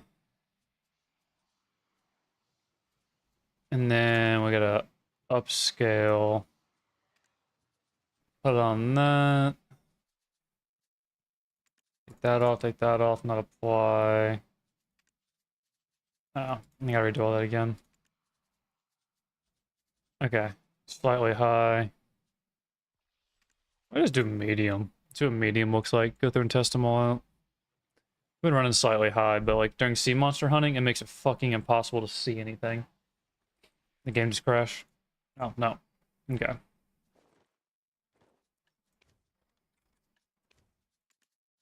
I gotta claim those. I'm gonna keep shitting myself every time I see that.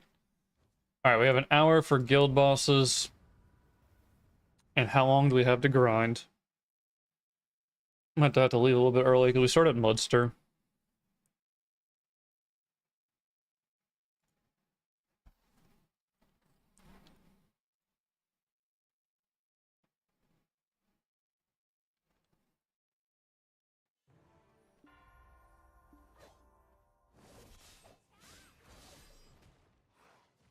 How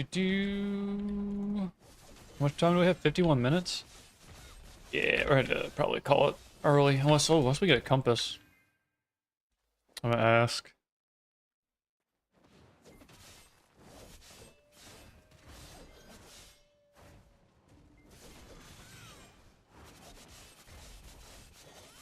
I mean, I should be able to make it to Mudster from here in 9 minutes. Yeah, fuck yeah.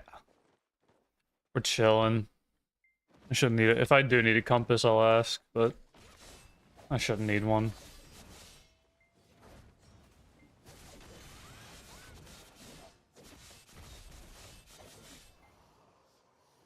No, fuck that dog.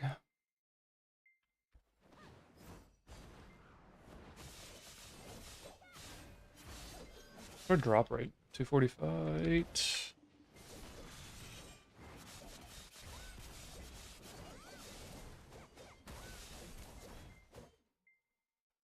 We're going back to this one.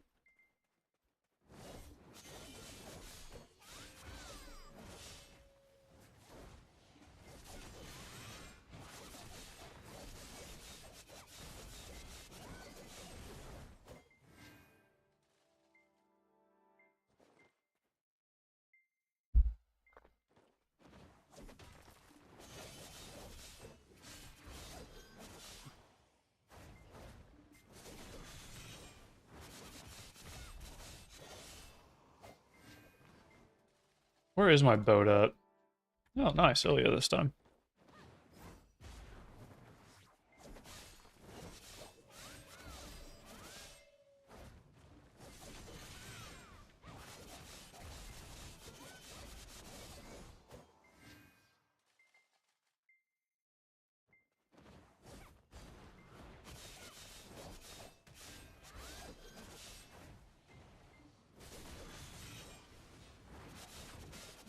What's up, Blady?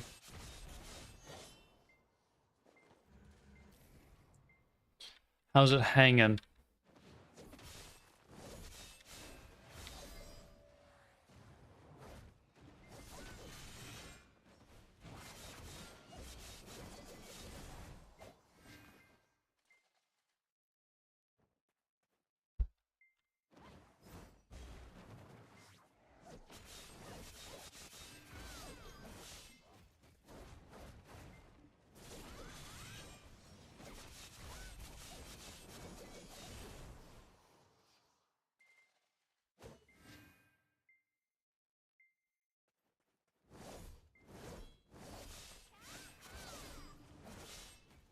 You got second place twice because you keep doing stupid stuff. So the usual. Oh, I'm just kidding. How'd you die?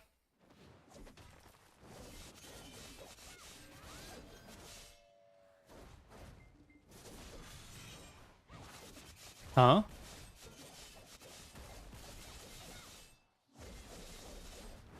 I definitely did not say so the usual. Definitely not what I said.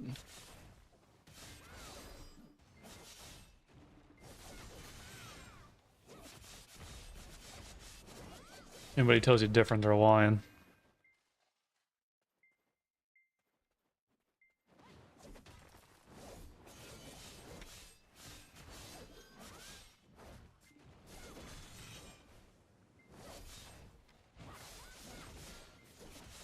You had a guy white and then tried to crash him with wings and he killed you. Yeah, so the usual then. I've actually got a video about how easy it is to shoot people out of the wings. I didn't realize, like, when I was playing that I was actually shooting a lot of people out with, like, that were using the wings. Like, I went back to, like, watch the replays and, like, make videos. I was like, holy shit. I'm, like, lasering, like, it's pretty easy. And, like, you hang there for a second, too. Yeah. They're so fun. Yeah, they're a lot of fun. I'd say like I had a lot of fun with the katana. Like the katana is probably like my favorite mobility weapon ever. But like the wings are pretty close. Like there's definitely been better mobility, but as far as like the fun factor goes, the wings are pretty fucking fun. Can't figure out what button does with what though to dodge. For me, it's my slot 1 and slot 2. So like you have your pickaxe and you have your next slot and then your following slot. So for me it's E and Q, because E and Q are my slot 1 and 2. So whatever that is for you. But I don't think you know because you use mouse wheel. It should tell you underneath, like you might just have like it as 1, 2, 3, 4, 5, whatever. My problem was I always forget to dodge. Like majority of the time, like I'm just like, oh, I'm getting shot. I'm just like, I'm dead. Wait, I can dodge.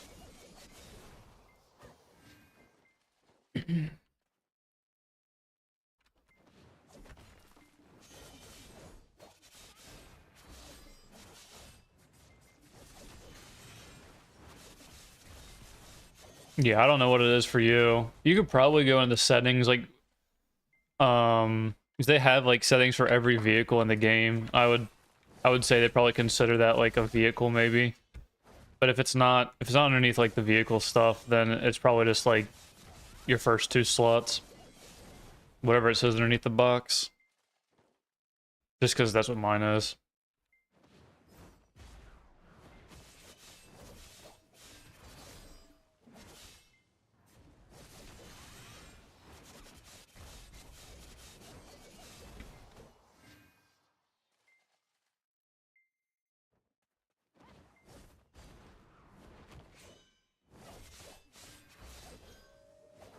I'm panicking, pushing a lot of buttons. Yeah.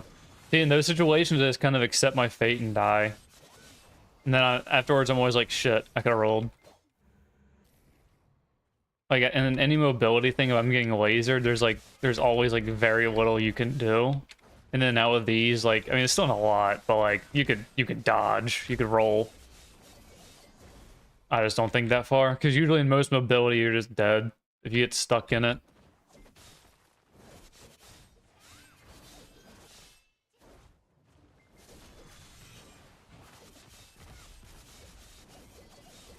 Mostly like the witch's broom, but it was just like left click to get out of the witch's broom. So I didn't take like a lot of brain power to remember.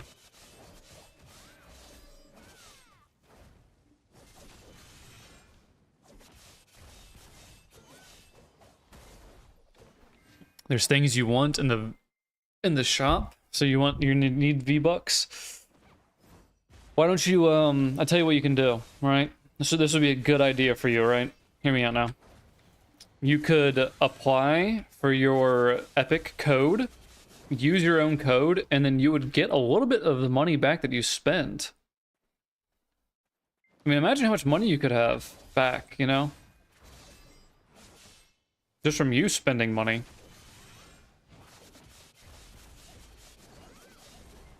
Could have been at least one more skin. And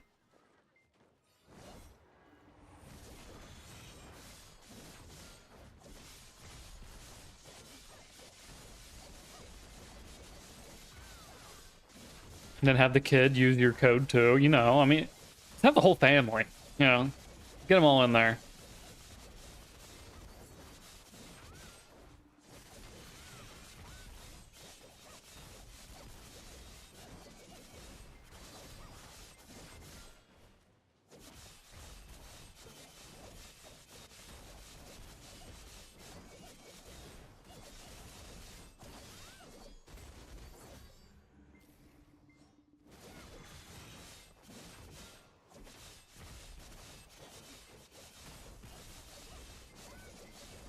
I'm not even talking about the subs. Wait, you only have to have 1K. You get like 1.3, don't you? Like more than that now.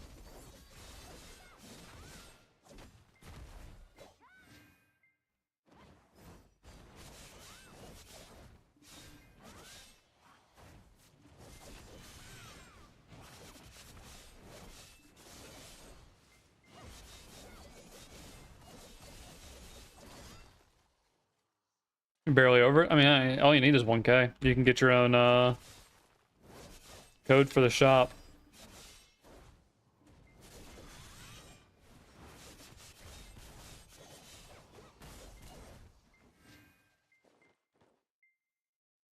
Also coming from the guy that also, you know, doesn't have his code either. There's really no point unless you're like a massive streamer, YouTuber. I was just making fun of how much you spend. That was the joke. Or how much you buy, I guess. You gotta have a... I feel like you're playing Pokemon with skins. You gotta catch them all. You gotta have them all. You do not? Yeah, bullshit.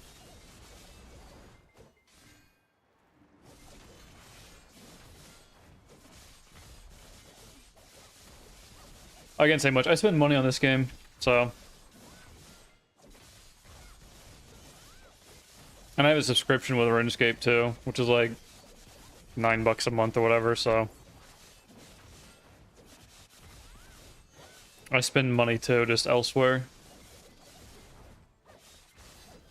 Shut it. What, you afraid Corey might hear? You might hear how much you're spending?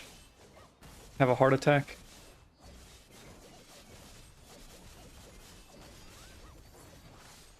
Like, why is there a bill for Fortnite, for Epic Games, $1,000 this month?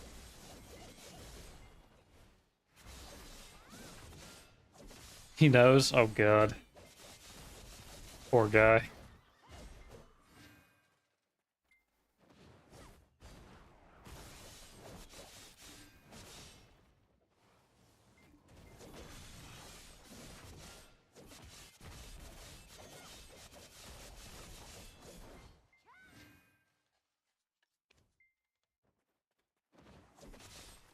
Not that much. I'm just throwing numbers. I was throwing numbers to the wind, see what's stuck, you know. 1,000 doesn't stick, maybe 250 sticks. You never know.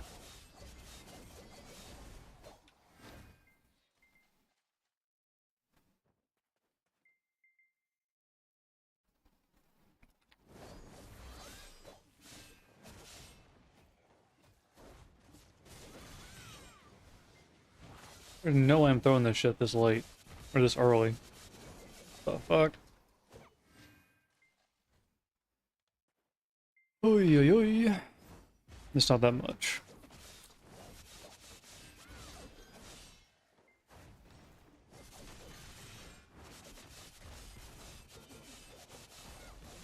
Alright, so I gotta get a clip about this week sometime. About times.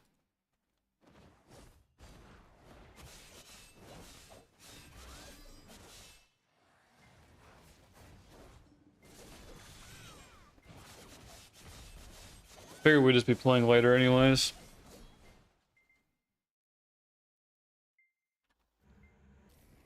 Well, mainly be playing later. I told you tonight? Yeah, that was a lie.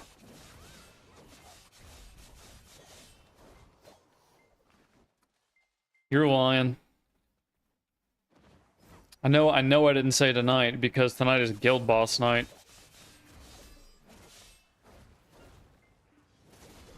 Somebody's making some shit up.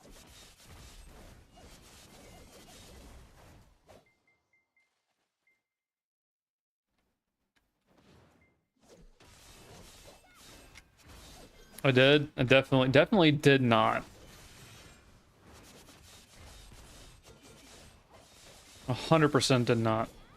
It's guild boss night. I got guild bosses to do. Saturday is guild boss day. If we get all the scrolls for them.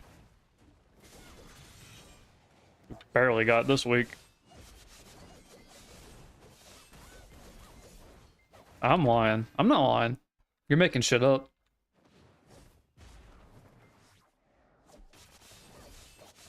I said Wednesday, Thursday of next week.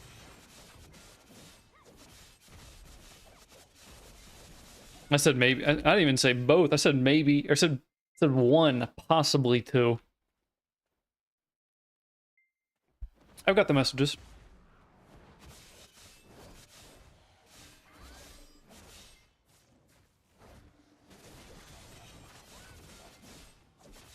now it said both. No. I said probably both. I'm not for sure. Oh. Oh wait, yeah, actually. Yeah, Wednesday, well, it doesn't matter for you. I gotta get with Clip. I had a haircut on Friday, but it got canceled and it got moved to Wednesday, so. But that's it in the morning, so it's not gonna affect you at all.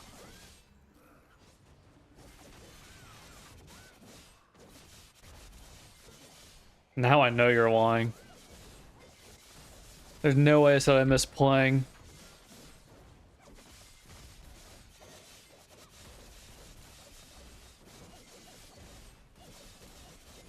Technically, actually I was gonna send you a screenshot the other day. So yesterday I didn't stream, obviously. But I made videos all day yesterday. I got enough videos.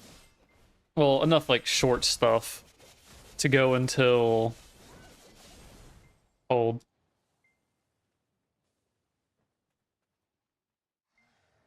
Until August 9th, or sorry, not August. Damn, I've been old. I'll be fucking be retired. April 9th. Off of that one day that we played. Technically, I don't have to get on until a little before April 9th.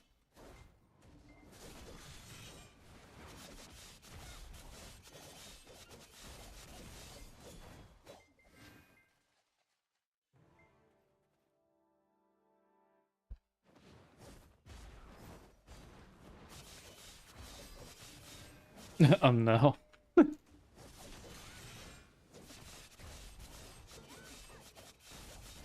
Yeah, I've been doing the videos that from like the games that you and I played up until this week basically, or until next week really. And then those 3 hours I play with Clip on live. I had enough like material to make videos all the way out until the 9th. I was like making them like, man, hope I can make enough for like just like halfway through next week, or like until like Thursday or Friday of next week, you know, because I'm not playing again until like Wednesday or whatever. And I got done making it all and I was like, holy shit, I don't have to play next week.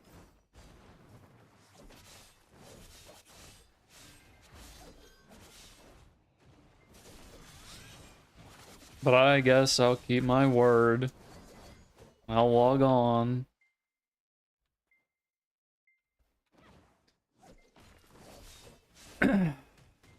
They had a mace in the game? I saw Hippie's thing. Is there like a whip weapon in the game now or something? Or has that been in there since day one?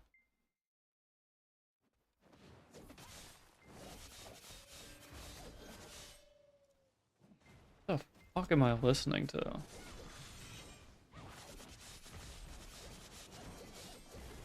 Oh, it's no? Is it good?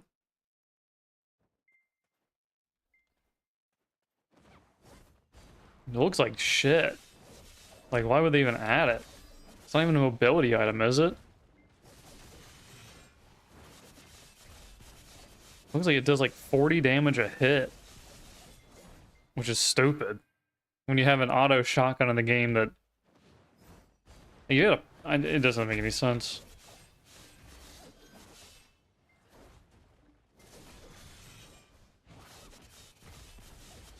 It's like a chain thing.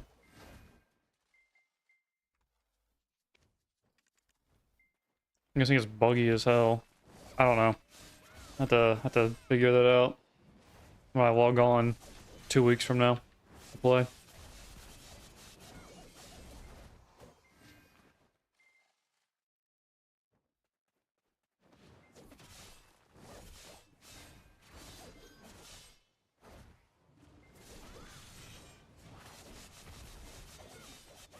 No. I'll see you Wednesday.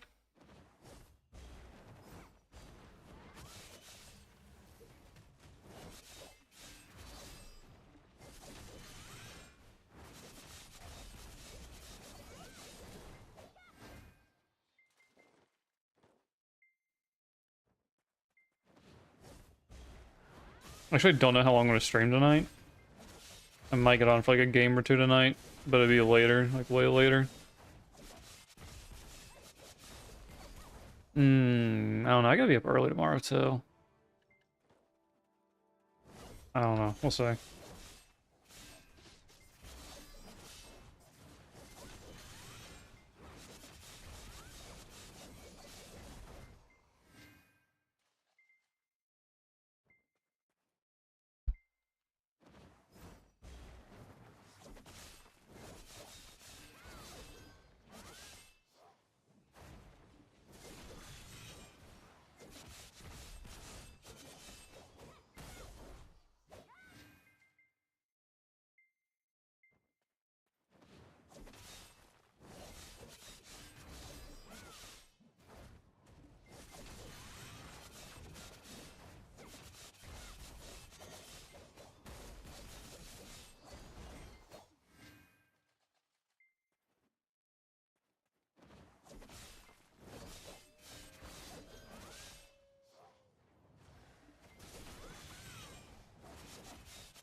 What song is this? Oh. No game, no life, zero.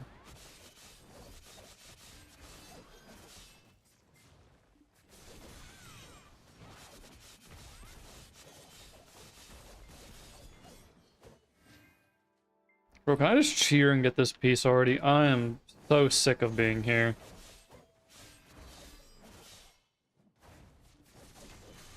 I'm only like a third of the way to the drop rate.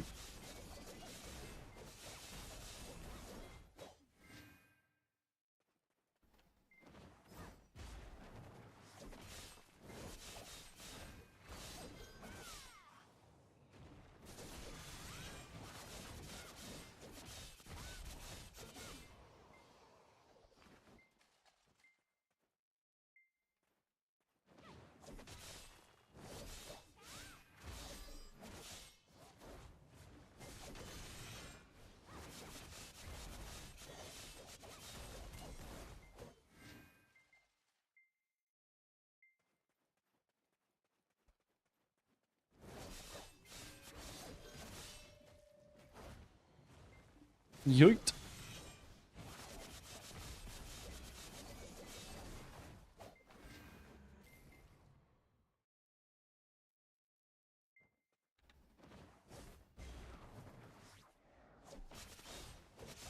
Oh, the cat in the item shop? Damn, I actually forgot to log on and get that.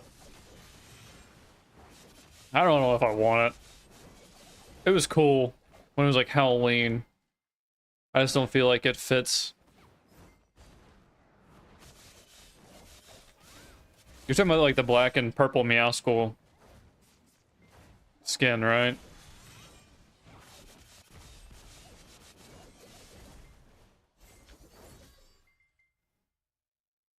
Yeah, I might get it. I'll tell you what I really miss. What I really miss playing in Fortnite is that, it was so buggy and the hitboxes were so bad. That freaking Hunger Games, the Hunger Games minigame. I don't know why I enjoy that so much. It's just, I don't know.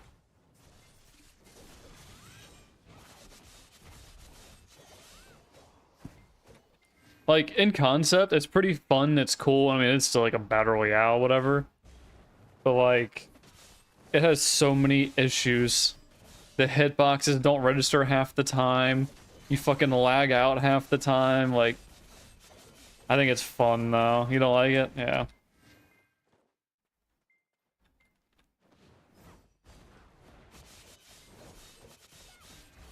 Prop hunt was fun for a bit.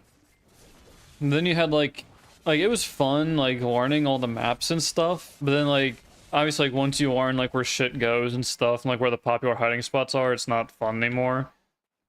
And then you just have like the people that only play prop hunt and they just know everything about it, and that makes it not fun either. It'd probably be fun if you had like 8 or 10 people to play with, just like dick around on.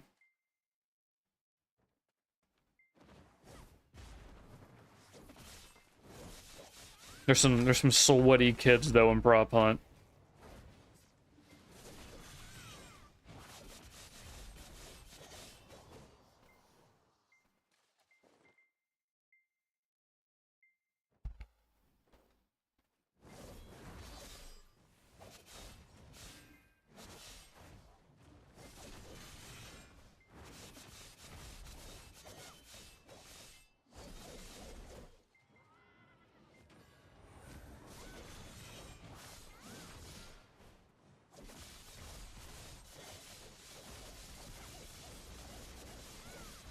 I'm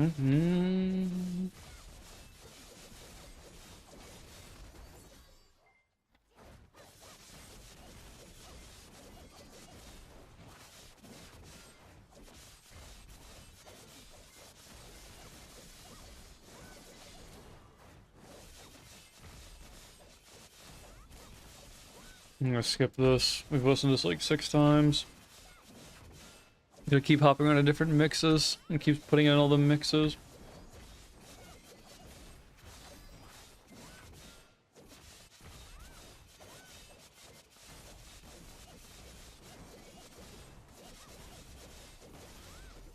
Alrighty.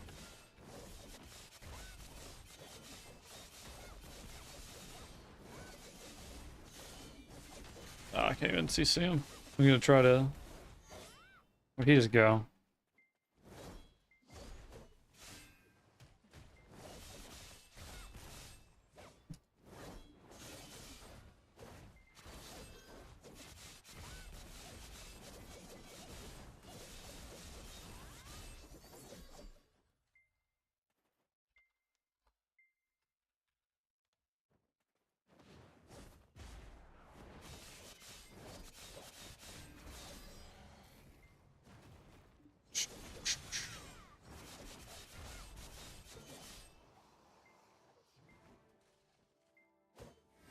Do.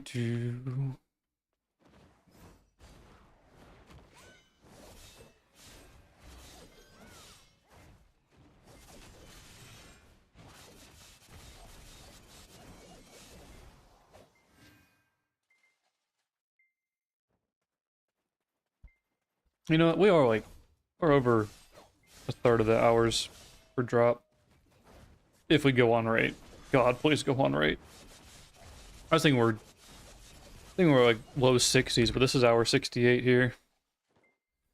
I think rate is 180.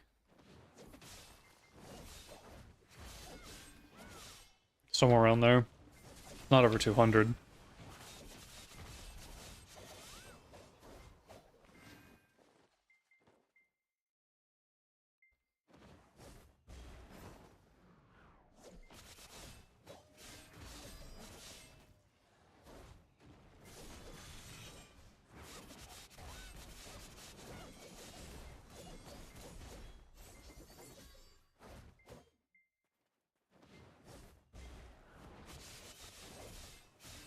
What's your Divios? Then on rate is just whenever. I didn't look at it the last time. Last time I saw, like, recently, whatever, the last time I saw it was like 415 hours or something here. 405. Not, oh yeah, it was here. It was the City of the Dead.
You're pushing on these guild boss times.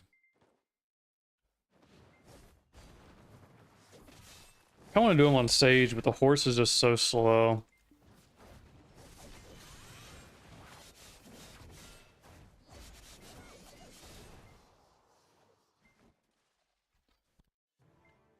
$3.3 bill.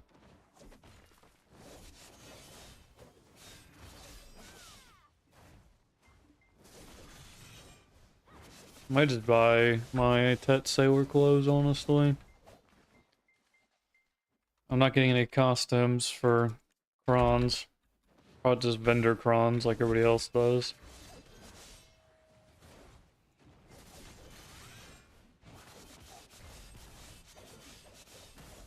That's gonna be a miserable time.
What do you listen to this?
Mm-mm. Mm-mm.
There we go. Got a boss. When fishing in your back, you catch anything?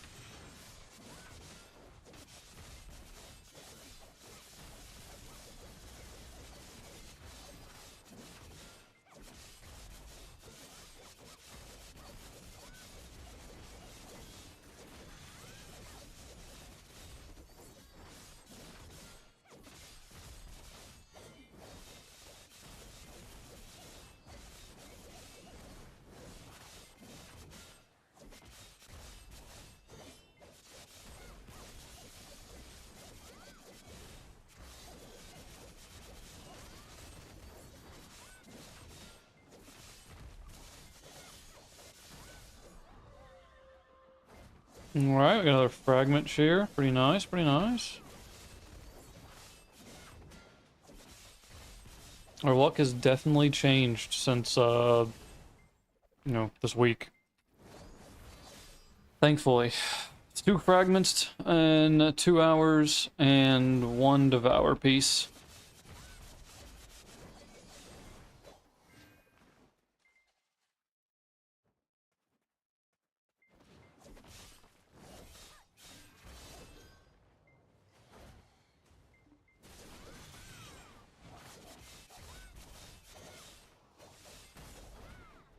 Holy shit. That's 2 fragments and 2 essences of devouring in 2 hours.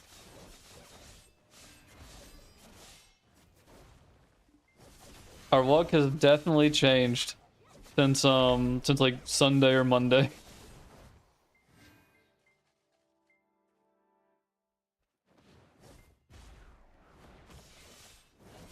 Thank goodness.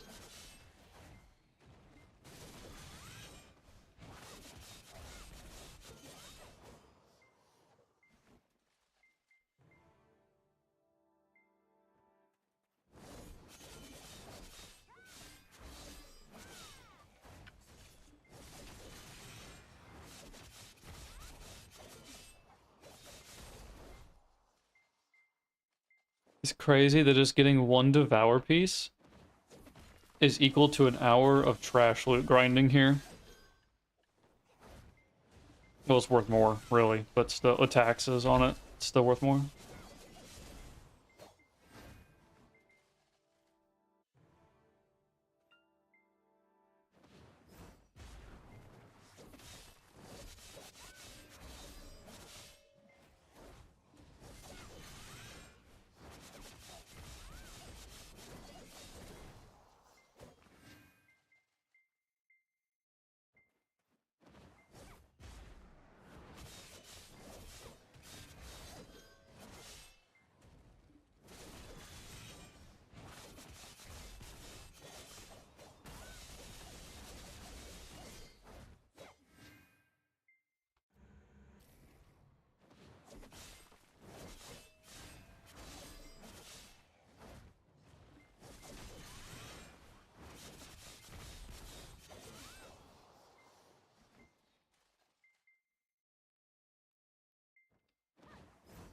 We could just get the telescope now.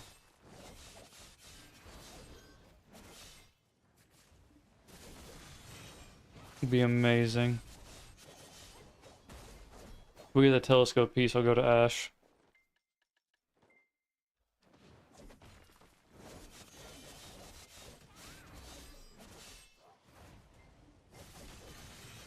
And now I got the crystals to go there.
Alright, as soon as this hour's done, we have got to book it out of here.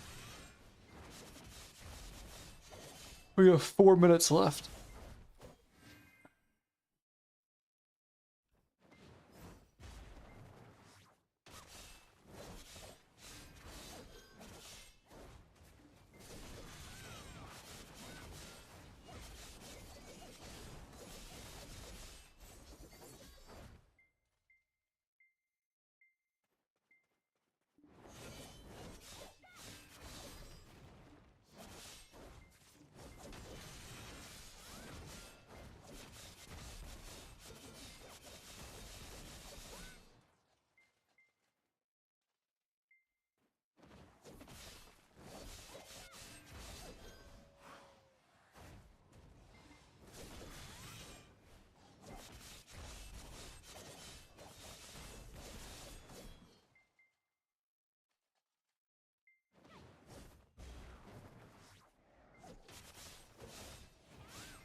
There's no way. I'm just timing that.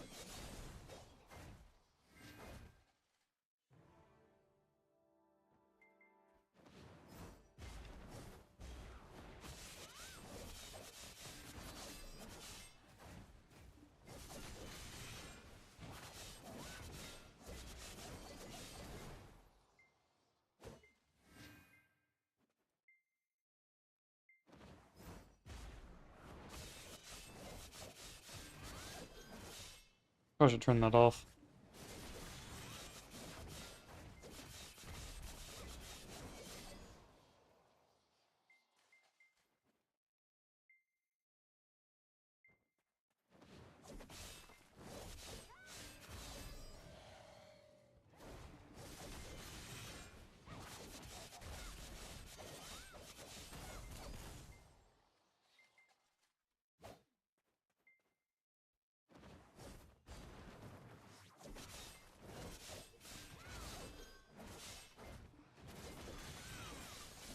Yeah, I threw that one way too early. Actually misclicked it.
Alright, we're at his popsicle stand. I'm gonna blow his popsicle stand.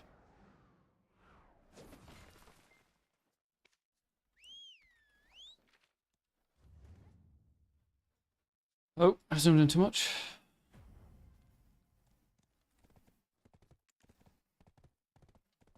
Oh, buddy. There we go. All right, so that is 67 hours done at city. Let me update this.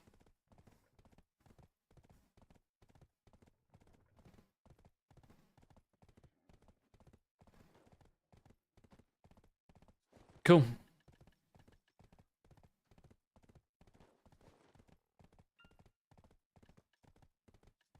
Oh, I do need to. Oh.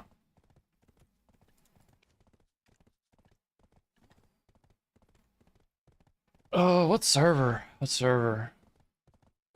4? Am I on 4? 6.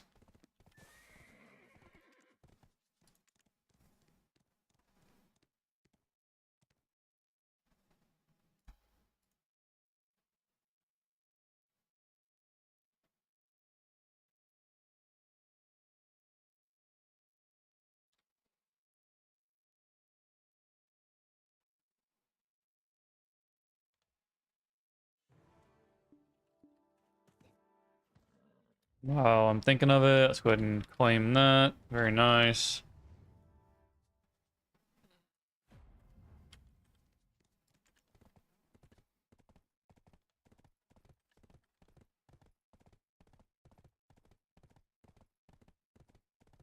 Okay.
Mm-hmm.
Let's see.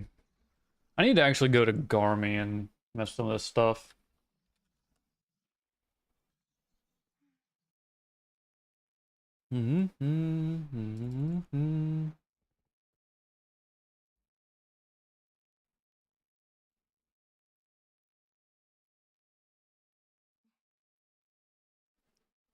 So,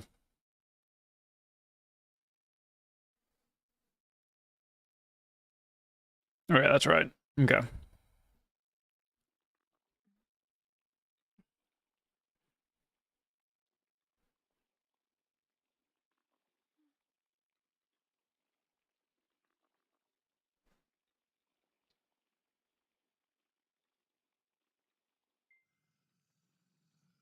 Uh,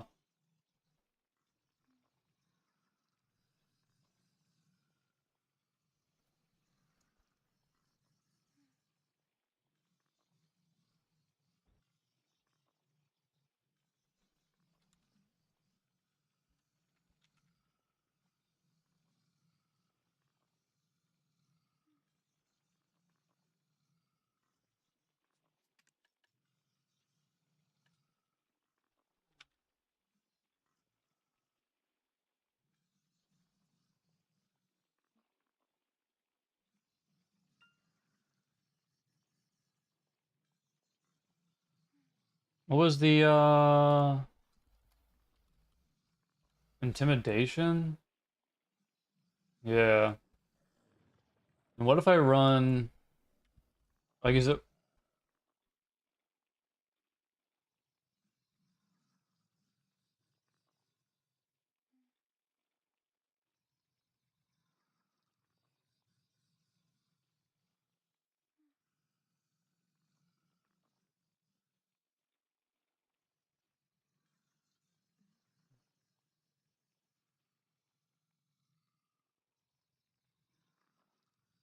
okay, so the force side effect is the same, it's just that I get more health, more evasion, more DR. Am I just be a little bitch and put these in? And then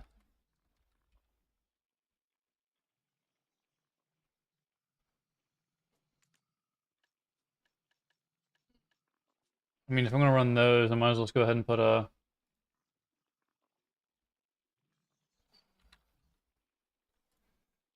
gear in.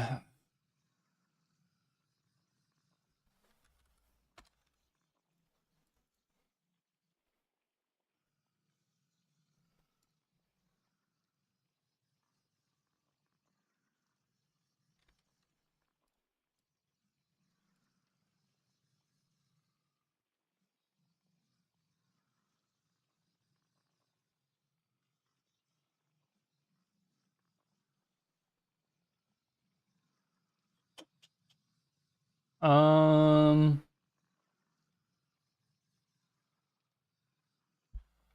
oh yeah. What's the difference between these? Oh yeah, we gotta run that.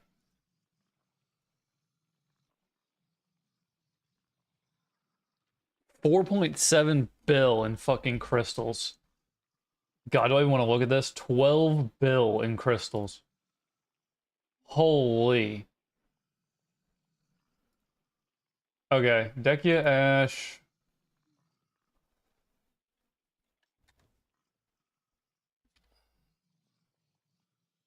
Was on K4? X up on K4? Already did.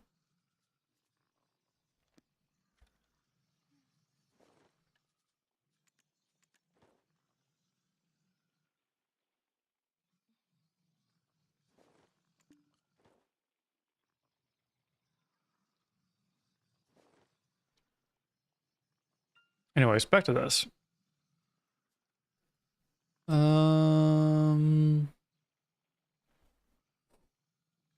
Okay, so create new.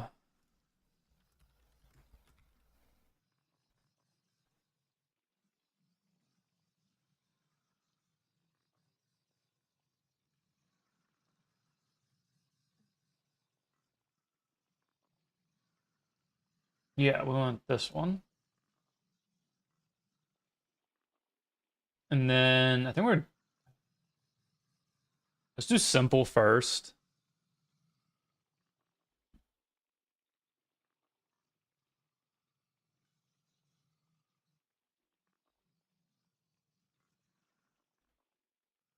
Okay, we want draining.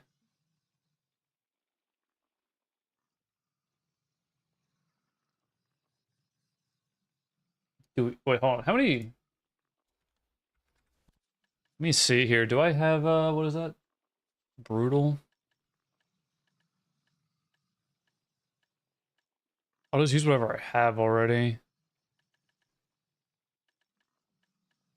Yeah, I might as well use it.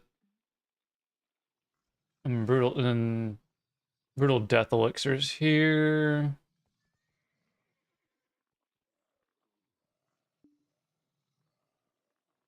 Do we want back attack? I don't think we do. We just want critical hit. So we sharp detections. I have one. I have to buy some more. Oh, I have plenty of wait. How many back attacks do I have?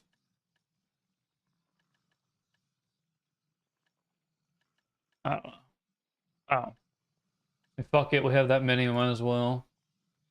We want the accuracy, the fury, we don't want carnage. We want griffins if we can get it. Can we even I have 14 griffins right now, let's see. Oh yeah. Yeah, we can totally get some griffins. What was the other one that I didn't have? Oh, I had one of detection. Oh shit. Dude, we can actually get these nowadays? Fuck me. Where have I been? Okay. So we run these.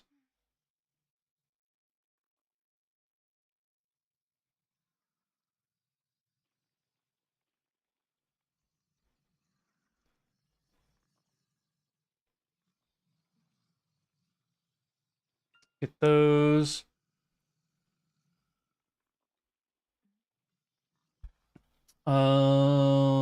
That should be it. Well, not that bad. Okay, crystals and this. My gear's up to date, yeah. And then Kabua's. Okay, let's go to Monster Zone AP. And then Sage has a plus 18. Okay, let's look. We're minus 36 still. So how can I get 36 AP?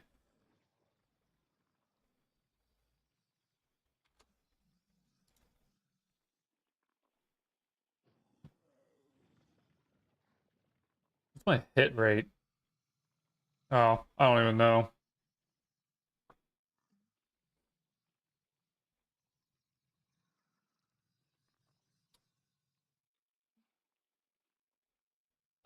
I could get the Lightstone set that would give me 30. I mean, minus 6.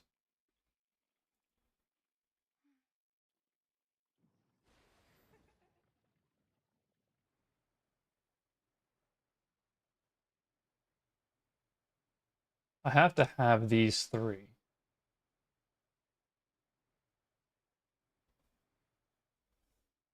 Ah.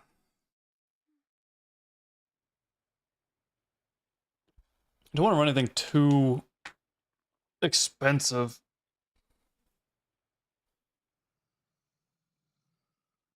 I might have to swap the Hooms out for like the other Hooms, the better Hooms, but I'm gonna try with the like base ones first.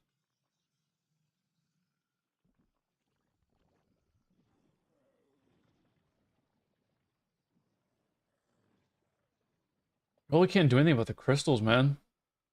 Oh, you know what I could do? Consumables. Oh. Uh,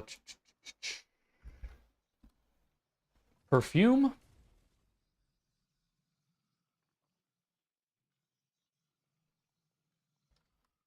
That gives me 20. Now I'm only down 16, and then if I run comma white stones, I'll get 30, and I'll be above. Okay. Yeah, because what are these right now? Back attack, critical hit? Yeah.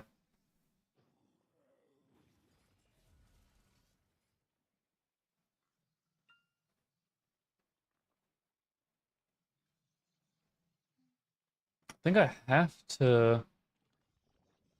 Oh. I'll join him in a second.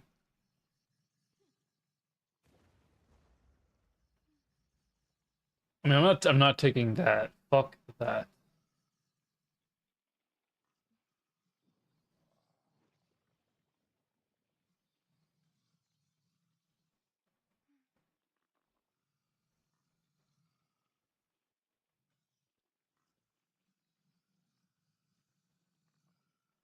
Oh, yeah, we're running the wills.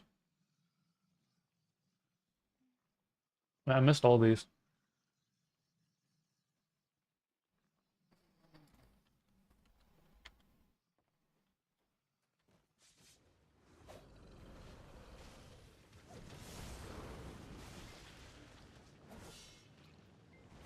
Let me hide that. Dude, am I slowed? I am. What the fuck? There's 4 people here.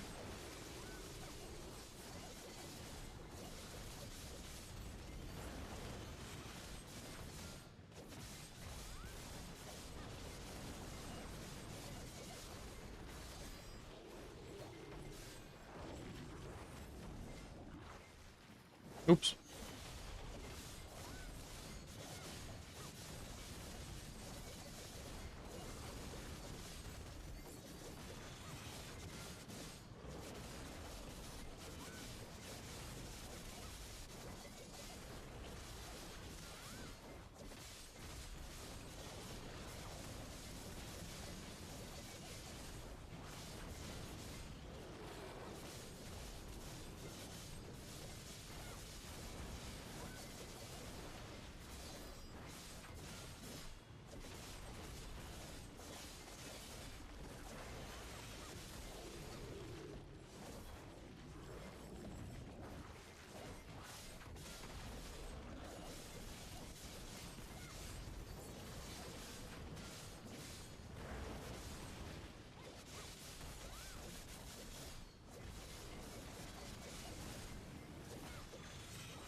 Yeah, this slow really sucks here.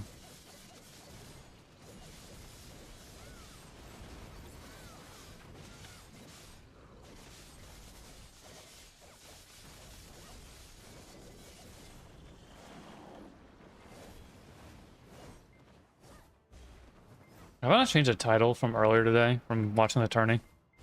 I don't think I have. Baird's like in the middle. Yeah. 58, not bad.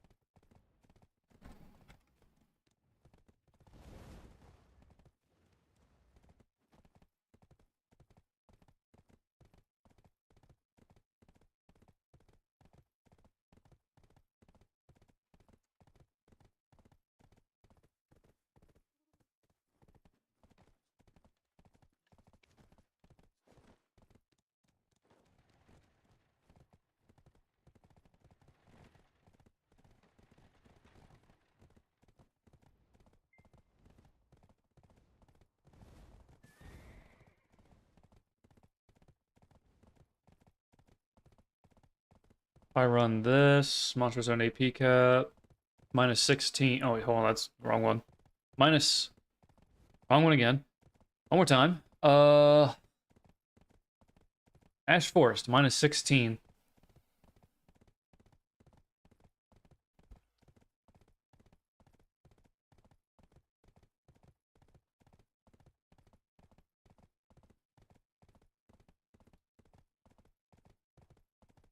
And then if I run the comma,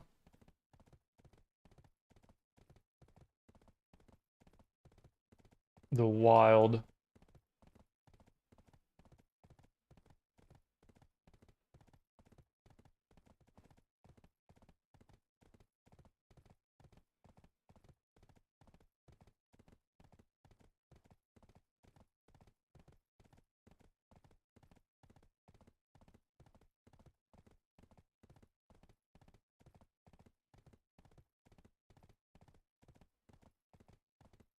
Hmm.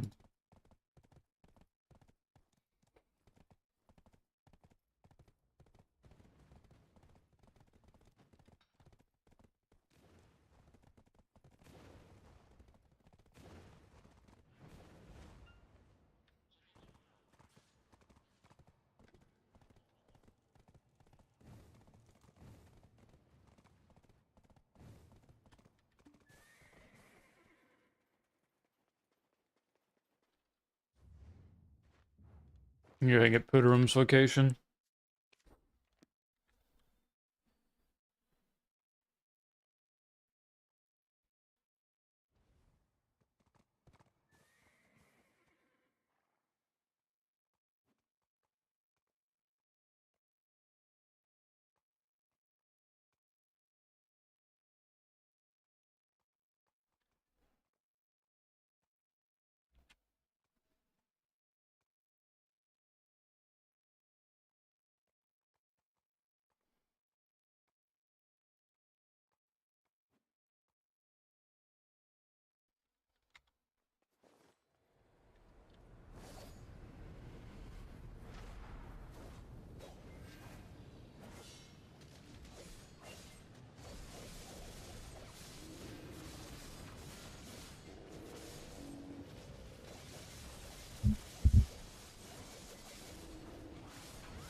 Ooh, we gotta refresh our barter. Uh,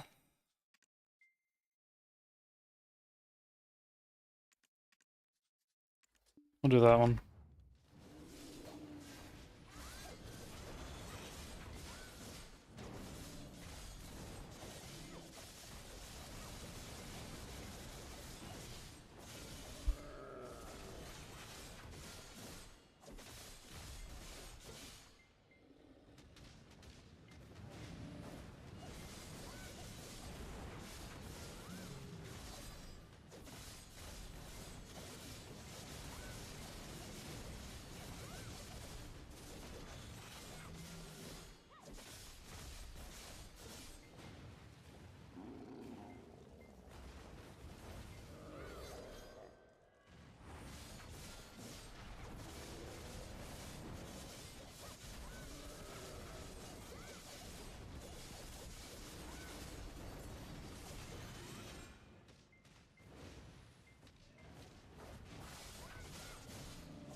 Good little guy.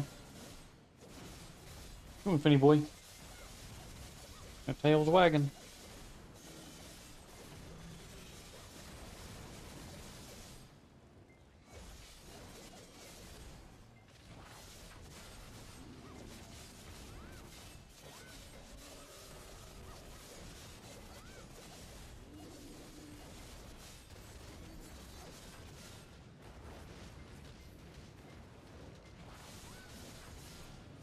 Shit, we almost died. Oh, we're CC'd. We're toast.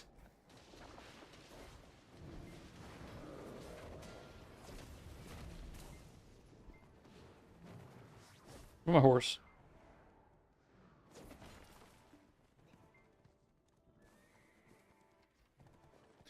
All right, let's see what we get here. Bam.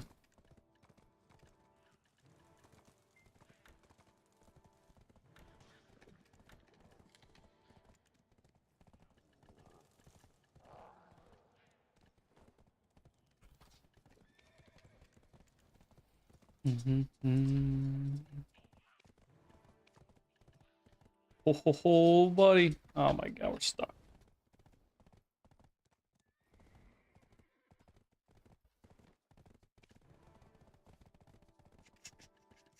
Where's that at? There it is.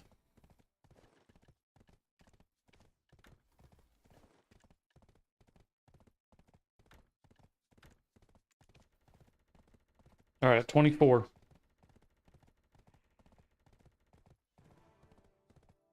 Okay, that kind of sucked.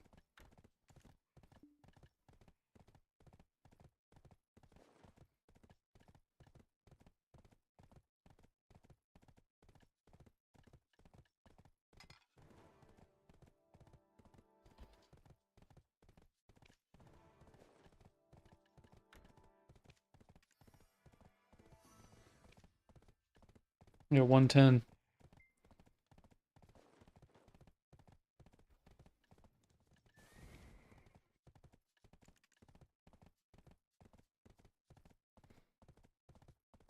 Wailing Fallen God. Jeez.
From ours.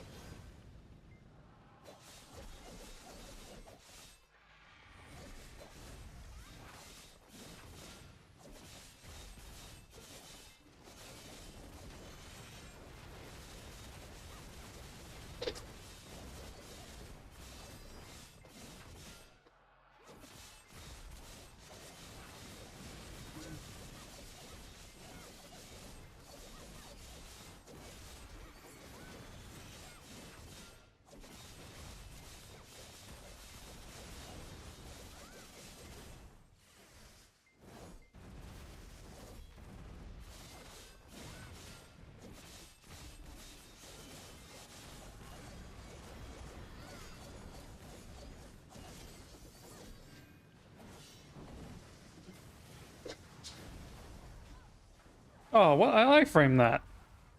Bruh.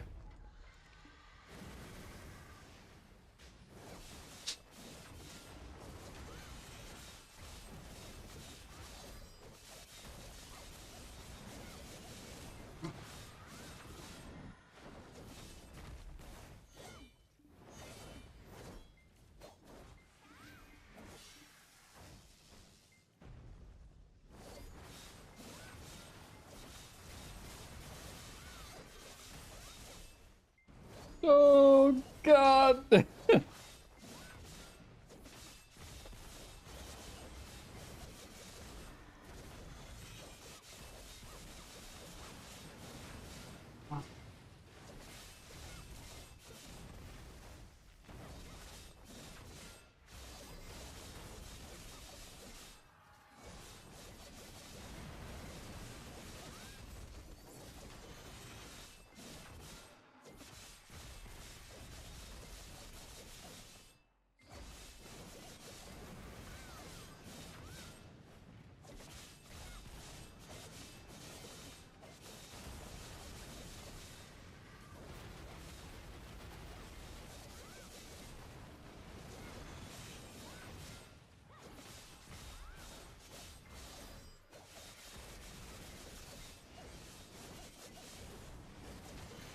Being attacked by a mini dog trying to eat my foot. Bro, chill.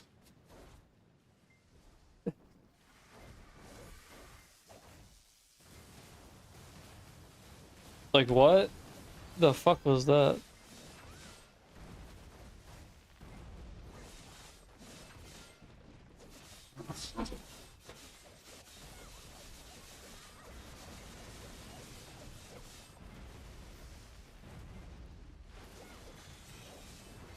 Finny guy. Finny boy. Hey. Stop. Stop. Thank you. I'm getting 8 alive over here. I'm gonna lose a toe.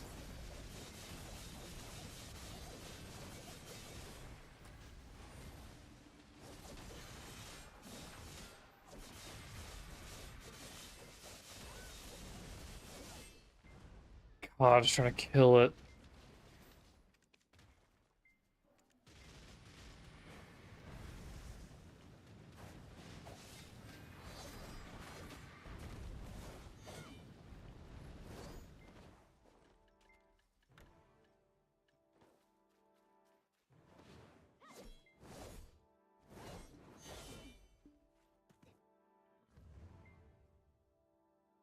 Missing knowledge here?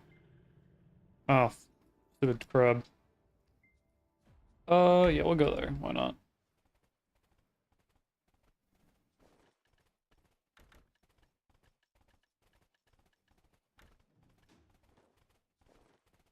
Alright, well, that's guild bosses for tonight. What do we get here? One of our earths were, yeah, 58 mil. Not great. Kind of bad. Everything was kind of bad.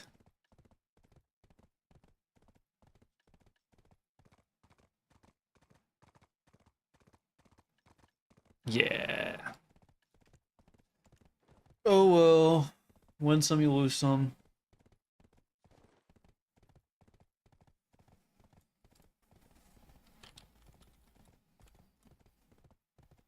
So we're gonna go back to Sparkin real quick and then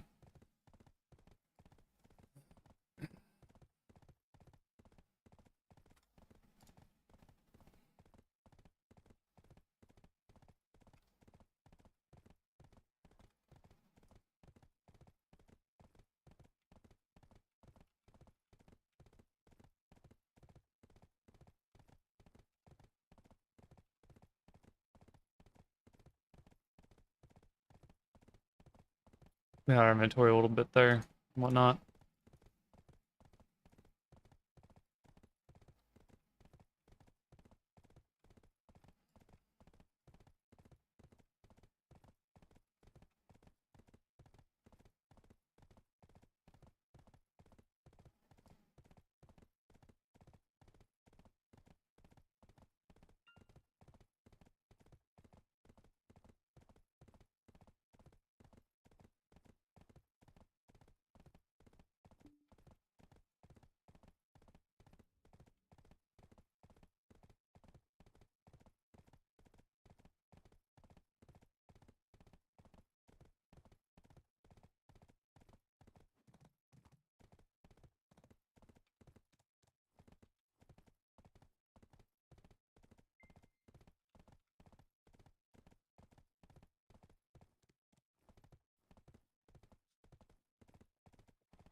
All right, let's dump our stuff off here.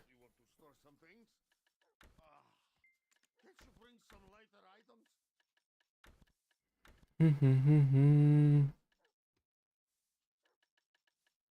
yeah, and that.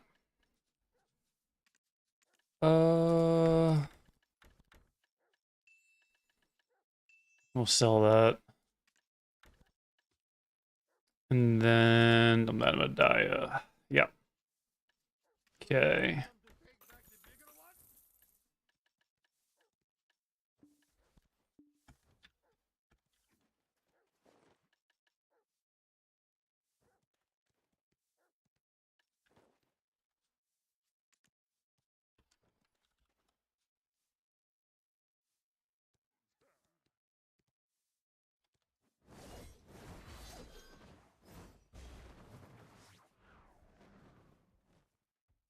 Oh, landing. Nailed it.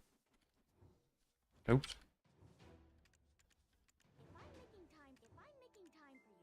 Oh, I already exchanged them. Duh.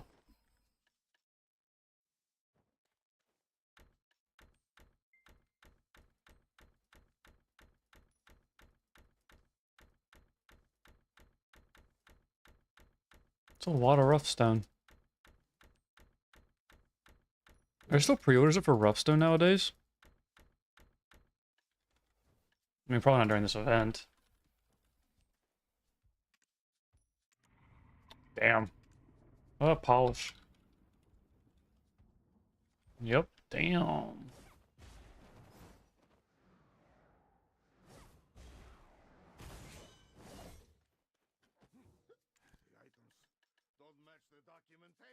I don't really know where to keep this. Let's keep this in comma. That goes to Odie.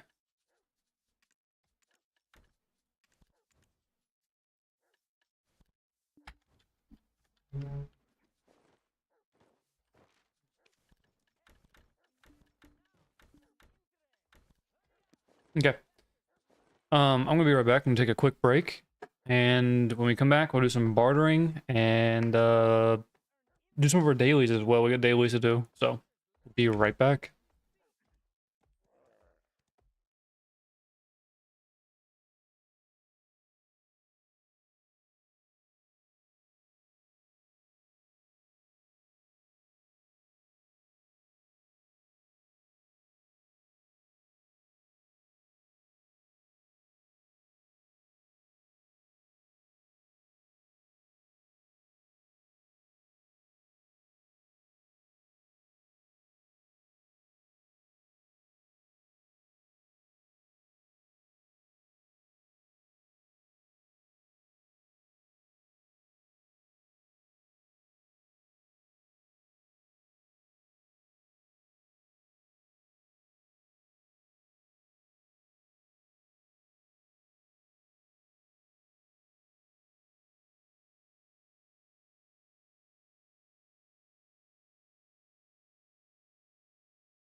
All right, we're back.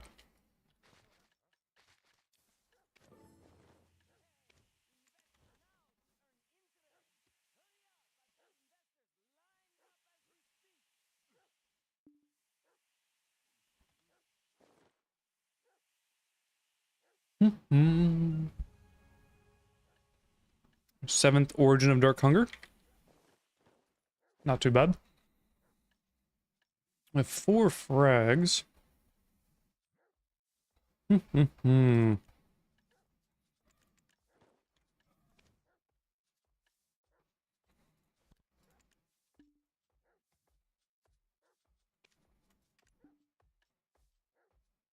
what the heck?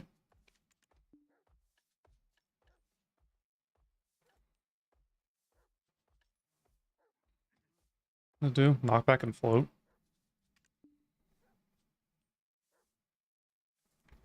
Okay.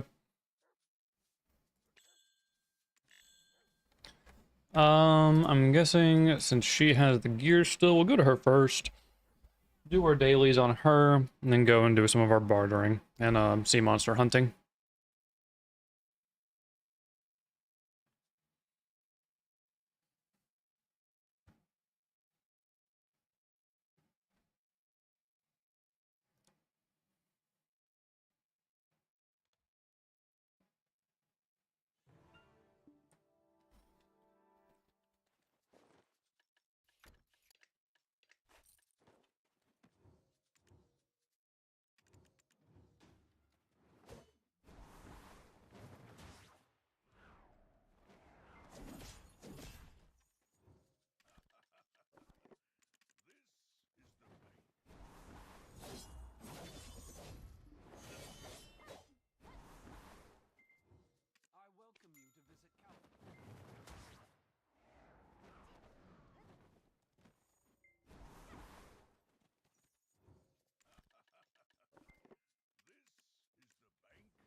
How many's been sold? Oh wow, not a lot.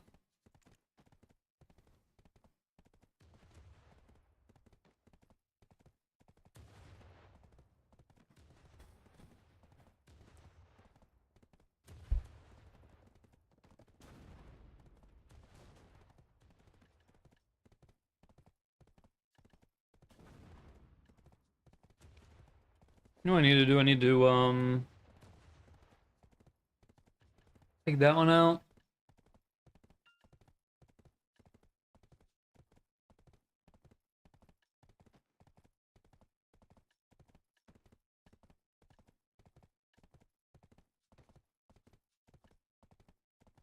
Wait, could I just... I think I'm an idiot. Doesn't really matter though. Gallop and gallop, gallop. Yeah, I could have just... I didn't even have to make this. Oh well.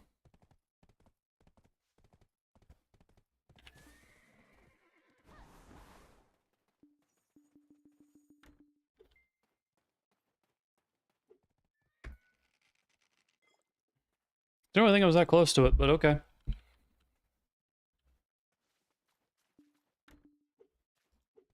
Hello? I'm not even that close.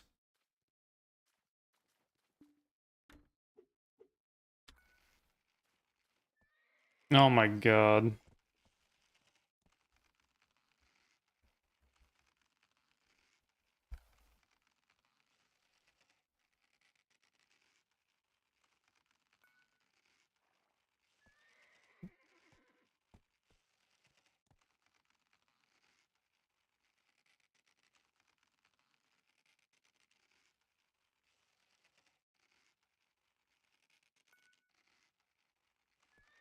Alright, fuck it. I give up on the horse. Bruh. What? 3 of them? And I get stuck on a rock?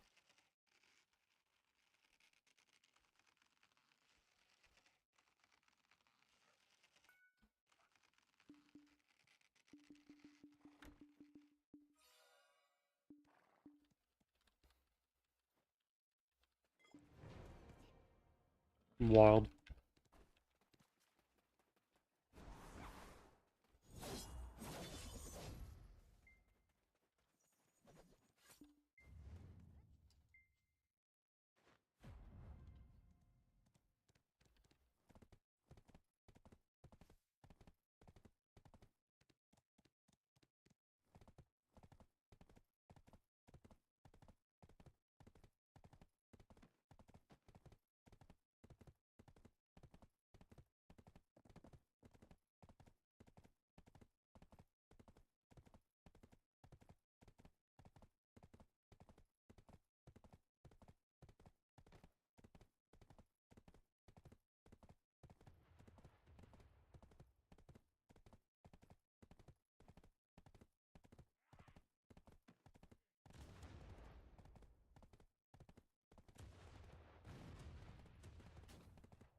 Okay.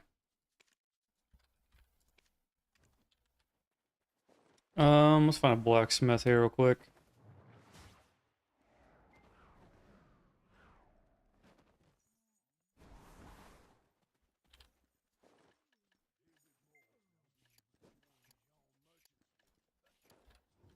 Weapons repair? I can't guarantee it, but I think it's possible.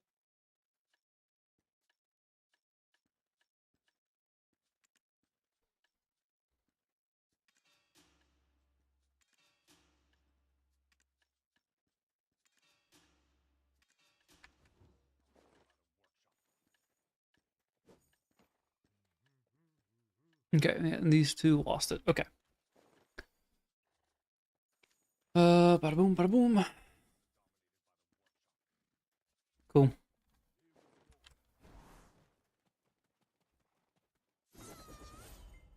Oh my goodness.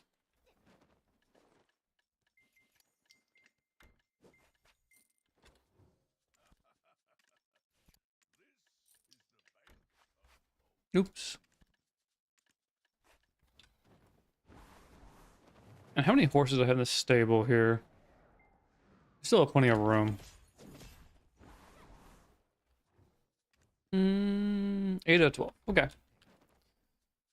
Probably want to start training them here soon, but no rush.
Okay, so crow coins. I want 4 of those.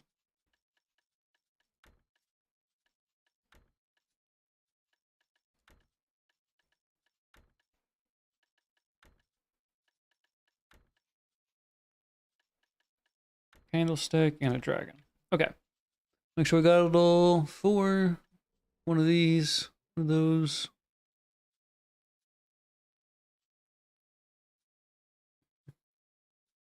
Yep. And then let's do our normal barters.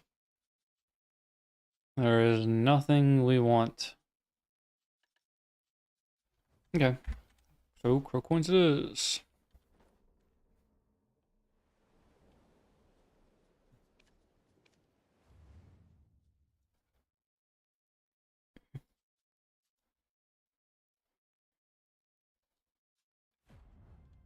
Oh wow, that was actually okay.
The dog is being awfully demanding right now, so I keep running into stuff. Alright. We should be set though. He just went to his bed.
I lied. We're good.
blue. That's why it's hard to tell what's down below. If you don't identify yourself, you could get kicked out.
is always blue. That's why it's hard to tell.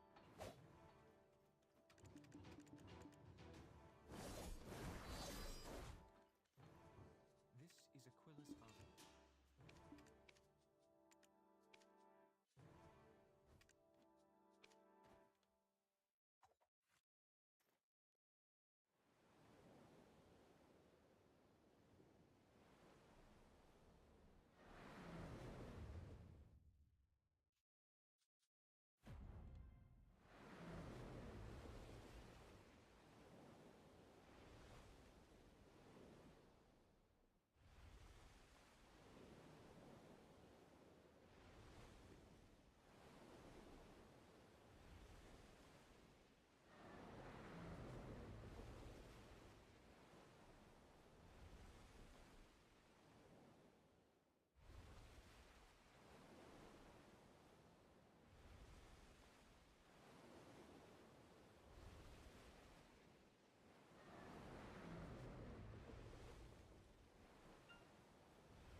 What the fuck is going on here? Why am I stuck?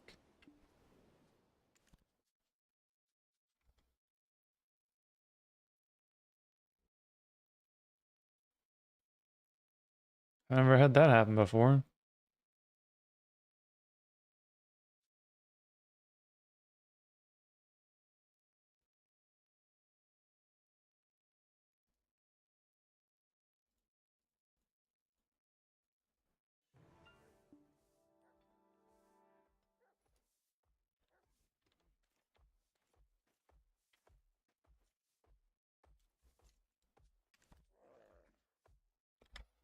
Okay, maybe it'll work this time.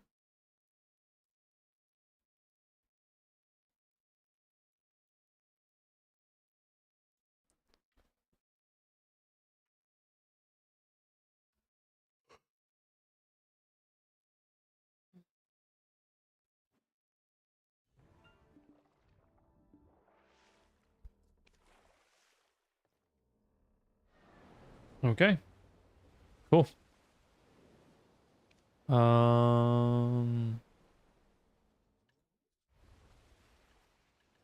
Wait.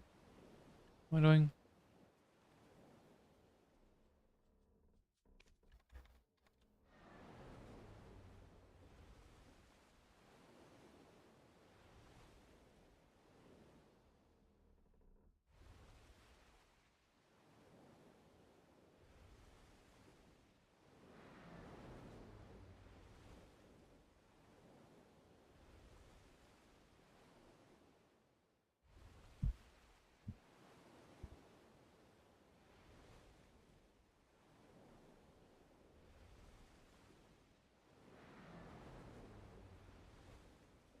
Oops.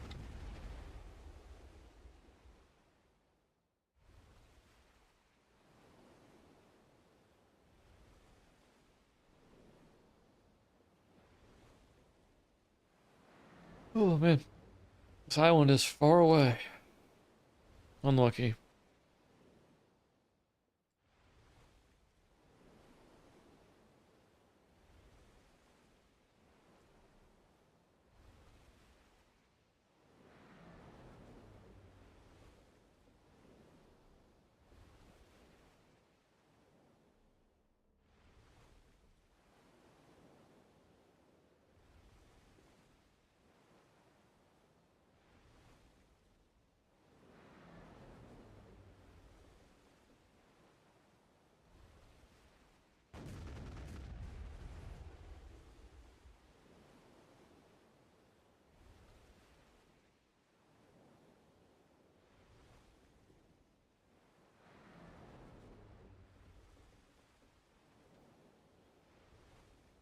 Hmm.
Holy cow, this thing is so far away. What the hell?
All right.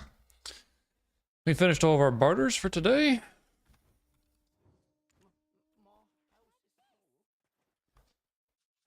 We got ourselves a new innocent worker, so let's go fire somebody.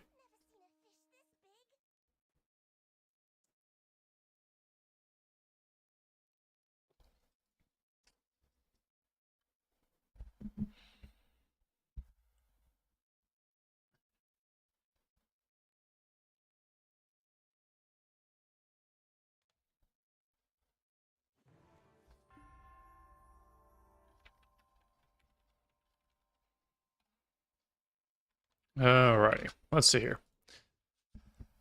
Let's pull up the spreadsheet. Let's get the spreadsheet out here. All right. Neil Moss, level 7. The average speed is 2.4.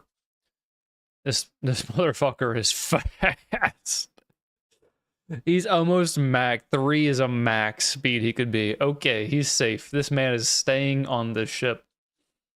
Is there another level 7? Adoles. 2.4? 2.6. Not bad. Alright, we have level 6. 2.2. He barely makes the cut at 2.3, but I think we have a level 8 that we need to fire first. Level 8 is 2.7 at average. We have a 2.8. 2.9. I say we fire the 2.9. Let's see. I say we fire the 2.9. She's, well, hold on, let's think about this real quick.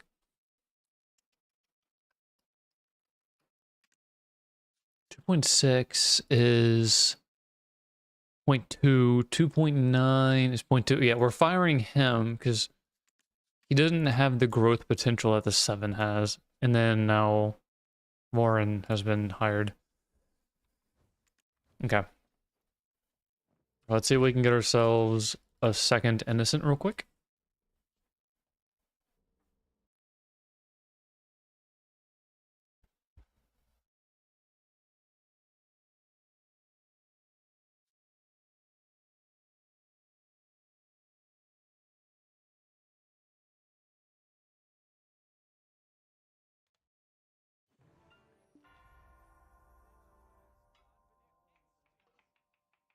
Alrighty, let's see what we can get here. Okay, no innocence. That is unfortunate. One thing we do need to do is go to Elisa, go back to Calpheon, and actually turn in our horse daily, because we always forget.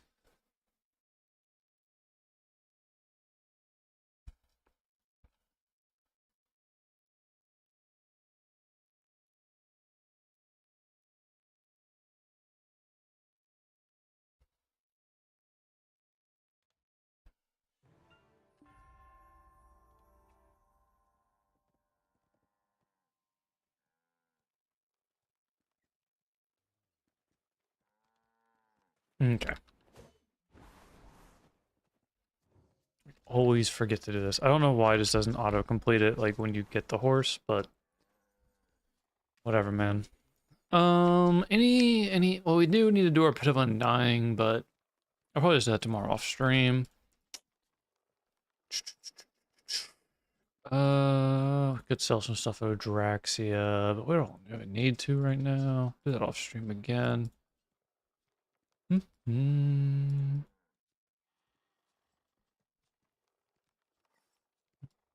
Oh, what is our Garmoth on? 3. Okay, we're on the final stage of Garmy. That's good. That's good. 250 monsters, not too bad. And we can't do a barter refresh for another hour. So literally at 1:45, we're going to be barter refreshing and it resets at 2. So as long as I'm on top of it, I can get an extra. And then we're going to be doing mats, obviously. So what we've been doing is 3 trade items a day and then 1 mat refresh a day. Just kind of trying to get more barters in to get the number up. Number of exchanges up. And then also we need a lot more materials. Item barters, and then we do 1 mat refresh for our Valor that we're trying to build as well. Yep, so we're good there, good here, and then we could grab some stuff, but I'm not going to. What I will do here is actually check him in. Let's look at the shaggin' wagon. We have 6, 5, and okay, what's on harness 2? Let's put the 6 on the harness. Alright. Let's take the shaggin' wagon out.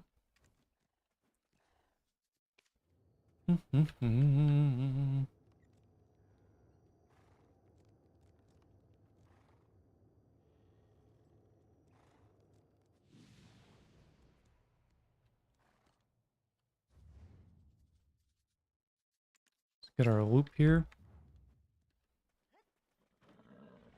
Oh, I actually messed up. Sorry. Bam, bam, and bam. Okay, this is now training mount. Yep, okay, we just don't have the accessories on. That's fine. I don't plan on doing this all night, so... just for a couple hours. Or for like an hour, literally. Until barter refresh is done. There's this bad boy around here. Okay.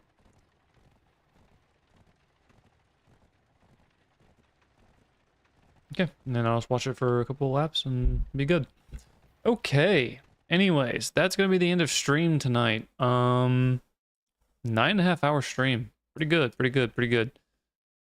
Tomorrow, if I'm live tomorrow, I'm not for sure yet. Be a little surprise stream going on. It will be later on in the afternoon. I have a family event to go to. And nice, the shaggin' wagon is on track to not collide with a wall and get stuck. Sick. I have a family event to go to tomorrow around noon. And I think I'll be there till like probably 4 or 5 p.m. It's a couple hours, a few hours. So we'll be live. If we do go live tomorrow, we'll be live around like 7 or 8 p.m. EST. So yeah. But yeah, thanks everybody that's showing up tonight. Appreciate it. Everybody that subbed. We got a bunch of new subs today.